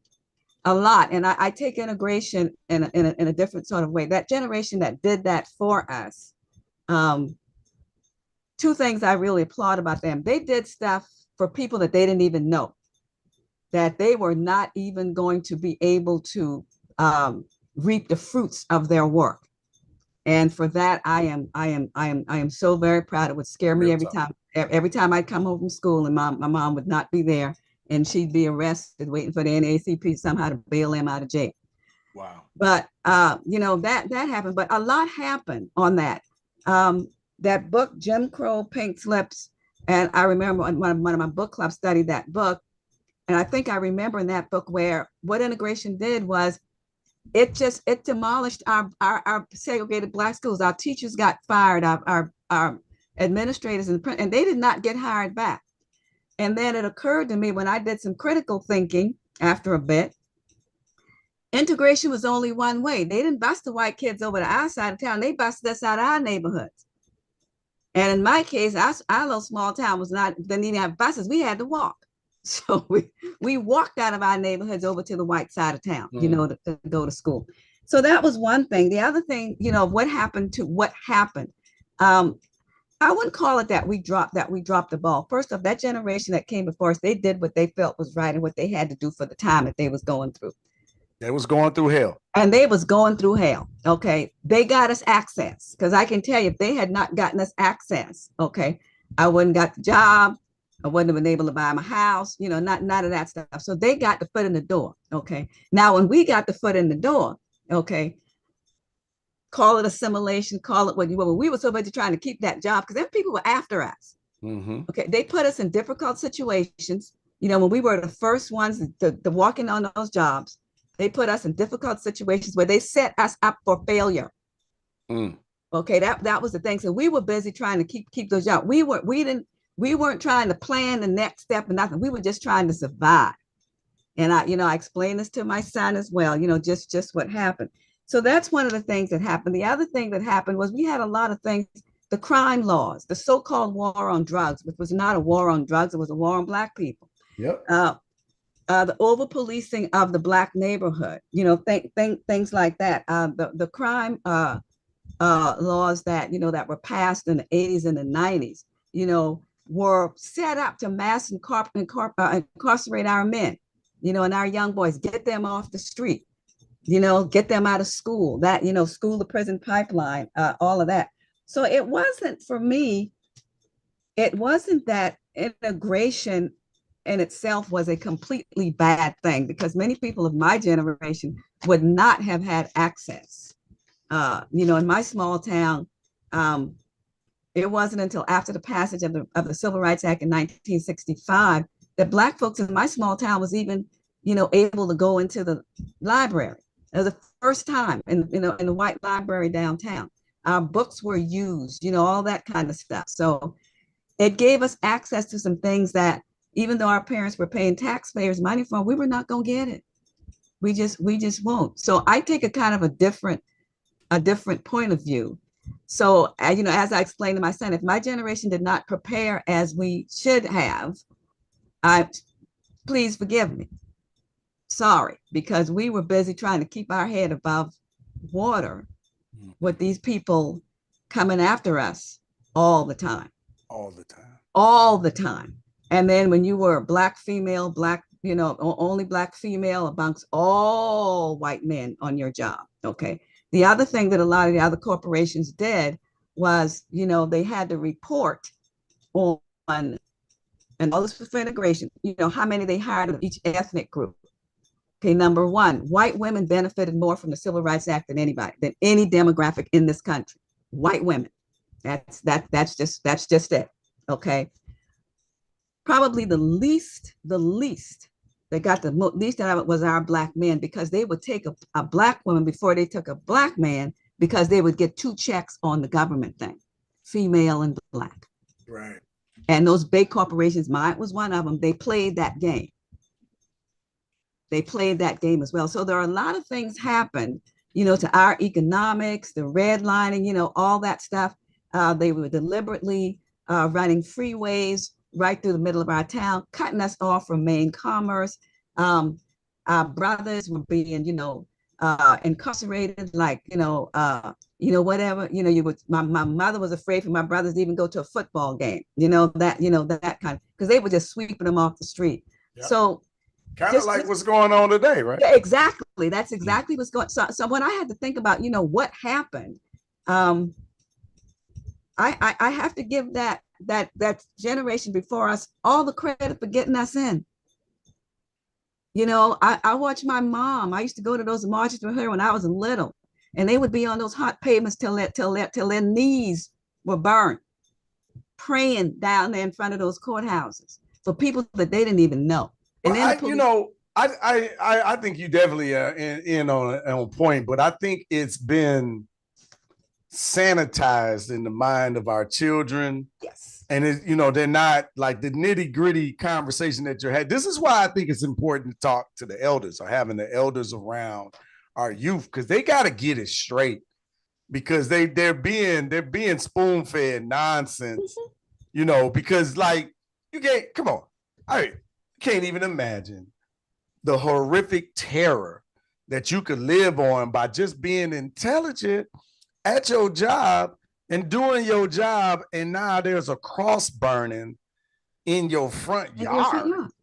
And we know, you don't know what that means. Young people, you don't know what that means today, but we know what that means. That don't mean Jesus is coming back. That means they will hang you from the tree out front, and you gonna go, maybe you go see Jesus, maybe you don't. But that's the only sign of Jesus, that a cross burning in your yard, and all you did was walk down the street and didn't cross the street because there was a white woman coming.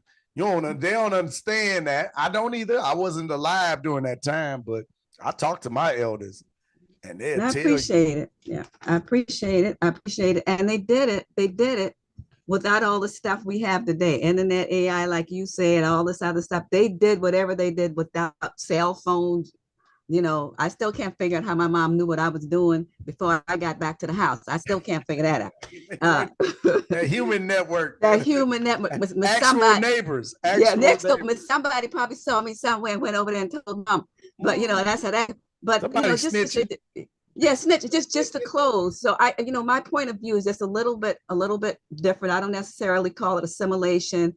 I call it more survival. But we did have to take advantage of some of those things that we didn't have access to before. That, that was just it. But I definitely appreciate you. Thank you for the time to give me a time to speak up. And I really enjoy the interaction and the conversation, and I learned. I'm good. I'm glad. I'm glad. Well, welcome to the family, of course, and thank you for participating. Everything is better when y'all participate, y'all. I'm telling you, like, I don't know if you noticed, but I can hold a conversation for 2 hours by myself. That's easy. But Really, it's just better when y'all join in. David, I just keep bumping you, man. So we're gonna close us out, but I'm gonna go with Queen AJ. We're gonna recognize the young queen in the building. Y'all, this is one of our queens in our Sankofa club. But she's an elder queen now. How about that, AJ? You ain't ready for that? I'm not that old. Okay. So you say I'm closing out today? This is our season queen, y'all. Yeah, season. That's fine. That's a better example. Okay. So actually I don't have much to say. But the other day I wrote a poem, more like spoken word, and I think the conversation kind of aligns with it. So come on with it. Of it is, we call that skin. Okay. You have black skin. You have black skin.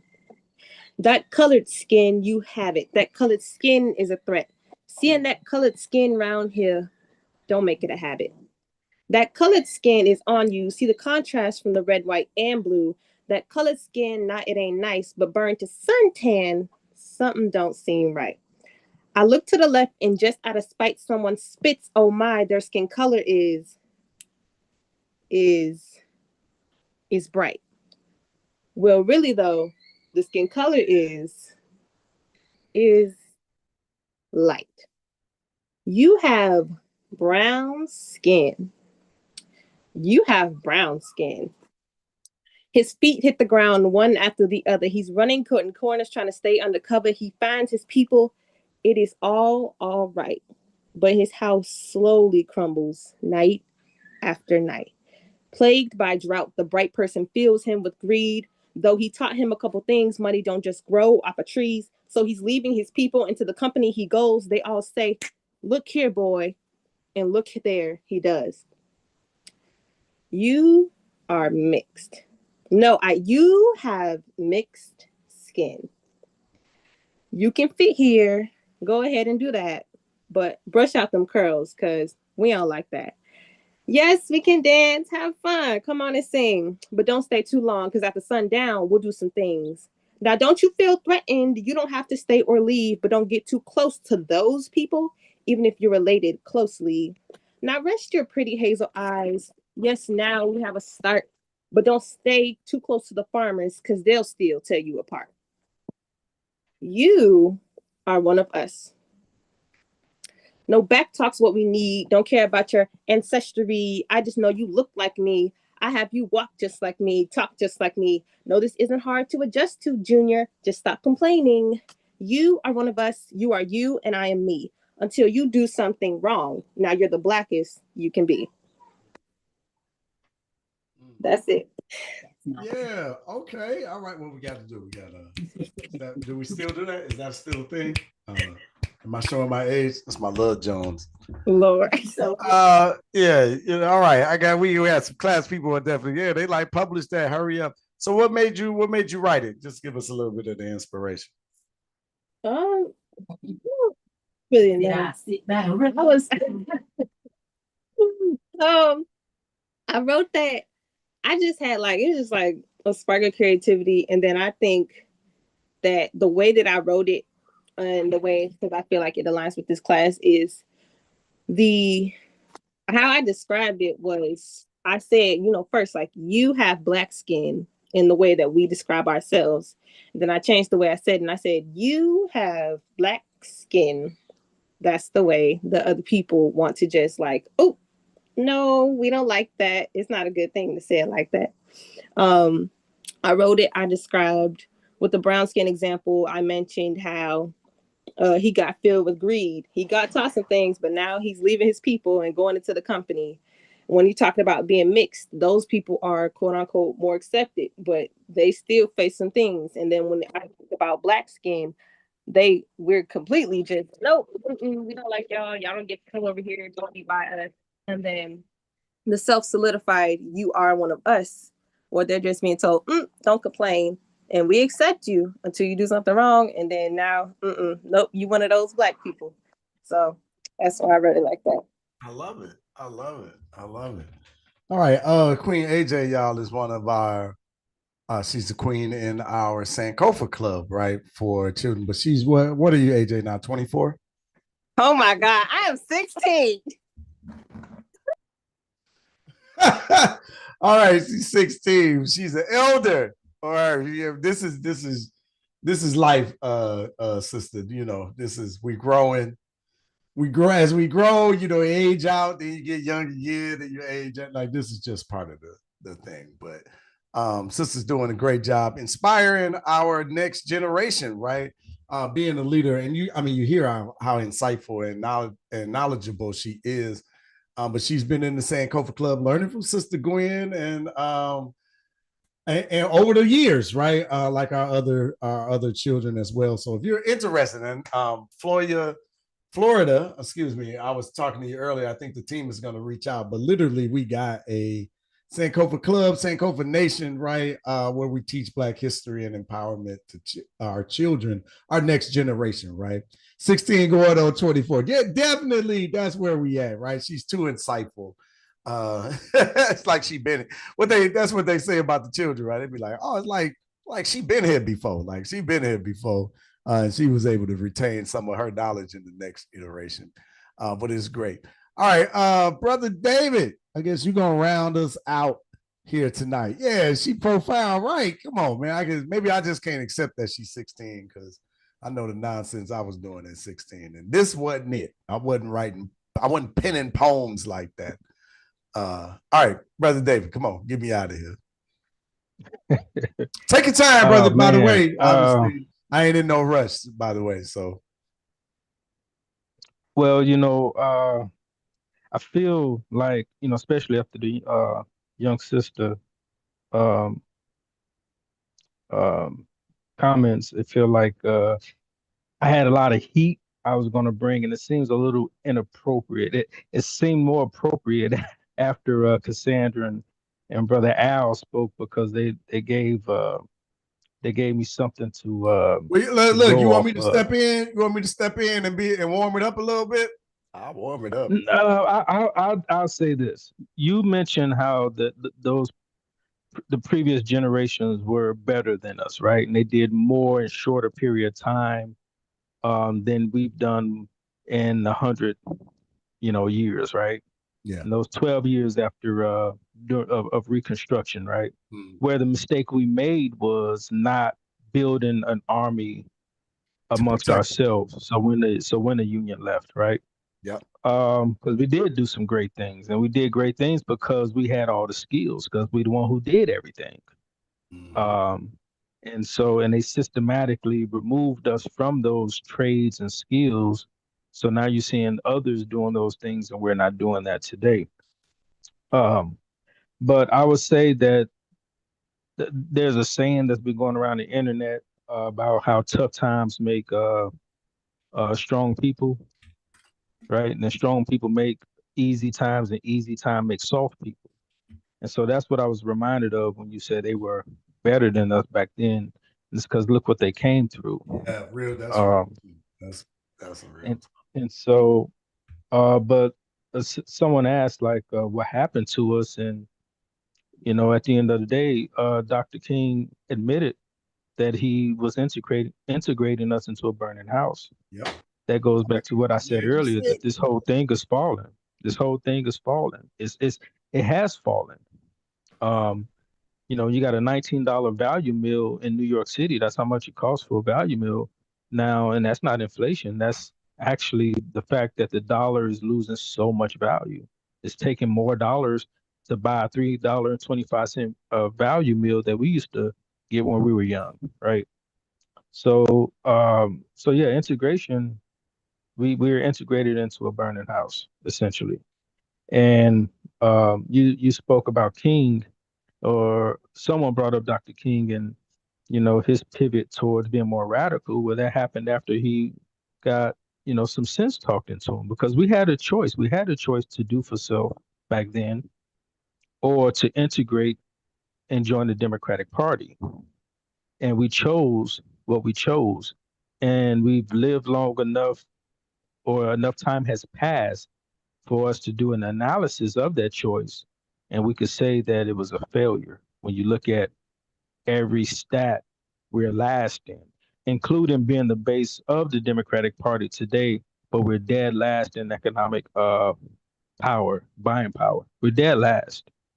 And so, yes, it's failed. And at this point, I don't believe that there's anything that's going to get us to do the right thing, except for the fact that Trump is going to, do what he do.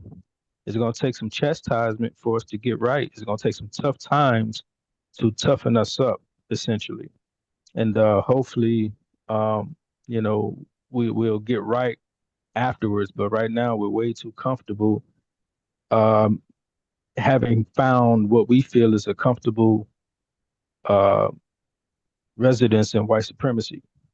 I just saw a video where they still killing us. Cops are still brutalized. It's getting worse now because Trump has emboldened them. And this notion that we're gonna all of a sudden, Sister mentioned getting a couple of the seats back in Georgia back to the Democratic side. Well, what did they do when they had the power? They didn't do anything for us. So what are we really trying to do? You know, uh, Keep in mind, Obama had all three branches and did nothing. And I thought he couldn't do anything because he didn't have the supermajority needed in the Senate. When in fact, for about 3 or 4 months, he did have a supermajority, and he did nothing. Not to mention what happened last year when the reparations bill was had enough votes to pass in California, and the Democrats killed their own bill, our signature benchmark bill. And you mentioned reparations earlier.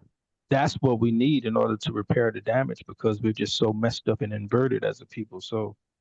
Um, so it's going to take. Unfortunately, it's going to take some tough times to get us back right. But on a lighter note, what I will do is give you something. You mentioned, some help for the elders and cognition and memory. Guy who's talking Um, last question. you mentioned something about cognition and memory for the elders. I will give you this nugget. It's a documentary called Alive Inside, where there was a study of elderly um uh in I'm going to say old folks home. That's what I'm gonna say, because I don't have the word right now. But nursing homes. There was the elderly in nursing homes who was suffering from dementia. Were just complete mute, uh, no communication at all, and they showed several of them in this condition. And what happened was, a gentleman had all these extra iPods, and he had the idea to give them iPods and have them listen to music that was popular at, during their youth. Oh, I might have seen a piece. And what happened? Yeah, and I believe I sent it to you before, but he played that. He played music. There's the one thumbnail and the main uh promotion clip was of a black man who didn't speak, who didn't do anything. Yeah. And then they So you put heard that? this iPod on him, and they found out the music he loved to listen to from, I think, his granddaughter or great granddaughter. And she told them the music he likes listening to, and they put them headphones on his head, and he came right alive. And then not only that, he went back to his youth and started giving detailed accounts of his experiences, very detailed. So it's in there. They just needed something to bring it out, and music seemed to have been that thing. And they showed that was, person after person after person had that same experience. So on a lighter note, I'll just drop that for folk who may be interested. It's called Alive Inside, great documentary, and I'll save the heat I got for the next Sunday dinner. I know you're gonna have it written down, brother. I appreciate you, man. Yeah, that's good. I dropped the link in there, Alive Inside, a story of music and memory, right? A documentary. I love it. All right, that's good. I love it that you always give us something good to think about. I'm not about to get into y'all political debate there. I'm dodging that bullet. He never and I just want to share. Who is that? Come on. That might have been me. I put a link on it. The volume came up. Sorry about that. Oh, you're not talking to us. Okay. All right. I was like, I was gonna let you back in, right? It's like I enjoy the conversation, man. Sometimes y'all know if I got something to do, I just get up out of here. And make sure that I'm going. But I definitely, all of our conversations can go 4 hours, right? We're 4.5 hours in now. All of them can go, can go on all night. It never ends. We just talked about a little bit. There's always so much more. So we're gonna have to hold it to next week, right? Yeah, crumbs, right? Like we definitely getting us some crumbs, but hopefully you've enjoyed, the conversations that we have, the the things that we're trying to bring to the community. I hope that you get the bigger sense, right? I'm not really just interested in building a interesting show. I'm interested in really getting a platform together that we could just start being the change we want to see in the world, right? Like that's just really what we're doing. And we center it around, of course, Black history and culture and that conversation.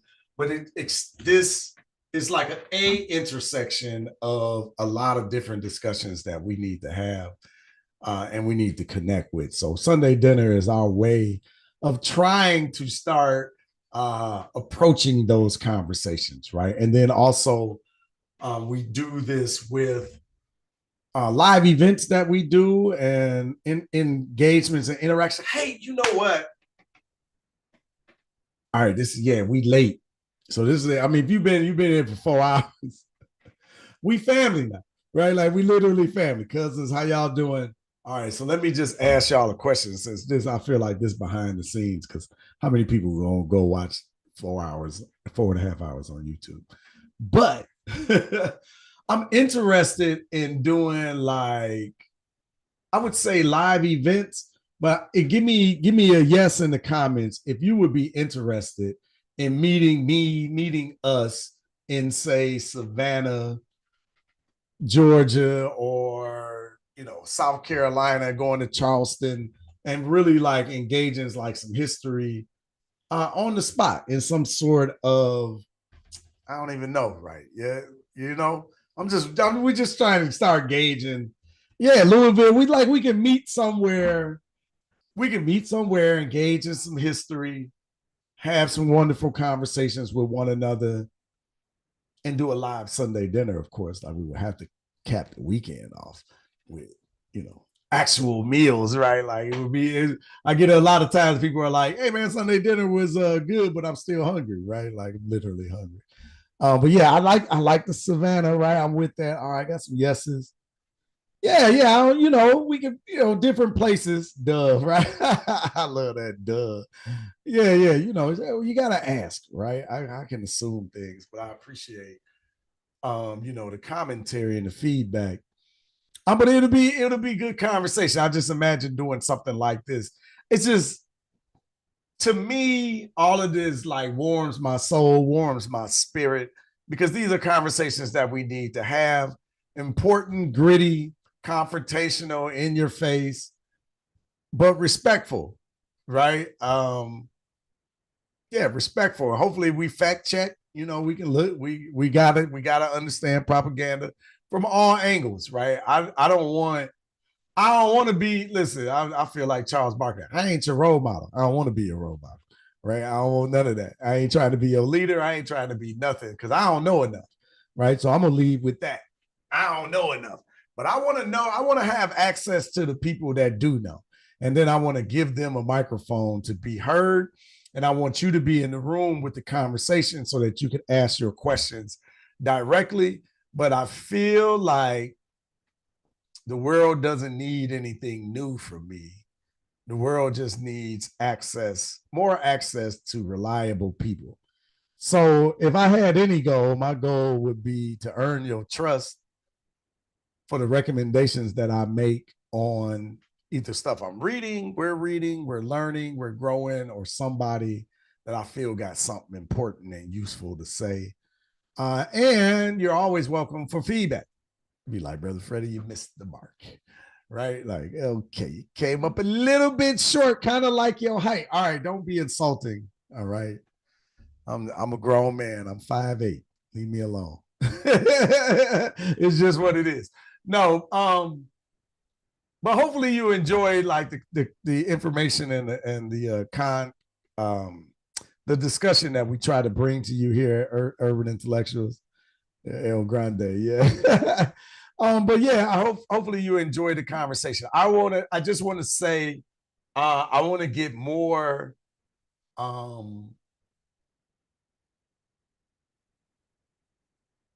there's a word I'm searching for,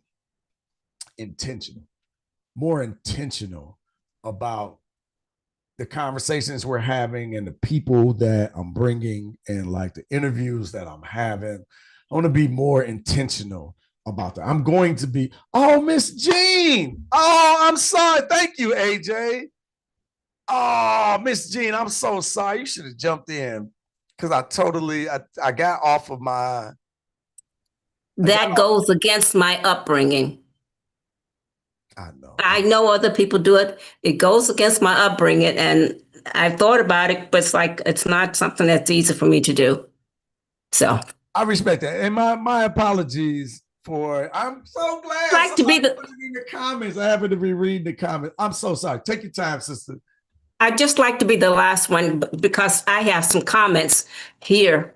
Actually, just information about something I read, and to me, it makes sense that I should share it. So okay. Go for it. The idea that some lives matter less is the root of all that's wrong with the world. That's from Dr. Paul Farmer, co-founder of the PIH organization. That's a health organization. They help people all over the world. Okay. Then another one, and maybe some of you knew this already. Bono, you too? Bono wrote, and there's an organization that I made a donation to recently, and this helped me go ahead and make that donation because I said, I got to stop this. I got to stop reading my mail. I get stacks of mail 2 inches thick. Give a man a fish, he'll eat for a day. Give a woman microcredit. She, her husband, her children, and her extended family will eat for a lifetime. I love it. It has to do, and of course, it's only my opinion, and I wonder why people have to say it's my opinion. Of course, it's your opinion. It's coming out of your mouth. We have been programmed, and I think that's something that we may not give enough credit to or responsibility to. But that's giving you part of the reason for us being where we are and who we are and whatever. I'd like to tell you, I haven't lived in West Virginia all my life. I made a point of getting out here as soon as I could when I graduated from high school. And 5 days after graduation, I took the car ride with Miss Adelaide Davis, who worked as a maid in New York. She was a school teacher. Every summer she worked as a maid in New York. Every summer she took probably 5 students with her to New York. We got to the turnpike and it was I think a quarter. They had gone up. and she didn't want to pay it. She wouldn't let us pay it. We drove around to ignore this. West Virginia had awful stuff happening here during that time. I was not aware of that until a few years ago when I moved back here. I came back in 94, and I bought a building down the hill from me and turned it into a museum for a Du Bois history. And I started reading about what was going on in Huntington. I had never heard anybody say anything about that. I still haven't, but I read about it.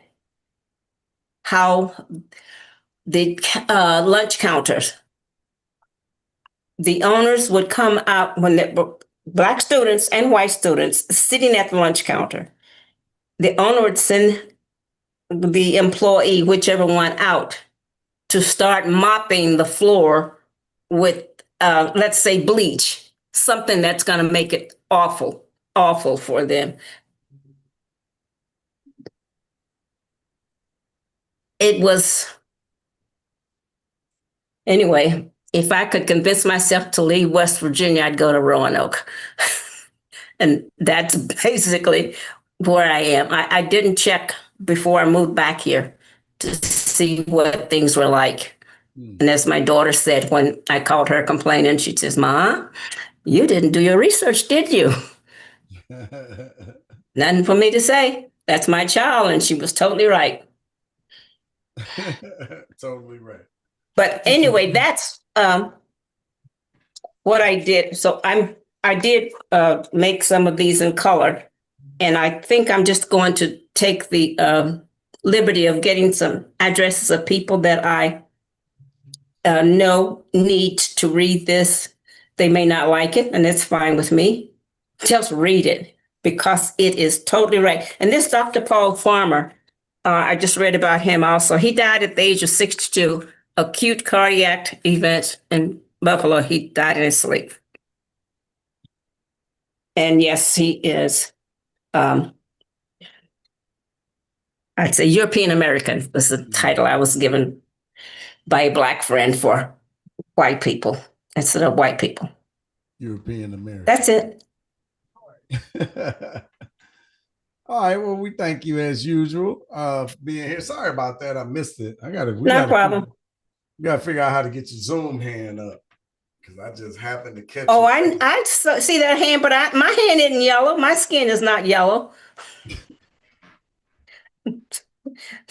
I get that, but you gotta signal me that you want to say something. I did this. I did this a number of times. It's okay. It's not a problem. You don't need to apologize. Yeah. Apologizing for something that wasn't meant, that you didn't do on purpose, blah, blah, blah. There are other folks that do that. Others that do that. That don't look like us. They do that. I just want you to know though, when you do that, I don't always see everybody. Okay. But it's okay. Like, that's why the Zoom hand is helpful because I see that. Yeah. I put it up and left it up for a while, and then I think I left the room and went somewhere. Oh, yeah. I had to laugh at myself because I have no idea what happened. I don't know if my video was on or not, but I'm sitting here in this t-shirt and I got hot and I pulled it off and I went, oh shit. Oh, that's not putting it back on. It's like, whoa. But it's not a problem.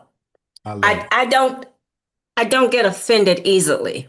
And I don't get embarrassed easily either. Yeah, I hear and that. If other people do, then they will deal with it, not me. They're grown. They'll be all right. Not me. Yeah. I love it. No, thank you, sister. I appreciate you as usual. Yeah. All right, Sister Elaine. Elaine's gonna close us out. I ran you out when I said that. You went back on mute. Okay, let me see. Can you hear me now? Yes, ma'am. Okay, I said I was trying to put my hand down. I accidentally touched that, but since I did open it today, I've been on chat more than anything. Today is just another mind-blowing day. But I did write in chat something about that. It's not what we can do, but what we must do. And that we have to find where our niche is, what we're going to each do to handle all of the stuff that's going on. And I love starting with the family first. And that includes all the family, no matter what age. We have to just use our discernment as to what we're going to share. And I love the intergenerational, because they've got to know what's going on. So many things that you guys shared today. Like Queen Cecilia said, I grew up in that stuff right in New Orleans and right in traveling to Mississippi and traveling to other parts of Louisiana. So we've got a lot of work to do. So when I come on here on Sunday, I get inspired again. So if I get frustrated during the week with some of my people because they're not moving, this just puts me right back there.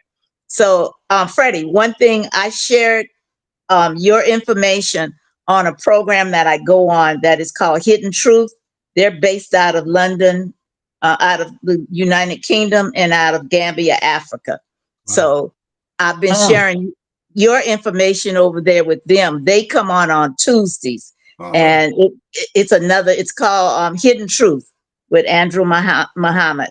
And so I told them about you because I want them to be able to try to sign in to listen to things on Sunday.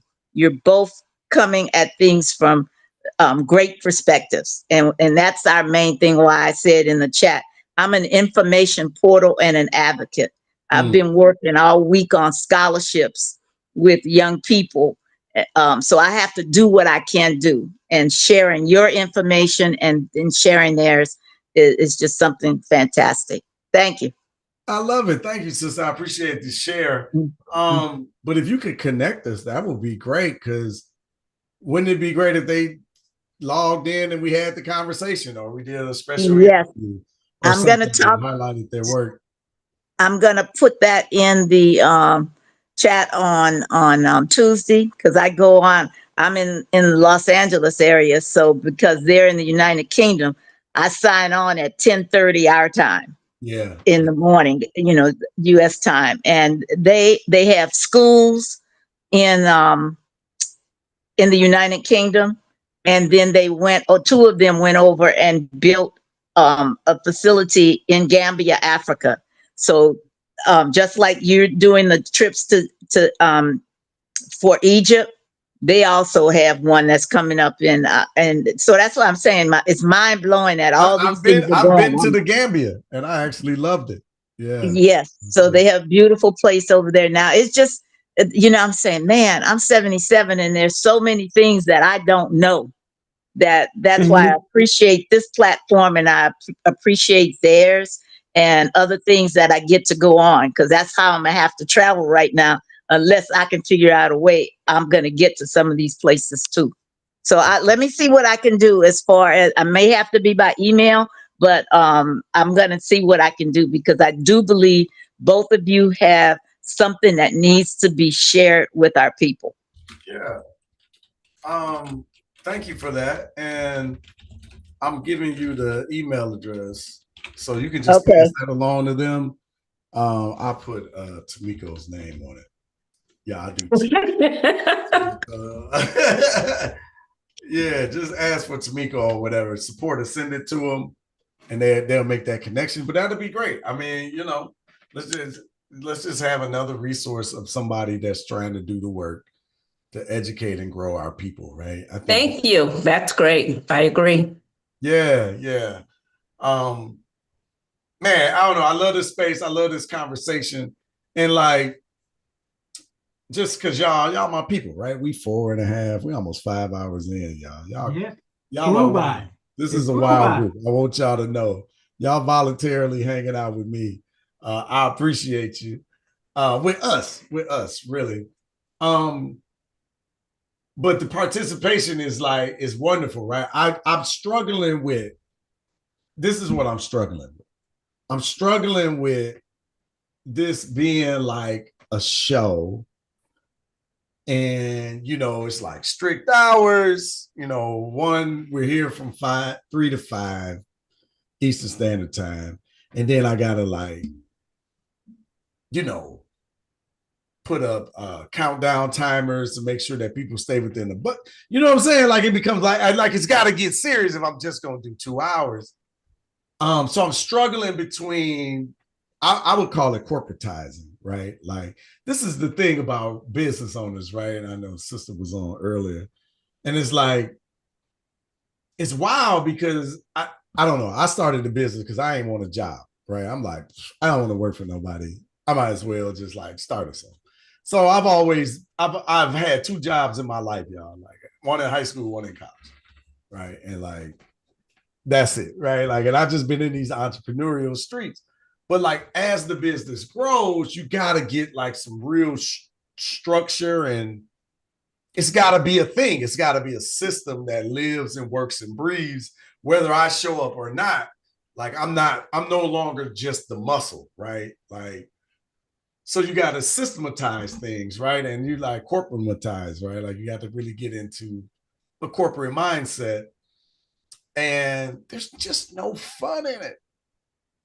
I hate it, right? Like it's like I understand now why entrepreneurs like sell the business. I'm not there, and then we're not even big enough to even consider that really. But I can imagine like as you start to do 25, $50 million a year, $100 million, like how dreadful it's gotta be. That's like crazy, right? Like, but so rolling that into this show, right? Like it makes me fear that we gonna miss the magic. Because I think what's beautiful or what's different about this space is there's no place that people actually get to be able to finish their thought. Even if you ramble about a little bit, like there's no place you got space that somebody will just listen and let you be heard. Right. I think while that's like therapeutic on one level, I think it's important because the community and the people, the voice is really where the important information comes from. Like it just makes it more special when the audience has got a real opportunity to participate. So that's the juxtaposition that I'm in. Because on one hand, I hear like my team, which is like, dude, you can't be on Zoom for 4 or 5 hours. And you know what I mean? Like they're like, come on, man. You just can't be that accessible. Like there's all of these. This is a lot of conversation. And they right, but I view it differently because I get energized by this. It's not like I'm here and I'm like, it's been 45 minutes. You know what I mean? Like, I'm like, I can't believe we going on 5 hours right now, right? Like, that's crazy. Because I ain't even said what I want to say yet, right? Like, so you have a conundrum, brother. Yeah, it is, man. It is. But I feel like the real magic is in the opportunity for everybody to be heard and to not rush the conversation, right? Like, why rush it? Like, we control it, right? So I'm gonna tell you this. We're gonna continue with 3 to 5 on the paperwork, but like if we vibe, now y'all know if I'm traveling or I'm doing something and I actually got like a deadline, like I'll get out of there, right? But we'll just leave it a little flexible, right? Like if I got capacity, I got energy, and I'm feeling it, like we'll just lean into it, right? I got to put some sort of border on there. 5 hours seems good. I think that's a respectable number.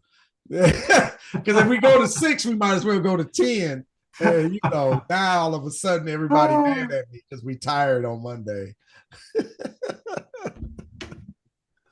I'm glad.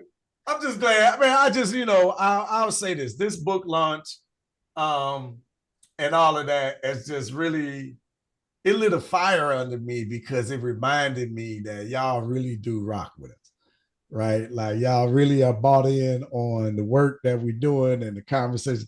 24-hour marathon. Cassandra, don't do that, right? Because then I'll write it in my little notebook, and we got to make it happen if you write it in the notebook now. That would be fun though. Imagine, see, look at you. Imagine every hour, like the topic changed, or we brought in a new special guest, or you know what I mean? Oh, I like that. I'm like that. I'm crazy enough to do that. Yeah, new speaker, right? Yeah, every hour, right? Like for 24 hours, we had 24 features, 24 conversations. I'm like building the marketing campaign around it already. Let me go to bed because I'm gonna need some sleep to do 24 hours, but we can substitute people in 24 book authors like that. All right, anyway, look, don't be giving me no more fire. We only 5 hours into this conversation. This is what happens when the cousins, grandma to clean the kitchen, she done walked out. We sneaking the sweet potato pie. Now we're going down to the basement or out back. Y'all know, you remember y'all used to hang out with your cousins. Y'all ain't stay in the main room. Y'all went out and about a little bit. But man, thank y'all for hanging out with us today, and engaging with us. This is great, man. I love this space. I'm looking forward to next week. Oh, shoot. Make sure you come to our Stolen Identity Summit. There we go. We got that coming up Monday on the 1st, September the 1st. Please sign up for that. It's free Zoom environment. We're going to hang out. We're going to have great discussion. I got wonderful conversations talking about our legacy and our children's future, how to restore what was stolen to give our children truth, not trauma, right? So good conversations ahead for all of that. Then also grab the book if you don't have it yet. 50 Truths They Tried to Erase. That was like the most, appreciate you, brother Gerald. Yeah, got your book up. I appreciate that. Take a picture, tag us, leave us a Amazon review and all that good stuff. I definitely appreciate all of that. Ordering the book, appreciate you, Professor Maven. Thank you for all of y'all, man. These conversations they're important, right? They're empowering, and we're starting to center them around really important issues in our community, right? But yeah, I think we touched on it today. Ain't nobody coming to save us. And I was speaking respectfully of the generations before us. They're being better than us, but listen, they're no different than us, right? So if they could do amazing things, we can do amazing things. This is why these conversations are important. Sometimes we got to remind our soul, right? Just who we have been on this planet so that we can do that again. And I want to be a part of the movement that reminds us to do that, right? And for our people to step forward and be brilliant, be brave, and be transformative, right? Like that's what we need. We need more Harriet Tubmans, right? More courageousness in the face of our community, more calling us out if we need it. Family fight, family get in each other's faces. And if you don't feel me on that, then maybe you ain't on the in crowd in the family, right? Then maybe they just feeding you the propaganda. But y'all know we got everybody, got stuff going on inside the family, right? So don't act like we in our extended family, like we ain't gonna have none of that either. So give folks some grace. Hopefully you give yourself some.